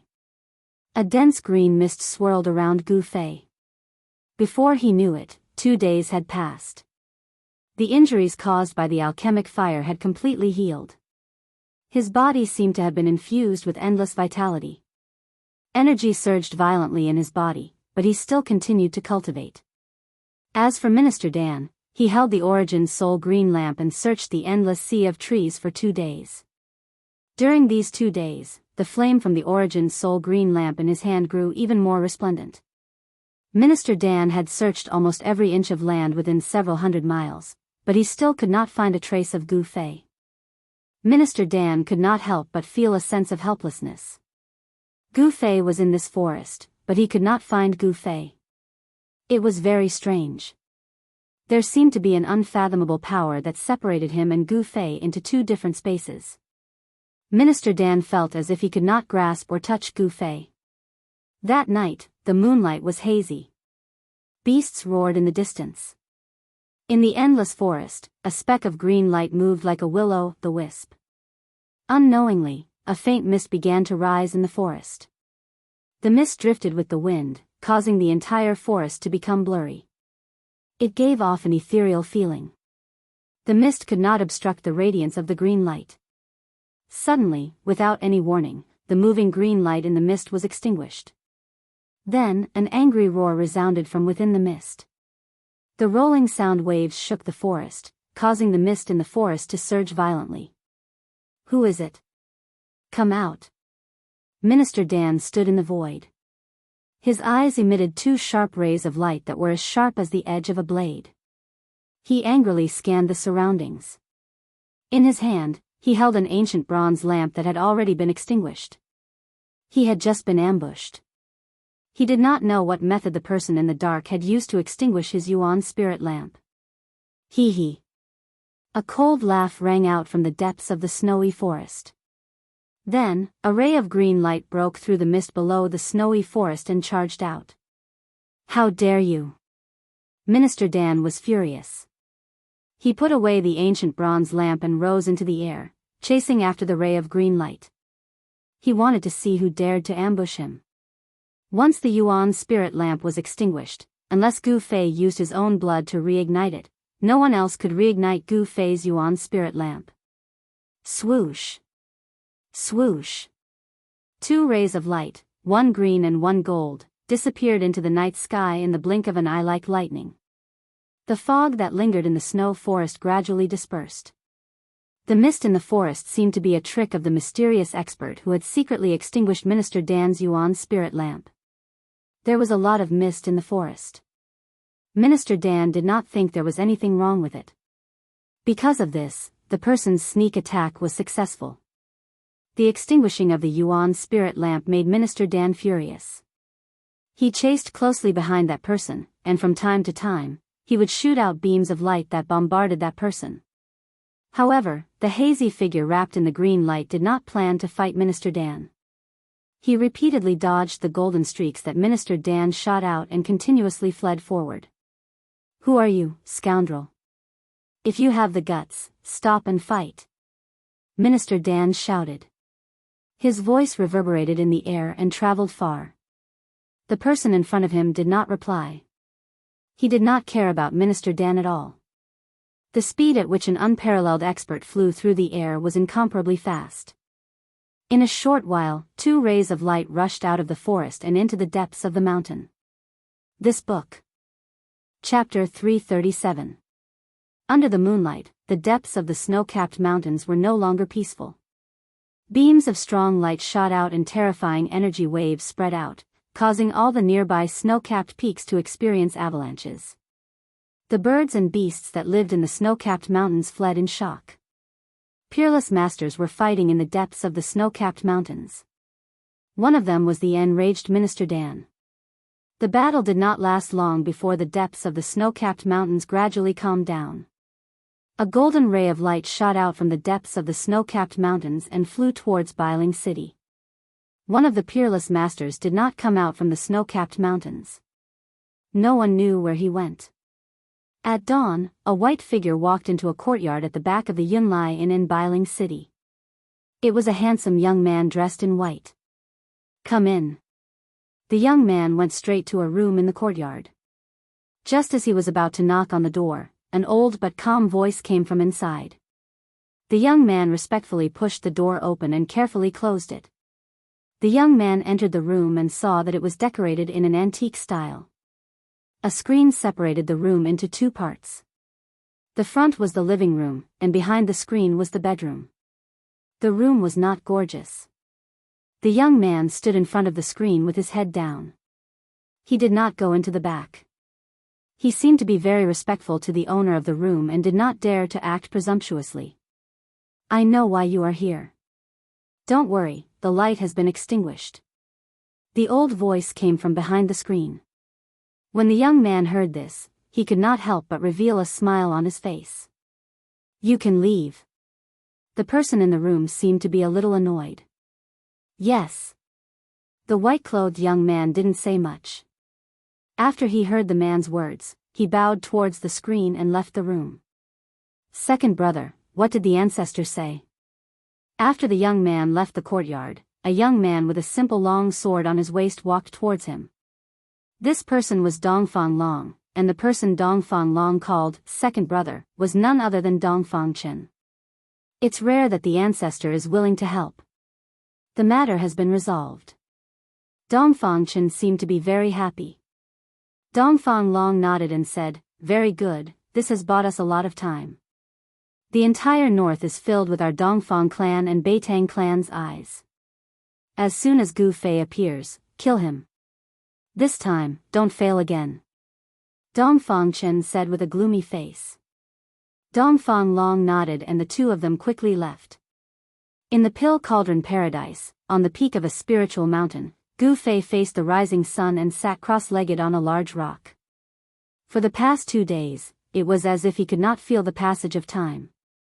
He seemed to have merged with nature, his body and mind condensed together with this spiritual peak, blending with heaven and earth. This was a miraculous state. He seemed to be able to hear the thoughts of the trees and flowers, understand the words of birds and beasts, and sense the pulse of the earth. He seemed to have truly blended into this vibrant world, as if he had become a part of it. The breeze gently blew, and the fragrance of all kinds of plants and flowers slowly rippled in the forest. The rising sun was not dazzling. Like water ripples, it shrouded the entire spiritual peak with a faint layer of golden gauze. Gu Fei stood up from the large rock. Looking at the rising sun, at this moment, he felt incomparably calm. He also felt the vitality between heaven and earth. Gu Fei seemed to have a feeling of enlightenment in his heart. A touch of the morning glow cut through the dawn, and rays of golden light sprinkled on the mountain forest that was surrounded by spiritual energy. Infinite vitality rippled, apes cried, tigers roared, birds chirped, and insects chirped. Gu Fei took a deep breath, and his whole body felt comfortable. As Gu Fei circulated his profound cultivation technique, his body became like a vast ocean that sucked in all the spiritual energy from the surroundings. The essence of the sun, the moon, the wood, and all the other energies that floated in the air were all gathered towards him. Streams of light, which were almost invisible to the naked eye, circulated inside Gu Fei's body, nourishing his body like sweet dew, covering his internal organs, bones, flesh, and blood with a layer of precious light. Sitting on the mountaintop for 2 days and 2 nights was not completely fruitless. His state of mind had been improved, and his body seemed to be filled with endless vitality. The essence of heaven and earth was like cold water, washing his flesh and blood over and over again. He tried to activate the pure essence of the sun that was released when the sun rose. He wanted to use the essence of the sun, the pure yang energy, to dispel the remaining ghost qi in his bone marrow. However, he seemed to have failed. The essence of the sun was not that easy to absorb, and the timing was very important. Obviously, Gu Fei did not grasp this fleeting opportunity. Standing on the top of the spiritual peak, Gu Fei breathed in and out the spiritual energy from all directions, pouring endless spiritual energy into his exhausted body. It wasn't until noon that the gathered spiritual qi drifted away. He stopped and sensed the surging energy in his body. He had to admit that the spiritual energy in the Pill Cauldron Paradise was really abundant. This place was indeed a treasure land for cultivation. When Gu Fei stopped operating the mysterious technique, a bone-piercing coldness came from the depths of his body, making him shiver involuntarily. It seemed that the ghost qi that had penetrated deep into his bone marrow was really hard to dispel with his own power. However, this was already good enough. After all, His body had regained its vitality, and the 18 soul-suppressing nails had been pulled out. His soul sense was no longer suppressed. Not only could the 18 soul-suppressing nails suppress the ghost chi in his body, but they also completely suppressed Gu Fei's soul sense inside his body, which made it impossible for him to open the space inside his body. Standing on the top of the mountain, Gu Fei carefully used his soul sense to communicate with the space inside his mud pill palace. The purple vertical scar that had disappeared between his eyebrows began to appear on his skin. Gradually, the vertical scar emitted a misty purple light. Gu Fei's soul sense had successfully communicated with the space inside his body. His real body did not enter the space, but a wisp of his soul sense had descended into the space inside.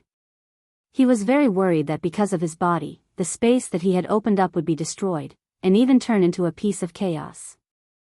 However, he seemed to have worried too much. A giant cauldron that emitted an endless aura, as if it had existed since the beginning of the world, was suppressing the center of the space. Traces of chaotic energy that were visible to the naked eye were guided by the mountain and river cauldron. Gu Fei found that not only did his space not collapse because of the decay of his body, but it was also gradually expanding. The mountain and river cauldron refined the chaotic energy and suppressed the space. At the same time, it was also continuously pouring energy into Gu Fei's space, causing the space to gradually expand. Of course, the growth of the space inside was very slow. It had been a long time since Gu Fei moved the mountain and river cauldron from the chaotic zone into the space inside his space, but Gu Fei found that his space had only expanded to about 60 meters in radius. When he was in the virtual sky world, the old turtle once said that the inner world was closely related to a cultivator's body. As one's strength increased, the inner world would also grow. The stronger one was, the bigger the inner world would be. However, if one's cultivation level regressed, the inner world would also collapse and shrink. According to Gu Fei's situation, when his body deteriorated to the extreme, his inner world would have collapsed long ago. Gu Fei's luck was really good. There was a unique mountain and river cauldron suppressing the void in all directions in his inner world. Even though Gu Fei was seriously injured and on the verge of death, his inner world still showed no signs of collapsing. The mountain and river cauldron could suppress the earth veins in all directions. It was definitely a treasure. Gu Fei found that the 5 or 6 spiritual plants planted in his inner world emitted a floral fragrance. Their branches and leaves were shrouded in a faint misty glow. The spiritual plants didn't show any signs of withering. Instead, they were growing very well. The surroundings of the spiritual plants were green and green grass grew on the ground. Gu Fei's inner world was no longer lonely and lifeless. After his divine comprehension retreated from the inner world, Gu Fei jumped down from the boulder and walked down the mountain. He wanted to find out what method Yen planned to use to dispel the mysterious Yin ghost aura that had already penetrated into his bones. Minister Dan was very angry and also very depressed. Someone destroyed Gu Fei's green lamp, which made him furious and flustered. Because without the guidance of the green lamp, it would be very difficult for him to find Gu Fei. The hopes of the elders of the sect were all on Gu Fei. Minister Dan was actually shouldering a heavy responsibility. After the trip to the virtual sky world, the elders of the 3 great Taoist sects didn't find any trace of the 9-colored longevity grass on the other disciples. In the virtual sky world, everyone saw that it was Gu Fei who took the 3 9-colored longevity grass. Because of this, the head of the Taishan sect and a group of elders used their great magical power and used the green lamp as a guide to keep an eye on Gu Fei's life and whereabouts. When the green lamp sensed that Gu Fei had left the virtual sky world, the higher-ups of the 3 great Taoist sects were alarmed. The Taishan sect immediately sent Minister Dan down the mountain to search for Gu Fei's whereabouts. Gu Fei became the disciple that the 3 great Taoist sects paid the most attention to. Of course, what attracted the higher-ups of the 3 great Taoist sects wasn't Gu Fei himself, but the things he had. In the evening, in Bailing City, a person came to the courtyard where Minister Dan was staying. Minister Dan respectfully invited this person to a side room, then stood to the side and waited on him carefully. Although he was already a peerless expert in the void-controlling realm, he still didn't dare to show the slightest disrespect in front of this person. How did it go? Taoist Chao Yang, who was sitting high in the hall, asked calmly. He wore a purple jade Taoist crown, 9 suns shining in the sky, and the golden crow burning sky robe. Martial uncle, Gu Fei is missing, and the green lamp of the 9-colored primordial spirit has also been extinguished. Although Minister Dan was a little hesitant, he didn't dare to hide anything in front of Daoist Chao Yang. What happened? When Daoist Chao Yang heard this, he couldn't help but raise his eyebrows, and an invisible momentum immediately spread in the room. Minister Dan suddenly felt as if his chest was suddenly pressed down by a 1,000-kilogram boulder. He felt like he was suffocating, and his breathing became a little rapid. His forehead was also covered in cold sweat. This book was first published.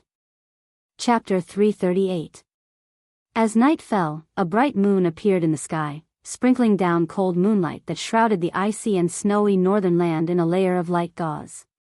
Network, swoosh. A figure suddenly appeared in the sky above an endless snowy forest in the northern land as if it had teleported. This person wore a purple jade crown on his head and a golden crow sky-burning robe of the 9 suns' brilliant sky. There seemed to be flames flowing all over his body. He was Taoist Chao Yang of the Shaoyang Peak of the Taishan sect. Swoosh. A golden rainbow suddenly appeared in the distant sky, like a golden bolt of lightning, cutting through the void and flying quickly toward Taoist Chao Yang. Gu Fei is nearby. Taoist Chao Yang's eyes seemed to have no spirit, but it was as if he had a magical power that could penetrate the void, as if he could see anything he wanted to see. He glanced around but did not feel anything strange. What he saw in front of him was just a common snowy forest in the northern land. At this time, the golden light that appeared in the distant sky had already flown in front of him, and a powerful wave of spiritual power immediately spread out. The golden light dissipated, and a figure appeared next to Taoist Chao Yang. Is it here? Taoist Chao Yang asked. The person who came in the golden rainbow was Dan Qingzi. When he heard the question, he immediately replied, yes, but even with the spirit lamp in hand, I can't find Gu Fei. Before the spirit lamp was extinguished, Dan Qingzi had tracked Gu Fei more than once, but it was difficult to find any trace of Gu Fei.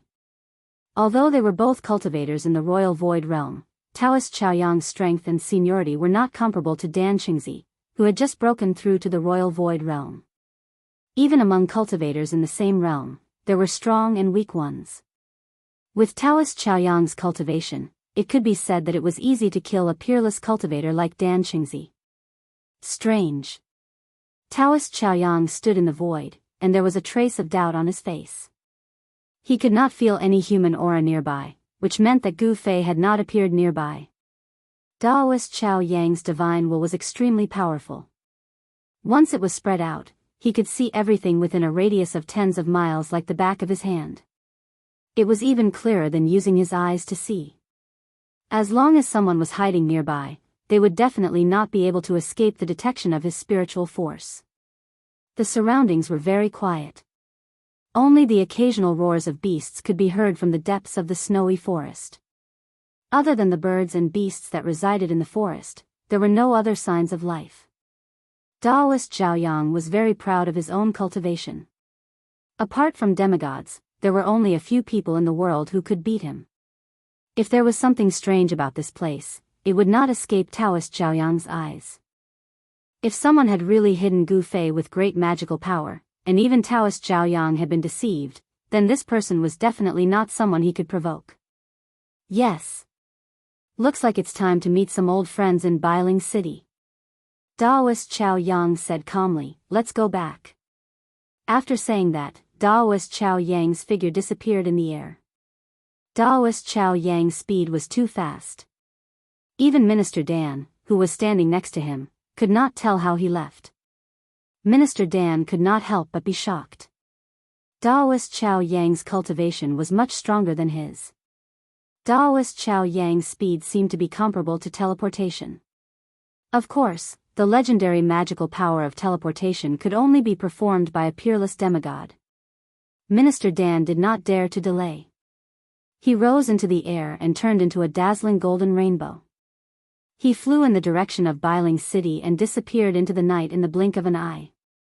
Of course, Daoist Chao Yang's arrival did not go unnoticed by the old monsters in Bailing City. The situation in Bailing City became even more delicate. There were many undercurrents, and a storm was brewing. Compared to Bailing City, the Pill Cauldron's grotto was quiet. There was no ice or snow here, and the temperature was warm. Several mountain peaks were filled with green. There was a small bridge that spanned over the flowing water, and flowers bloomed beside the stream. Cranes flew across the sky from time to time. A herd of spiritual deer chased each other on the grassland between the mountains. All sorts of spiritual herbs were planted on the cultivated slopes. The Pill Cauldron's grotto was definitely a blessed land for immortals. It was hard to imagine that there would be such a grotto in the snowy northern lands. This place was isolated from the rest of the world and was filled with spiritual energy.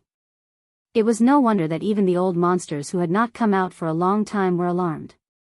Unfortunately, this spiritual land already had an owner. The ancestors of the Pill Cauldron Gate had spent a lot of effort to set up a peerless formation to isolate this spiritual land from the rest of the world, forming a grotto. This grotto was independent from the world, but it was also closely connected to the world. The spiritual veins of the earth were the foundation of this small world. It was hard to imagine that with this grotto as the foundation, the Pill Cauldron's grotto still declined. Unless the peerless formation outside the Pill Cauldron's grotto was broken, the Pill Cauldron's grotto would never be revealed to the world. Even a powerhouse like Daoist Chao Yang could not sense the existence of the grotto. In order to help Gu Fei get rid of the Xianing ghost qi that was entangled in his bone marrow, Yan had been busy with something for the past few days. She seemed to be making something. Gu Fei asked a few times, but Yan pretended to be mysterious and ran away. Network, Gu Fei had no choice but to find a place to circulate his mystic art and breathe in and out spiritual energy. He wanted to use the endless spiritual energy to temper his muscles and bones, using this method to get rid of the Xianing ghost qi deep in his bone marrow bit by bit. But soon, Gu Fei felt that his method did not seem to work at all. The uncomfortable feeling of coldness coming out from his bone marrow still happened a few times a day. Every time he did it, his body would feel cold and his blood and qi seemed to be condensing. This was like a bone-deep gangrene. With his ability, there was no way he could get rid of the Xianing ghost qi deep in his bone marrow. One morning 3 days later, Yan found Gu Fei at the peak of a spiritual mountain. "Follow me." Yan roused Gu Fei from his deep meditation. This was the first sentence she said to Gu Fei. She seemed to be a little excited. "Where to?" Gu Fei asked. "Just follow me. Of course, if you don't want to get better, you can continue to meditate here." Yan revealed a sly smile and walked straight down the mountain. "Wait for me." Gu Fei hurriedly chased after her. Although he had vaguely guessed why Yan came to find him, he still could not keep calm. One had to know that the Xianing ghost qi deep in his bone marrow would come out several times a day. That kind of feeling was not pleasant. Yan brought Gu Fei to an ancient altar in the Pill Cauldron Grotto and walked up. Gu Fei felt that this altar seemed to be made of purple jade. Every purple jade brick was engraved with ancient runes. The altar was 15 feet wide and emitted a misty purple glow. After walking up the altar, Gu Fei discovered that the ground of the altar was also engraved with countless runes. The countless runes seemed to form a huge formation. Gu Fei did not set foot in the formation. He could not figure out the function of the formation on the altar. Apart from the runes engraved on the purple jade ground, there was nothing else on the altar. Gu Fei was a little surprised.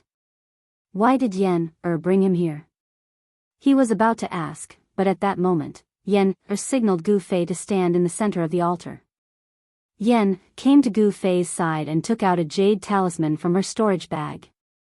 She handed it to Gu Fei and said, "Take it. It will be useful when we return." Gu Fei took the jade talisman and saw that both sides of the jade talisman were also engraved with runes. Moreover, Gu Fei felt that the runes on the jade talisman in his hand and the runes on the altar seemed to come from the same source. Yan's hands formed hand seals. Then, the ancient purple jade altar immediately emitted a strong energy fluctuation. The runes engraved on the entire altar gradually lit up. The ancient altar obviously contained an incomparably strong energy. Yen's hands continuously formed hand seals to guide this originally dormant power out. Rumble. The entire altar began to shake. Then, thousands of runes rushed out from the altar as if they had come to life. They formed a mysterious formation that enveloped Gu Fei and Yen, who stood in the center of the altar. Gu Fei was shocked.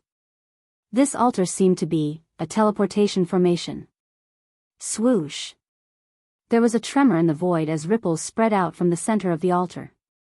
Thousands of light talismans formed an array. The instant Yen and Gu Fei were enveloped, the two of them disappeared from the altar. Thousands of light runes dissipated on the altar. The runes engraved on the altar also gradually dimmed. The energy contained in the altar also quieted down. The space was twisting. Gu Fei felt as if he had stepped into a void tunnel. A strange feeling welled up in his heart. This feeling was not unfamiliar to him. There was no sky, no earth.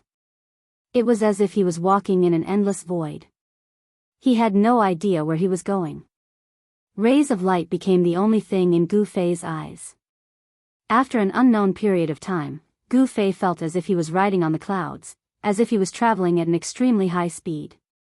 When the surrounding rays of light gradually disappeared, a gloomy void appeared in front of Gu Fei. He did not know when it started, but the surrounding space began to twist and ripples of energy spread out. Rumble. After a loud noise, a dazzling light suddenly burst out from the front. Gu Fei had to close his eyes. When he opened his eyes again, the dark sky flashed with strong lights from time to time. Boom! A thunderclap sounded in Gu Fei's ears. Silver snakes danced in the sky and lightning lit up the heaven and earth. Gu Fei could not help but be shocked by the scene in front of him. He looked around and saw that he and Yen were standing on a small hill. Under their feet was a formation engraved on a rock with a circumference of 5 zhang. The runes on the formation were very similar to the runes on the purple jade altar in the Pill Cauldron Wonderland. What is this place? Gu Fei asked. He felt that the heaven and earth were gloomy. Thunder rumbled and lightning flashed, illuminating the gloomy void from time to time. Apart from the small hill where he and Yen were standing, there were lush weeds everywhere. Between the weeds, there were water droplets. This place seemed to be a swamp. This is the Lightning Lake, Yen said. Rumble. At this time, another earth-shattering thunder came from the sky. Although the sky was gloomy, it was strange that there was only thunder but no rain. Lightning Lake? Gu Fei couldn't help being startled. He knew of this place. It was a dangerous place, a place where the lightning energy of heaven and earth gathered. The Lightning Lake could be said to be one of the most dangerous places in the Tenglong continent. Gu Fei had seen descriptions of the Lightning Lake in his sex records. We've been teleported to the Lightning Lake thousands of miles away? Gu Fei exclaimed. One must know that the Lightning Lake was not in the northern lands. Although it was within the borders of Northern Wei, it was at least 3,000 miles away from the northern mountain city. Hee, that's right. You will be staying here for a few days. Yen smiled. When she smiled, she looked like a little fox who had succeeded in her evil plan. Gu Fei couldn't help being stunned for a moment before he asked, "What exactly do you want?" Yen's smile made his hair stand on end. Let's go. Let's find a place with dense lightning. Yen didn't answer Gu Fei. Instead, she walked out of the formation and looked at the sky from the small hill. She saw thick thunderclouds surging in the east and south. The lightning in the thunderclouds was denser and more frequent than the lightning in the other two directions. Most of the thunder came from these two directions, shaking the heaven and earth. Let's go to the east. There's a grassland under the thunderclouds. It's just the right place. Yen said and rushed down the small hill. Like a purple smoke, she headed east. Gu Fei had no choice but to follow her. The swamp here was different from the deathly swamp inside the virtual sky world. This place was full of the aura of thunder and lightning, and there seemed to be a burning smell in the air. The death swamp in the virtual sky world, on the other hand, was lifeless and a paradise for the undead. Roar! Just as Yennefer rushed to the grassland under the thunderclouds, an unforeseen event occurred. A low and deep roar seemed to come from the depths of the earth. Then, the grassland under Yennefer's feet began to tremble, as if something was about to rush out from the ground. Yennefer quickly retreated. Pung! Bang! The grassland suddenly exploded. Soil splashed in all directions, and an unusual beast rushed out of the ground. What's that? Gu Fei, who was following closely behind Yennefer, hurriedly came to a halt. He stared at the exotic beast that had rushed out from the ground in shock. The exotic beast was 4 to 5 meters long and had the appearance of a huge green lion. However, there was a single silver horn on its ferocious head. Roar! The unusual beast looked up to the sky and roared. Its voice shook the sky. A burst of crackling lightning came out of its body. At the same time, a fierce murderous aura surged out of its body. Chapter 339. The lightning lion beast was a ferocious beast in the Thunder Lake that could control the power of thunder and lightning. It had a violent temperament and was fond of fighting. Once it sensed any beast or human cultivator intruding into its territory, it would immediately attack. It was obvious that Yennefer and Gu Fei had intruded into the territory of a lightning lion. Roar! The lightning lion charged out from the swamp and let out a series of roars. Its body was surrounded by lightning, and a violent aura filled every inch of the sky. Gu Fei sensed that this lightning lion seemed to possess a powerful strength. He could feel the power of thunder and lightning in the surroundings converging toward the lightning lion floating in the sky. Swoosh! A pair of azure-colored wings extended from the lightning lion's ribs. Arcs of azure-colored lightning blossomed on the wings, crackling chaotically. Yennefer was still standing on the grass, staring calmly at the lightning lion in the sky. Even though she knew that the lightning lion was gathering its power, she did not make a move. The lightning lion was infuriated by the fact that there was someone who didn't know life from death trespassing into its territory. The consequences were terrifying. Lightning began to strike down from the thunderclouds, striking the silver horn on the lightning lion's head. This lightning lion was extraordinary, as it was able to control the powerful force of thunder and lightning accumulated in the thunderclouds. The horn on the head of the lightning lion continued to absorb the power of thunder and lightning from all directions. The silver horn began to emit a brilliant glow, and a powerful energy wave was emitted from the horn. Roar! The lightning lion let out a furious roar. Swoosh! Then, a green lightning bolt as thick as a child's arm shot out from the horn, and struck towards Yennefer below. The blue lightning bolt tore through the sky and emitted a blinding light that lit up the heavens and earth. Gu Fei stood aside and watched the scene quietly. Although he knew that Yennefer had a high cultivation, he had never seen her make a move before. Yennefer simply reached out her right hand and pressed forward. Bang! With a bang, the lightning bolt that was bombarding towards Yennefer seemed to have collided with an invisible wall. It was stopped less than 10 feet in front of Yennefer by a mysterious force. Yennefer easily nullified the attack of the lightning lion. After that, Yennefer waved her right hand lightly. Bang! The lightning lion was directly blasted flying by a powerful force. Roar! The lightning lion roared again and again as it was blasted flying 30 to 40 meters away. Only then did it stop retreating. After that, it flapped its wings that were coiled with lightning and transformed into an azure bolt of lightning as it charged towards Yennefer. Outrageous, since you want to die, I'll grant your wish. Yennefer's expression turned extremely cold. She had only sent the lightning lion flying just now, hoping that the lightning lion would know how powerful it was and leave. However, the violent lion did not seem to appreciate her kindness and charged forward in an instant. Of lightning. Crackle, crackle, crackle. Endless lightning flashed in the void around the lightning lion, interweaving into a net of lightning power that enveloped Yennefer. Gu Fei quickly retreated and looked at Yennefer with interest. He wanted to see what kind of tricks she had up her sleeves. A powerful wave of magic power surged out from Yen-Er's body, and her hair started to flutter even though there was no wind. Then, dark green vines started to grow under her feet, and they started to twine around the lightning lion in the sky. At the same time, Yen-Er pressed her right hand upward, and the thousands of lightning bolts that shrouded the lightning lion immediately dispersed and dissipated in the sky. At this moment, the lightning lion seemed to have sensed danger and tried to escape. However, it was too late. Countless vines, like green dragons, instantly entangled the lightning lion in the sky. 2 vines entangled the wings of the lightning lion and tore them off. The lightning lion immediately let out an earth-shattering roar. A large amount of blood sprayed from the sky. The lightning lion that had lost its wings fell from the sky. Before it hit the ground, a bone-chilling sound of bones breaking could be heard. Bang! Muddy water splashed everywhere as the huge body of the lightning lion smashed heavily onto the turf. Then, it slowly sank into the mud beneath the turf. The powerful and violent lightning lion had been strangled to death by Yen-Er. After the vines strangled the lightning lion to death, they seemed to have lost their vitality and quickly withered. Then, they turned into dust and drifted into the sky. Wood elemental techniques?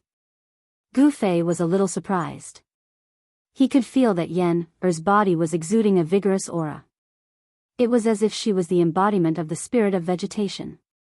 Gu Fei was no stranger to the fluctuation of qi that was full of vitality. In the Taishan sect, there were many people who cultivated wood elemental techniques. In the Taishan sect, Ziyu, a disciple of the sect leader, was one of the best. Impressive, impressive. Gu Fei clapped his hands and walked slowly toward Yen-Er. Are you praising me or insulting me? Yen-Er smiled sweetly.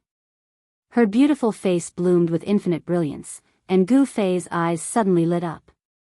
Hee hee. Of course I'm praising you. How would I dare to insult you? Gu Fei rubbed his nose and said awkwardly. He had to admit that Yen-Er's smile was very lethal. Humph. I don't think you would dare. Yen-Er waved her fist at Gu Fei and said fiercely. She was like an innocent girl, but compared to the vicious methods she had used just now, she felt a little out of place. The sky was still gloomy. In the sky, lightning flashed and thunder roared.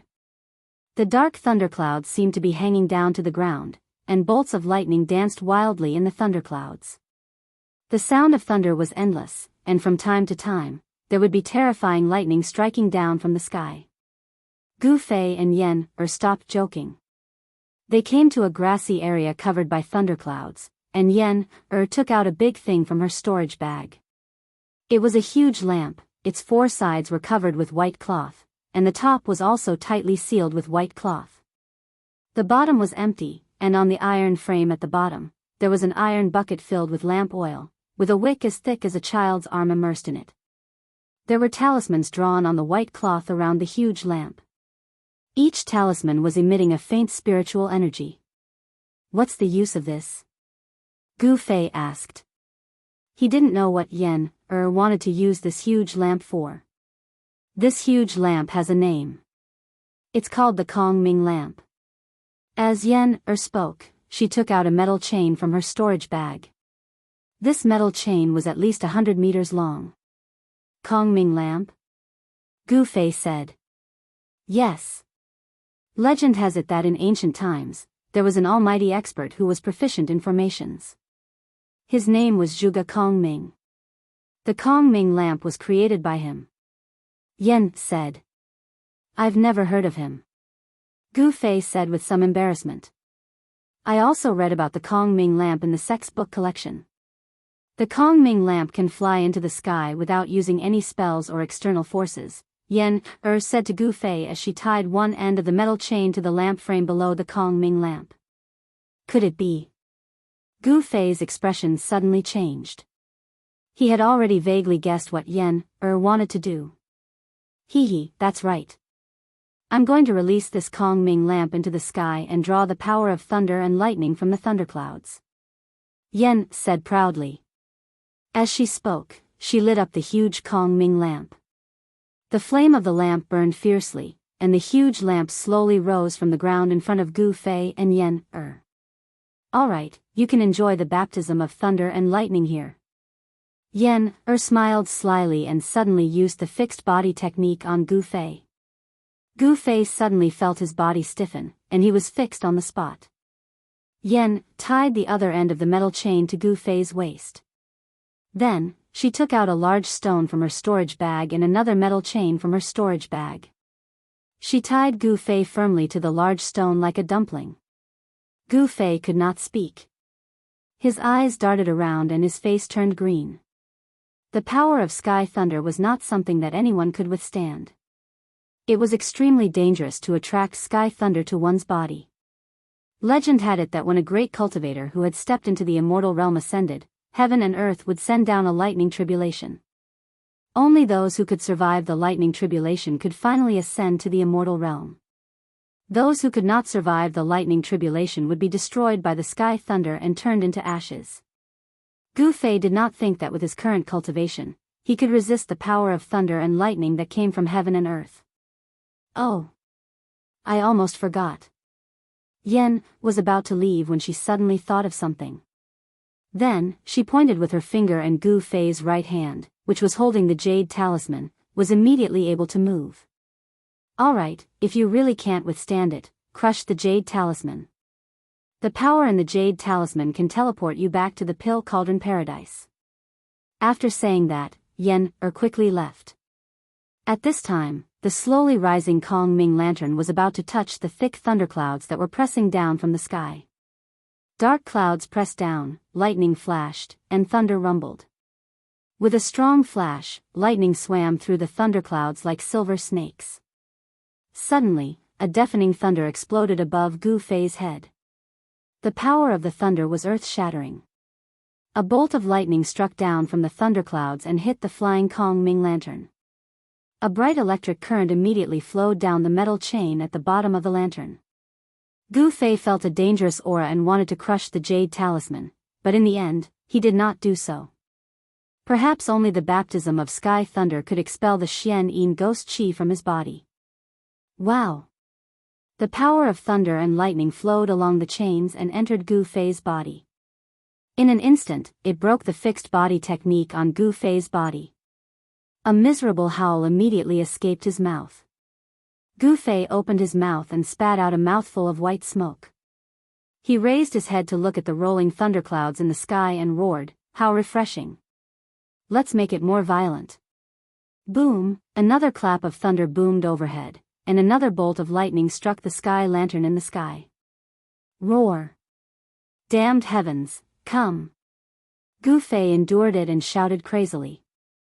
Bolts of lightning kept striking the Kong Ming lantern, and Gu Fei's roars rang out continuously, spreading far and wide. This book. Chapter 340. There was no lack of ferocious beasts in the Thunder Lake. However, none of them dared to approach a certain place. Lightning flashed and thunder roared. The grass within a radius of a few hundred feet was scorched. There was an extremely crazy man who was attracting the power of lightning from the heavens and earth under the rumbling thunderclouds. His cries of agony were incessant and could even be heard louder than the sound of the thunder. On a grassy slope in the distance, a graceful figure in purple calmly watched the shocking scene unfold before her. There was no expression on her extremely delicate face. Thunder clouds loomed in front of them as tens of thousands of lightning bolts swam in the clouds. A violent aura that could shock all living beings in the heavens and earth was emitted from the thunderclouds. The Thunder Lake was a strange place in the Tenglong continent. Here, the power of thunder and lightning gathered. Dark thunder clouds hung down from the sky. Terrifying lightning struck from the thunder clouds, connecting the sky and the earth. Some of the lightning even struck the ground. There was no wind or rain. There was only thunder here and it rarely rained. However, the water in the Thunder Lake was sufficient because it was a swamp. It was difficult to see the sun in the Thunder Lake. However, terrifying lightning bolts would strike down from the sky and strike the ground. The powerful lightning bolts would often strike the soft grass and create huge pits, forming the unique landform of the Thunder Lake. Large and small round ponds were scattered across the entire Thunder Lake like pearls embedded in a piece of jade. Yen, and Gu Fei were only at the periphery of the Thunder Lake. They did not venture deep into the Thunder Lake because there were unpredictable dangers in the depths of the Thunder Lake. The power of lightning there was stronger and the ferocious beasts there were stronger. Only cultivators with a high cultivation base could venture deep into the Thunder Lake. The reason why Gu Fei and Yen came to the Thunder Lake was to borrow the power of lightning to expel the Xian Yin ghost qi from Gu Fei's body. They were not here for an adventure. One should know that the Thunder Lake was one of the most dangerous places in the soaring dragon continent. The power of lightning in the depths of the Thunder Lake was enough to scare even a void-controlling realm expert. The lightning energy outside the Thunder Lake was within the range that Gu Fei could withstand. Of course, if he had not been thrown into the primordial pill cauldron by Yenner and refined with hundreds of spirit medicines for 3 days and 3 nights, allowing his body to regain its vitality, his deteriorating body would definitely not have been able to withstand the power of thunder and lightning here. It's already the 98th time. Old Goose seems to be stronger than I imagined. Yen mumbled to herself on a grassy slope in the distance. She stared calmly at the scene before her without any expression on her face. Gu Fei had already been struck 198 times by the power of lightning guided by the Kongming lantern, but his voice was still loud and clear, full of energy. Hey, hey! I want to see how long you can hold on before you crush the jade talisman in your hand. Yen watched with interest. In the distance, Gu Fei, who was tied to a huge rock, was charred on the outside and tender on the inside by the power of lightning. The clothes on his upper body had long been burnt to ashes, and only a piece of rag was left on his lower body, which barely covered his important parts. Even the huge rock behind him had cracks on it, as though it could be smashed by the next bolt of lightning at any time. It had to be said that Yen was very thoughtful and well prepared.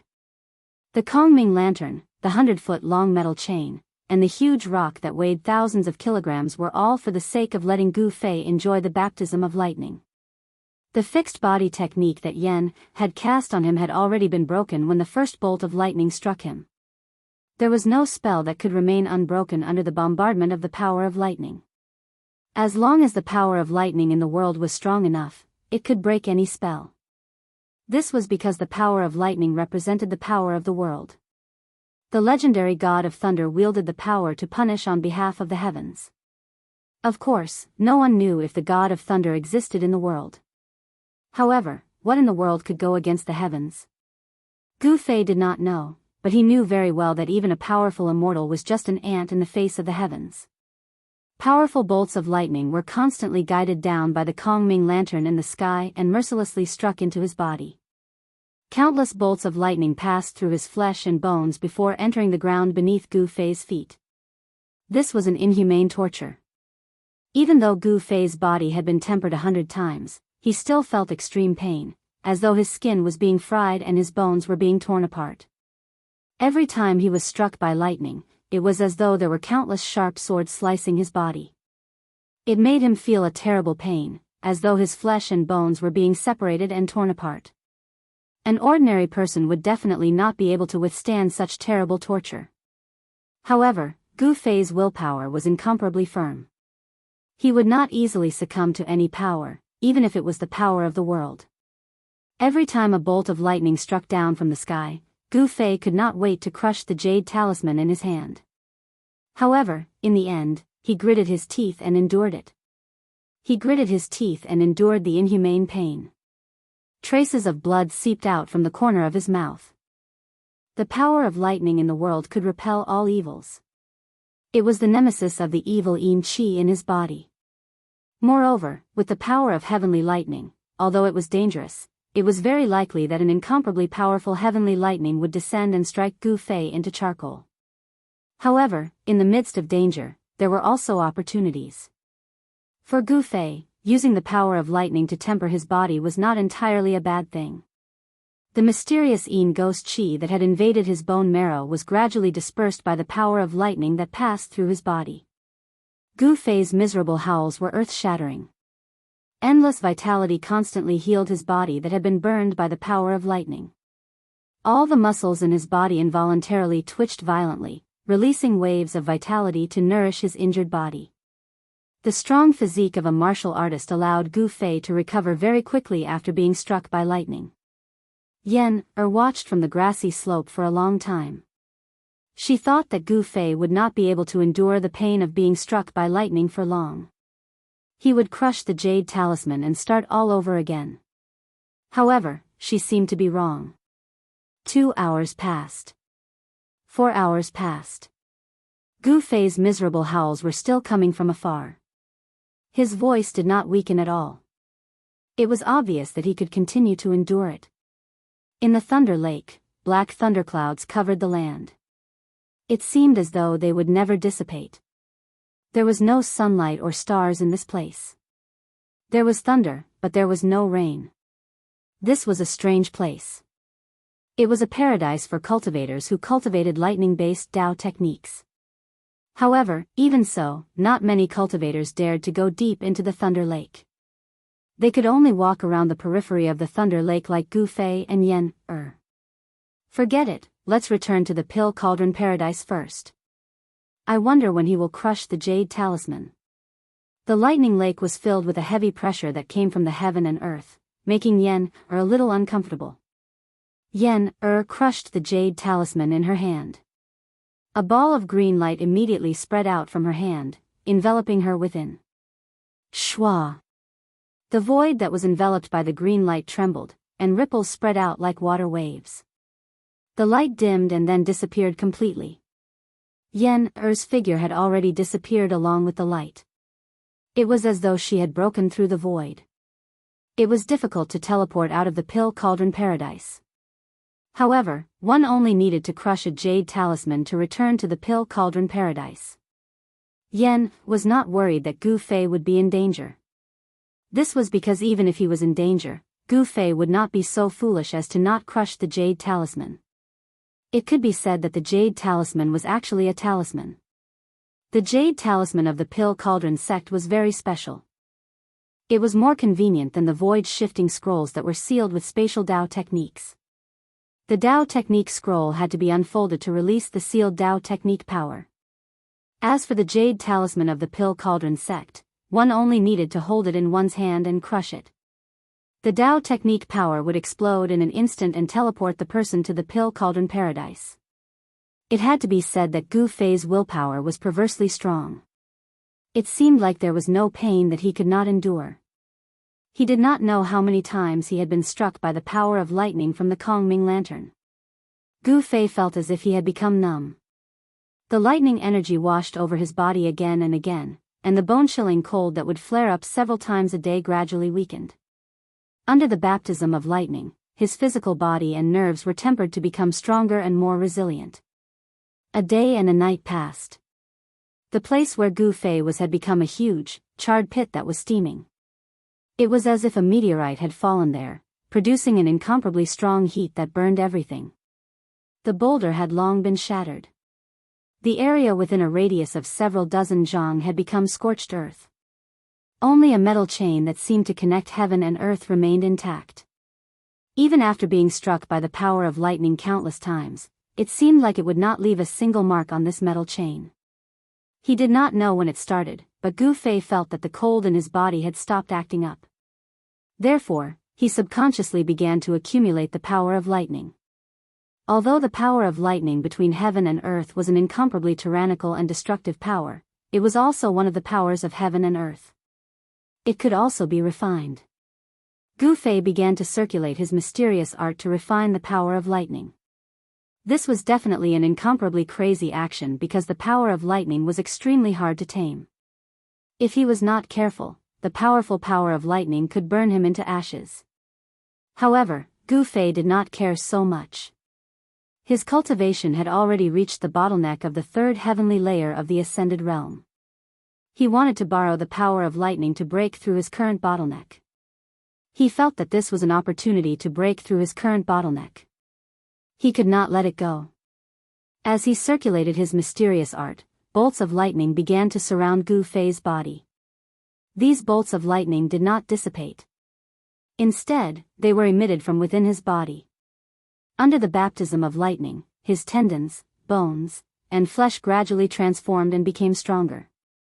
Gu Fei's physical body gradually improved under the destruction of the lightning. Bolts of lightning continuously struck down from the thunderclouds above his head. The power of lightning was gradually guided by Gu Fei to every part of his body. Tiny snake-like currents flowed through his skin. Gu Fei seemed to have turned into a spirit of lightning. His body emitted strong rays of light and thick arcs of lightning shot out from his orifices. As time passed, Gu Fei's figure was gradually covered by the lightning that shot out from his body. Then, a huge ball of lightning with a radius of 1 zhang appeared in the huge pit, flickering with strong light. Shwa! The teleportation array on the hill emitted a dazzling light. Strong waves of spiritual energy shook the void and ripples that could be seen by the naked eye spread out. When the light dissipated, a purple figure appeared in the teleportation array. Yen had come to the Thunder Lake from the Pill Cauldron Cave world. She walked out of the teleportation array and headed towards the direction of Gu Fei. She waited in the Pill Cauldron Cave world for a day and night but did not see Gu Fei return.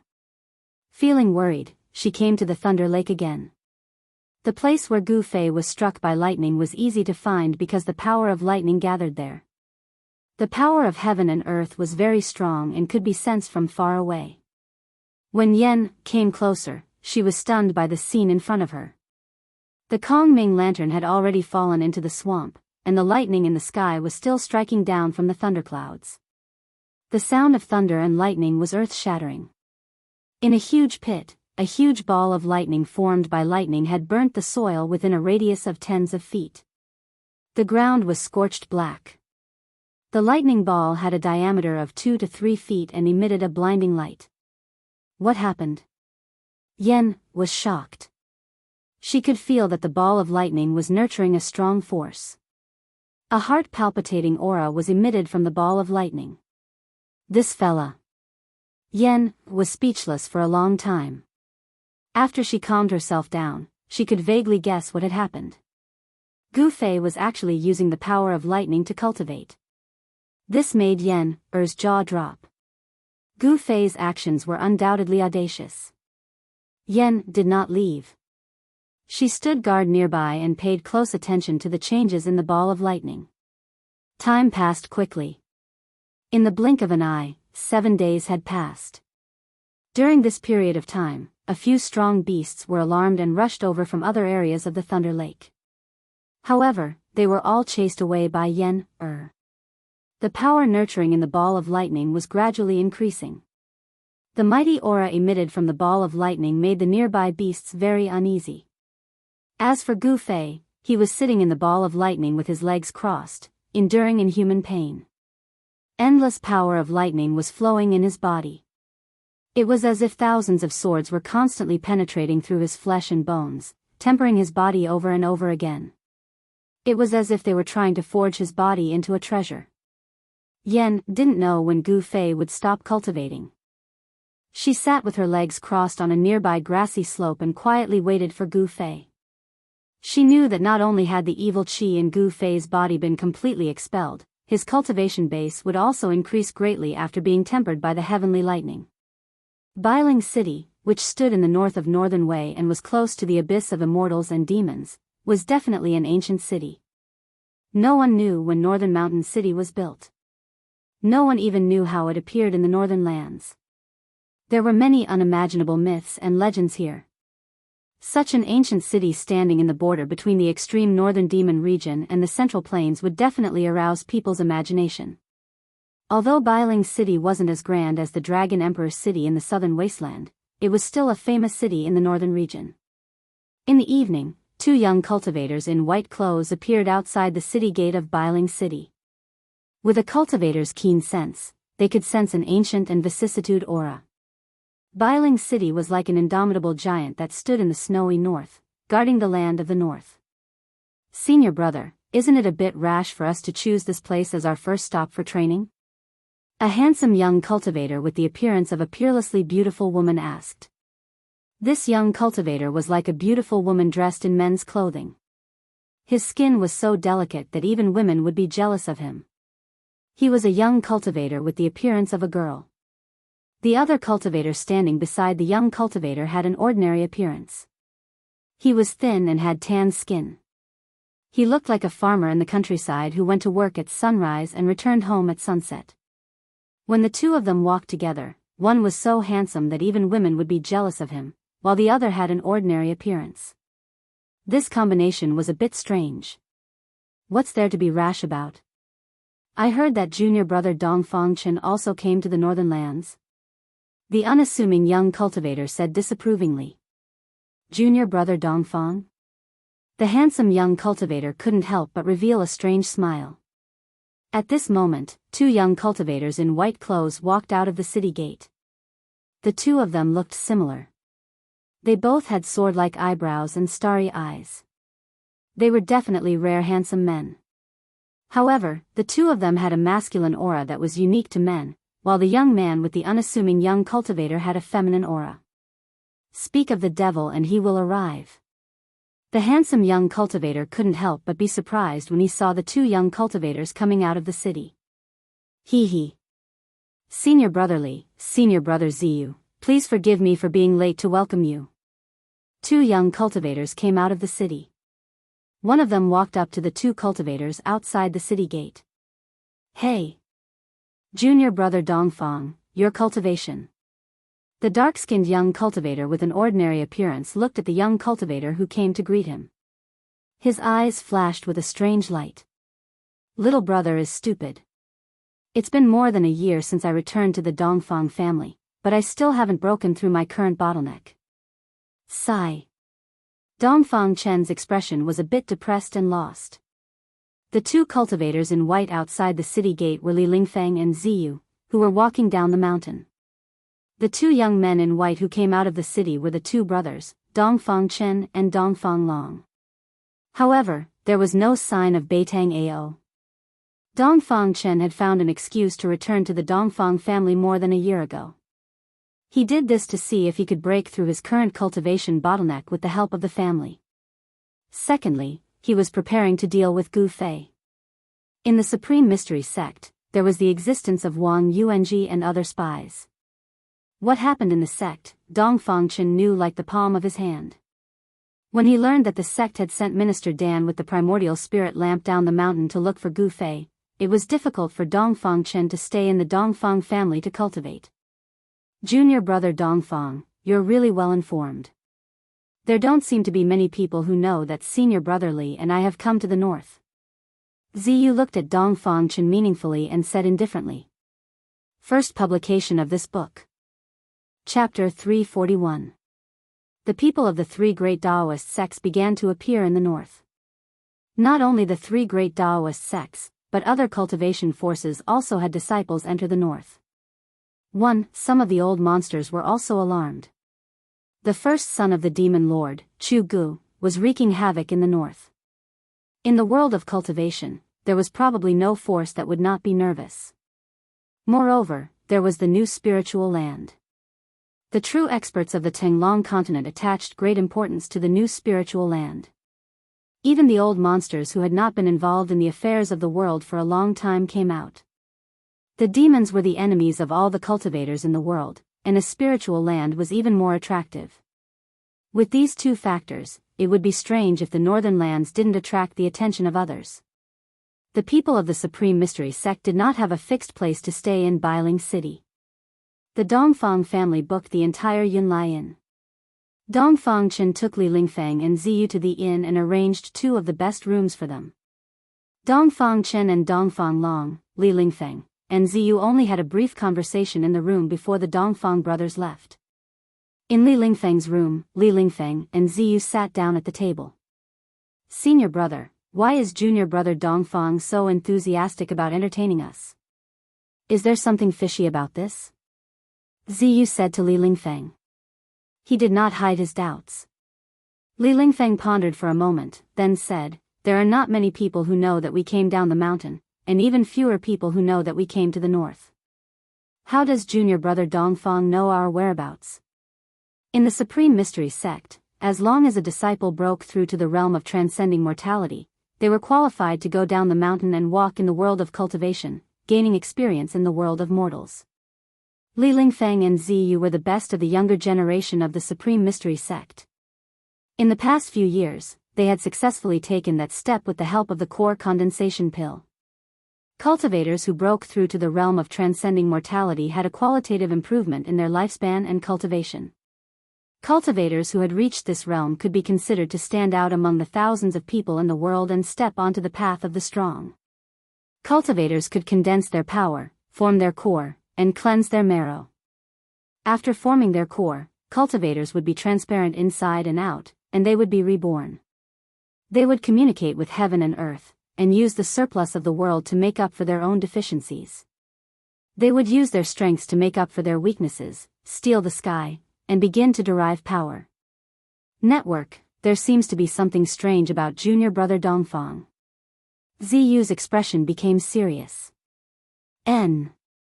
Li Lingfeng nodded and said, let's wait and see for now. Let's see what junior brother Dongfang is planning. Li Lingfeng and Ziyu were both smart people. The other party seemed to know their whereabouts like the back of his hand. They were already on guard. However, Dongfang Chen's actions made them very puzzled. At this time, in another room in the inn, Dongfang Chen and Dongfang Long were also talking in secret. Second brother, why did you let Li Lingfeng and the others know that you were in Bailing City? Dongfang Long, who always had his saber by his side, immediately asked after he sat down. Dongfang Chen smiled and said, I want them to know that I'm not only in Bailing City, but I also revealed something to them. What happened? When Dongfang Long heard this, he couldn't help but be puzzled. He had been with Dongfang Chen all this time, but he didn't see his second brother reveal anything to Li Lingfeng. Do you really think I'm just going to welcome them? Dongfang Chen paused for a moment, then said, I'm just doing this to let them know that their whereabouts are all under my control. This. Dongfang Long seemed to have vaguely guessed his second brother's intentions. He couldn't help but shake his head. His second brother didn't play according to common sense. In this way, even if Li Lingfeng and Ziyu originally had any plans, it would have been disrupted by Dongfang Chen's sudden move. Time passed quickly.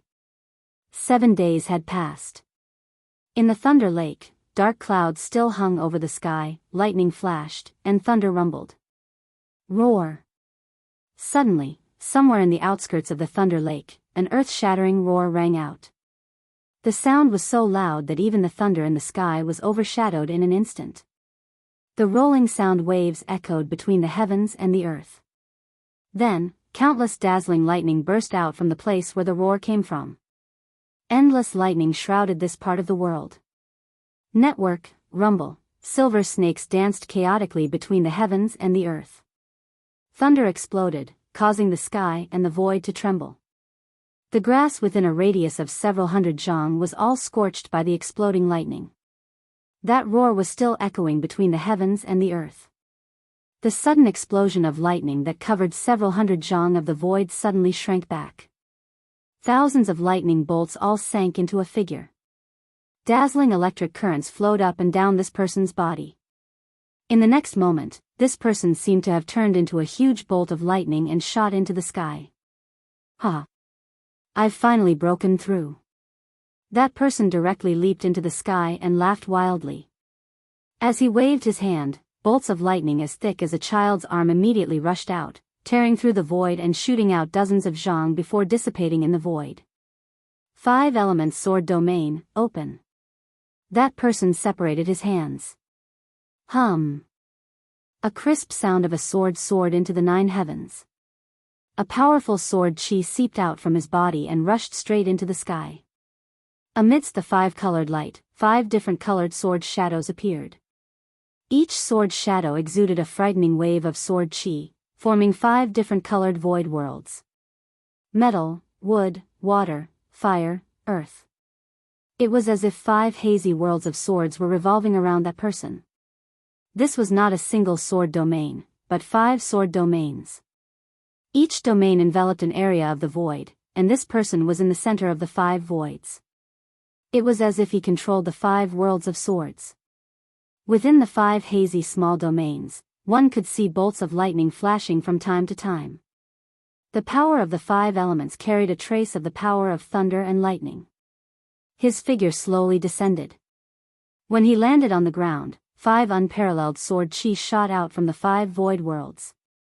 They stretched for hundreds of zhang and left 5 terrifying sword marks on the grass. Clap clap, a series of claps came from afar. A beautiful girl dressed in purple slowly walked over from afar. It looked like she was taking a leisurely stroll, but in just a few steps, the fairy-like, otherworldly girl had already arrived in front of that person. Old Gu, congratulations. The girl in purple's voice was crisp and sweet. Thank you. That person only said this one sentence, and with a crack, the sound of something suddenly breaking came from that person's hand. Then, a ball of green light burst out from that person's hand and instantly enveloped that person. The void cracked and shook, and the next moment, the dazzling green light instantly disappeared into the void.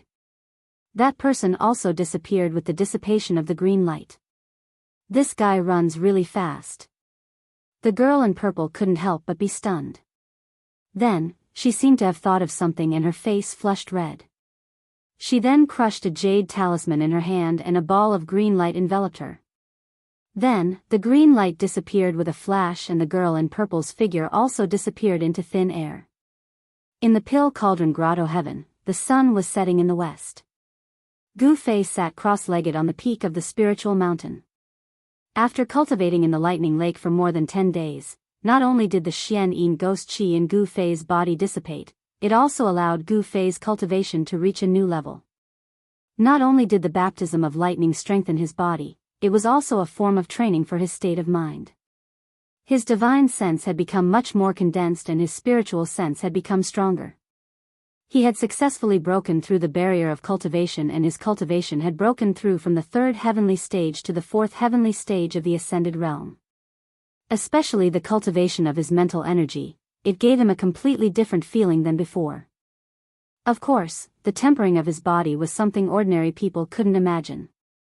The power of lightning was like a sharp blade that continuously attacked his flesh and bones.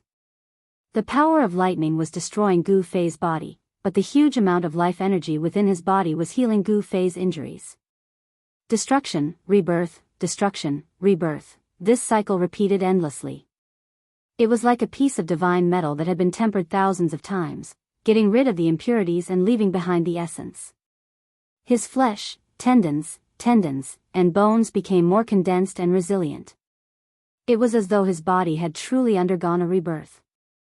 Gu Fei's fleshly body was advancing towards the imperishable realm. If he could continue cultivating like this, Gu Fei's body would become a true physical treasure.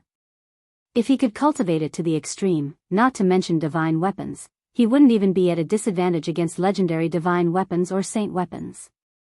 This wasn't an exaggeration. The continuous transformation of his body would eventually be refined by Gu Fei into an incomparably powerful undying warrior body. At that time, he would become an invincible cultivator. Gu Fei believed that with his current strength, he would have a high chance of winning if he met a cultivator at the 8th sky of the ascended realm. The baptism of lightning had elevated his mental and physical body. Even if he was at the 4th sky of the ascended realm, he would be able to fight against cultivators at the 8th sky of the ascended realm. Ordinary cultivators at the same level wouldn't be his opponent. Of course, there was no lack of geniuses in this world. Some people couldn't be measured by common sense. Yen, for example, had already reached the peak of the 9th sky of the ascended realm at such a young age. There were definitely many geniuses like Yen, in the cultivation world. An opponent like this would be a terrifying opponent. Gu Fei knew that he still had a long way to go.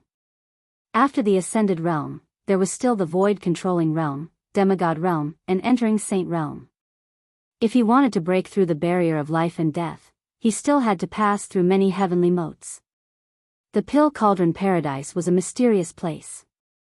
Here, there were sunrises and sunsets, day and night, stars and the moon. This wasn't a projection, nor was it an illusion. All of this was real. The grand array around the Pill Cauldron Paradise isolated this part of the world from the outside world. It was difficult for the people outside to sense the existence of the Pill Cauldron Paradise, but the people inside the pill cauldron paradise could see the sunrise and sunset. One had to admit that the methods of the ancestors of the pill cauldron school were too unimaginable.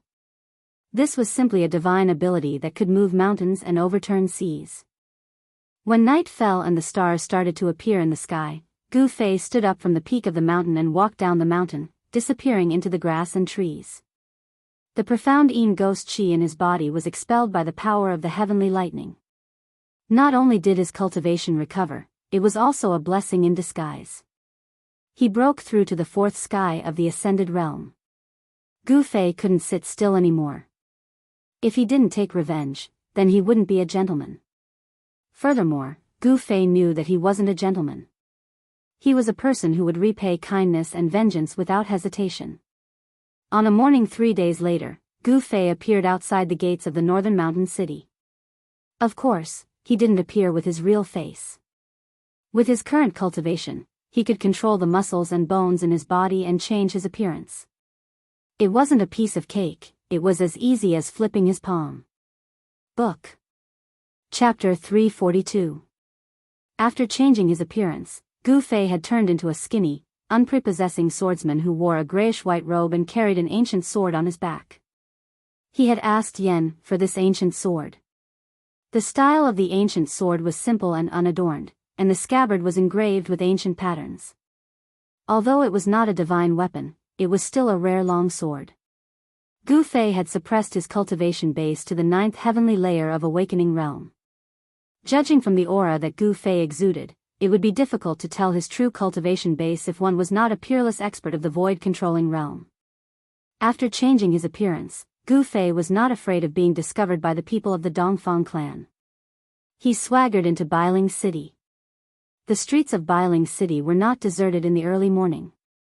The energy of cultivators was much more vigorous than that of ordinary people.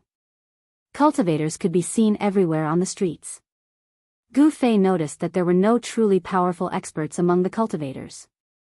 They were all very young and seemed to be the younger generation who had left the mountain to gain experience. Although Taoism was particular about tranquility and inaction, leaving the mountain to walk the Tao and enter the world to cultivate was also indispensable. It was difficult for cultivators who had not experienced wind and rain to become truly strong. The doors of the shops on both sides of the street opened one after another. The shopkeepers and workers were busy with their work. Many of them placed their goods in front of the doors to attract customers. Gu Fei went straight to the front of a restaurant. There were already many people dining inside. Looking in from the door, he saw that most of the people dining in the lobby were ordinary people. The restaurant only had 3 floors. Gu Fei walked into the restaurant and found that although the restaurant was not big, the interior was decorated in an antique style. When Gu Fei walked into the restaurant, a worker with a towel on his shoulder immediately came to greet him. The worker quickly sized up Gu Fei. When he saw the ancient sword on Gu Fei's back, he immediately became unusually respectful. "Sir, this way please." The shop assistant seemed a little nervous. He directly led Gu Fei to the stairs. When they reached the 2nd floor, the shop assistant did not stop and continued to the 3rd floor. Although Gu Fei was surprised by the waiter's attitude and behavior, he did not think too much about it. As he passed by the 2nd floor, he glanced at the lobby and realized that there were already cultivators among the people dining on the 2nd floor. The lobby on the 1st floor was very noisy because it was a place for mortals to eat, but the 2nd floor was relatively quiet. On the 3rd floor, the waiter directly led Gu Fei to a private room. On the 3rd floor, there were no ordinary people. There were only a few cultivators eating. The food of the cultivators was usually very simple. There was no big fish or meat, not even any fishy meat. Most of the cultivators' tables were filled with fruits and tea. Cultivators were humans too. They also needed to eat and drink. Gu Fei casually ordered a few dishes and the waiter left. The private room of the restaurant was very quiet. Gu Fei had already vaguely guessed why the waiter directly brought him to the 3rd floor. Cultivators usually liked peace and quiet. It seemed that the waiter had served many cultivators before. Therefore, he knew how to treat these cultivators. Soon, the dishes were served. Gu Fei began to drink by himself in the private room. His master, Wan Xiansheng, liked to drink a few cups when he was alive. Like master, like disciple. This saying was true. Whenever Gu Fei went to a place like a restaurant, he also liked to drink by himself. Although he was in the private room, he noticed that other than the cultivators in the lobby, there were also a few subtle waves of energy coming from the other private rooms. Ever since Gu Fei's cultivation broke through to the fourth layer of the ascended mortality realm, his vision, hearing, smell, and perception had all greatly improved. He felt that among the cultivators on the third floor, there were no experts that could truly threaten him. It was no wonder that such a big shot would appear in such a small restaurant. Brother Chen, do you know why the people from the three great Taoist sects came to the northern lands? Suddenly, a sentence from the private room next door caught Gu Fei's attention.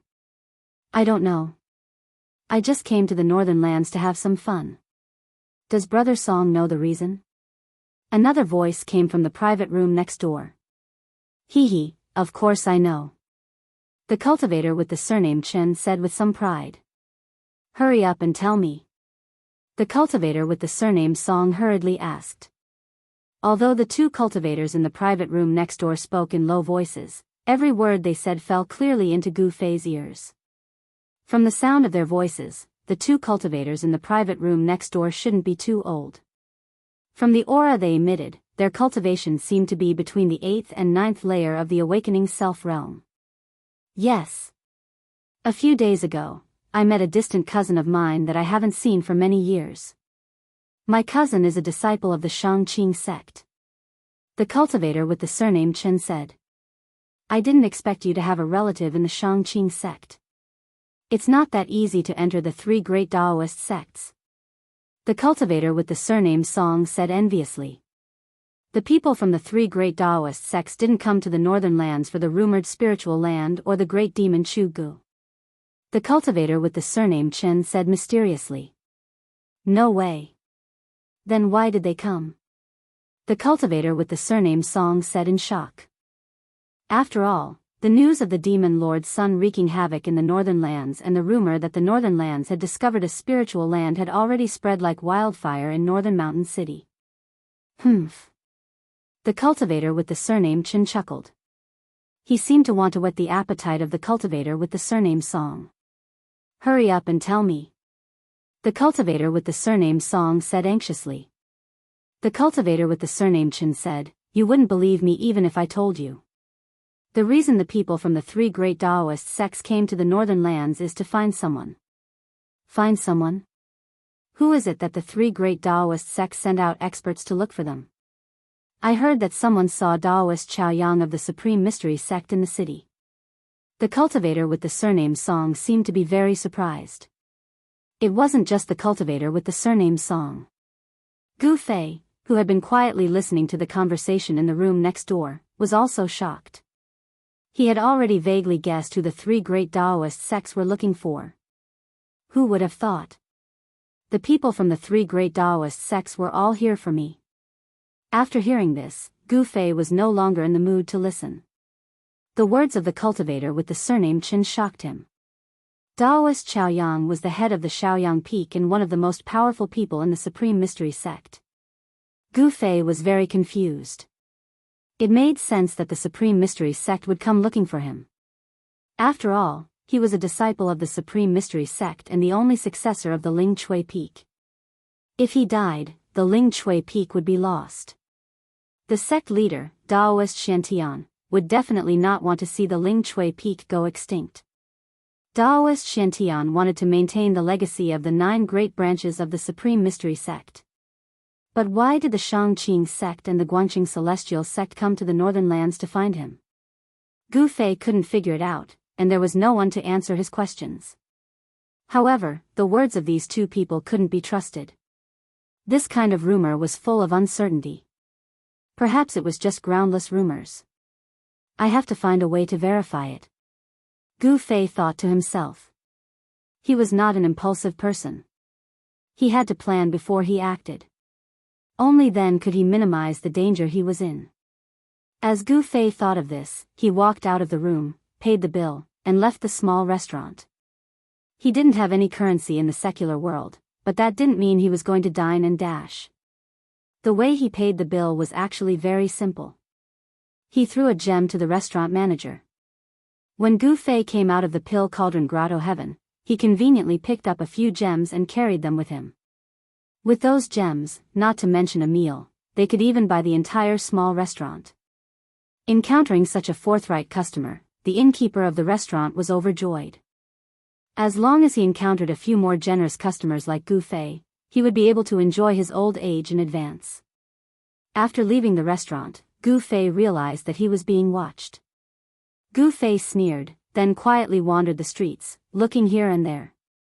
It was like this was the first time he had traveled far away, and he didn't know anything about the outside world. He realized that behind him, there really were two people following him. There were two people far behind him. Gu Fei couldn't help but feel a little strange. Logically speaking, the people from the Dongfang and Beitang families shouldn't have noticed his traces. He had already changed his appearance. Even if Dongfang Chen and Beitang Ao stood in front of him, they probably wouldn't be able to recognize him. Who are they? Gu Fei couldn't help but be a little curious. He pretended not to notice anything and slowly walked in the direction of the city gate. At this time, it was already late in the morning. The streets of the city were crowded with people, shouting and hawking incessantly. There were even cultivators in twos and threes appearing on the streets. The secular world was so fresh to those cultivators who cultivated in the mountains or sects all year round. Of course, the novelty of the secular world for Gu Fei had long since disappeared. Gu Fei walked out of Bailing City without batting an eyelid. The two men were still following him from a distance. After leaving Bailing City, Gu Fei gradually went further and further away. Then, he turned into a small path next to the main road and walked into the snow forest. In the snow forest, all that could be seen was snow. The leaves of the trees had long fallen off, and on the bare branches, one could see crystalline icicles hanging down. The two people following behind Gu Fei were two young men in gray robes. They followed Gu Fei into the snow forest and continued to follow Gu Fei for a while. Suddenly, one of the two young men rushed into the snow forest next to the small path, while the other continued to follow behind Gu Fei. Soon, the person who rushed into the snow forest took a shortcut and ran in front of Gu Fei. Then, he suddenly rushed out of the snow forest and blocked Gu Fei's path. Gu Fei stopped. He couldn't help feeling a little amused. He was well aware of the actions of these two fellows. Could it be that these two fellows wanted to rob him? "Kid, if you know what's good for you, then leave that treasured sword on you. Perhaps we can spare your life." The young man who blocked Gu Fei's path approached Gu Fei step by step. He was tall and thin, and his face was sallow. He looked like a patient who had been ill for a long time. However, Gu Fei sensed a powerful wave of magic power from this patient that did not match the patient's appearance. When Gu Fei heard this, he realized that these two people had their eyes on the ancient sword on his back.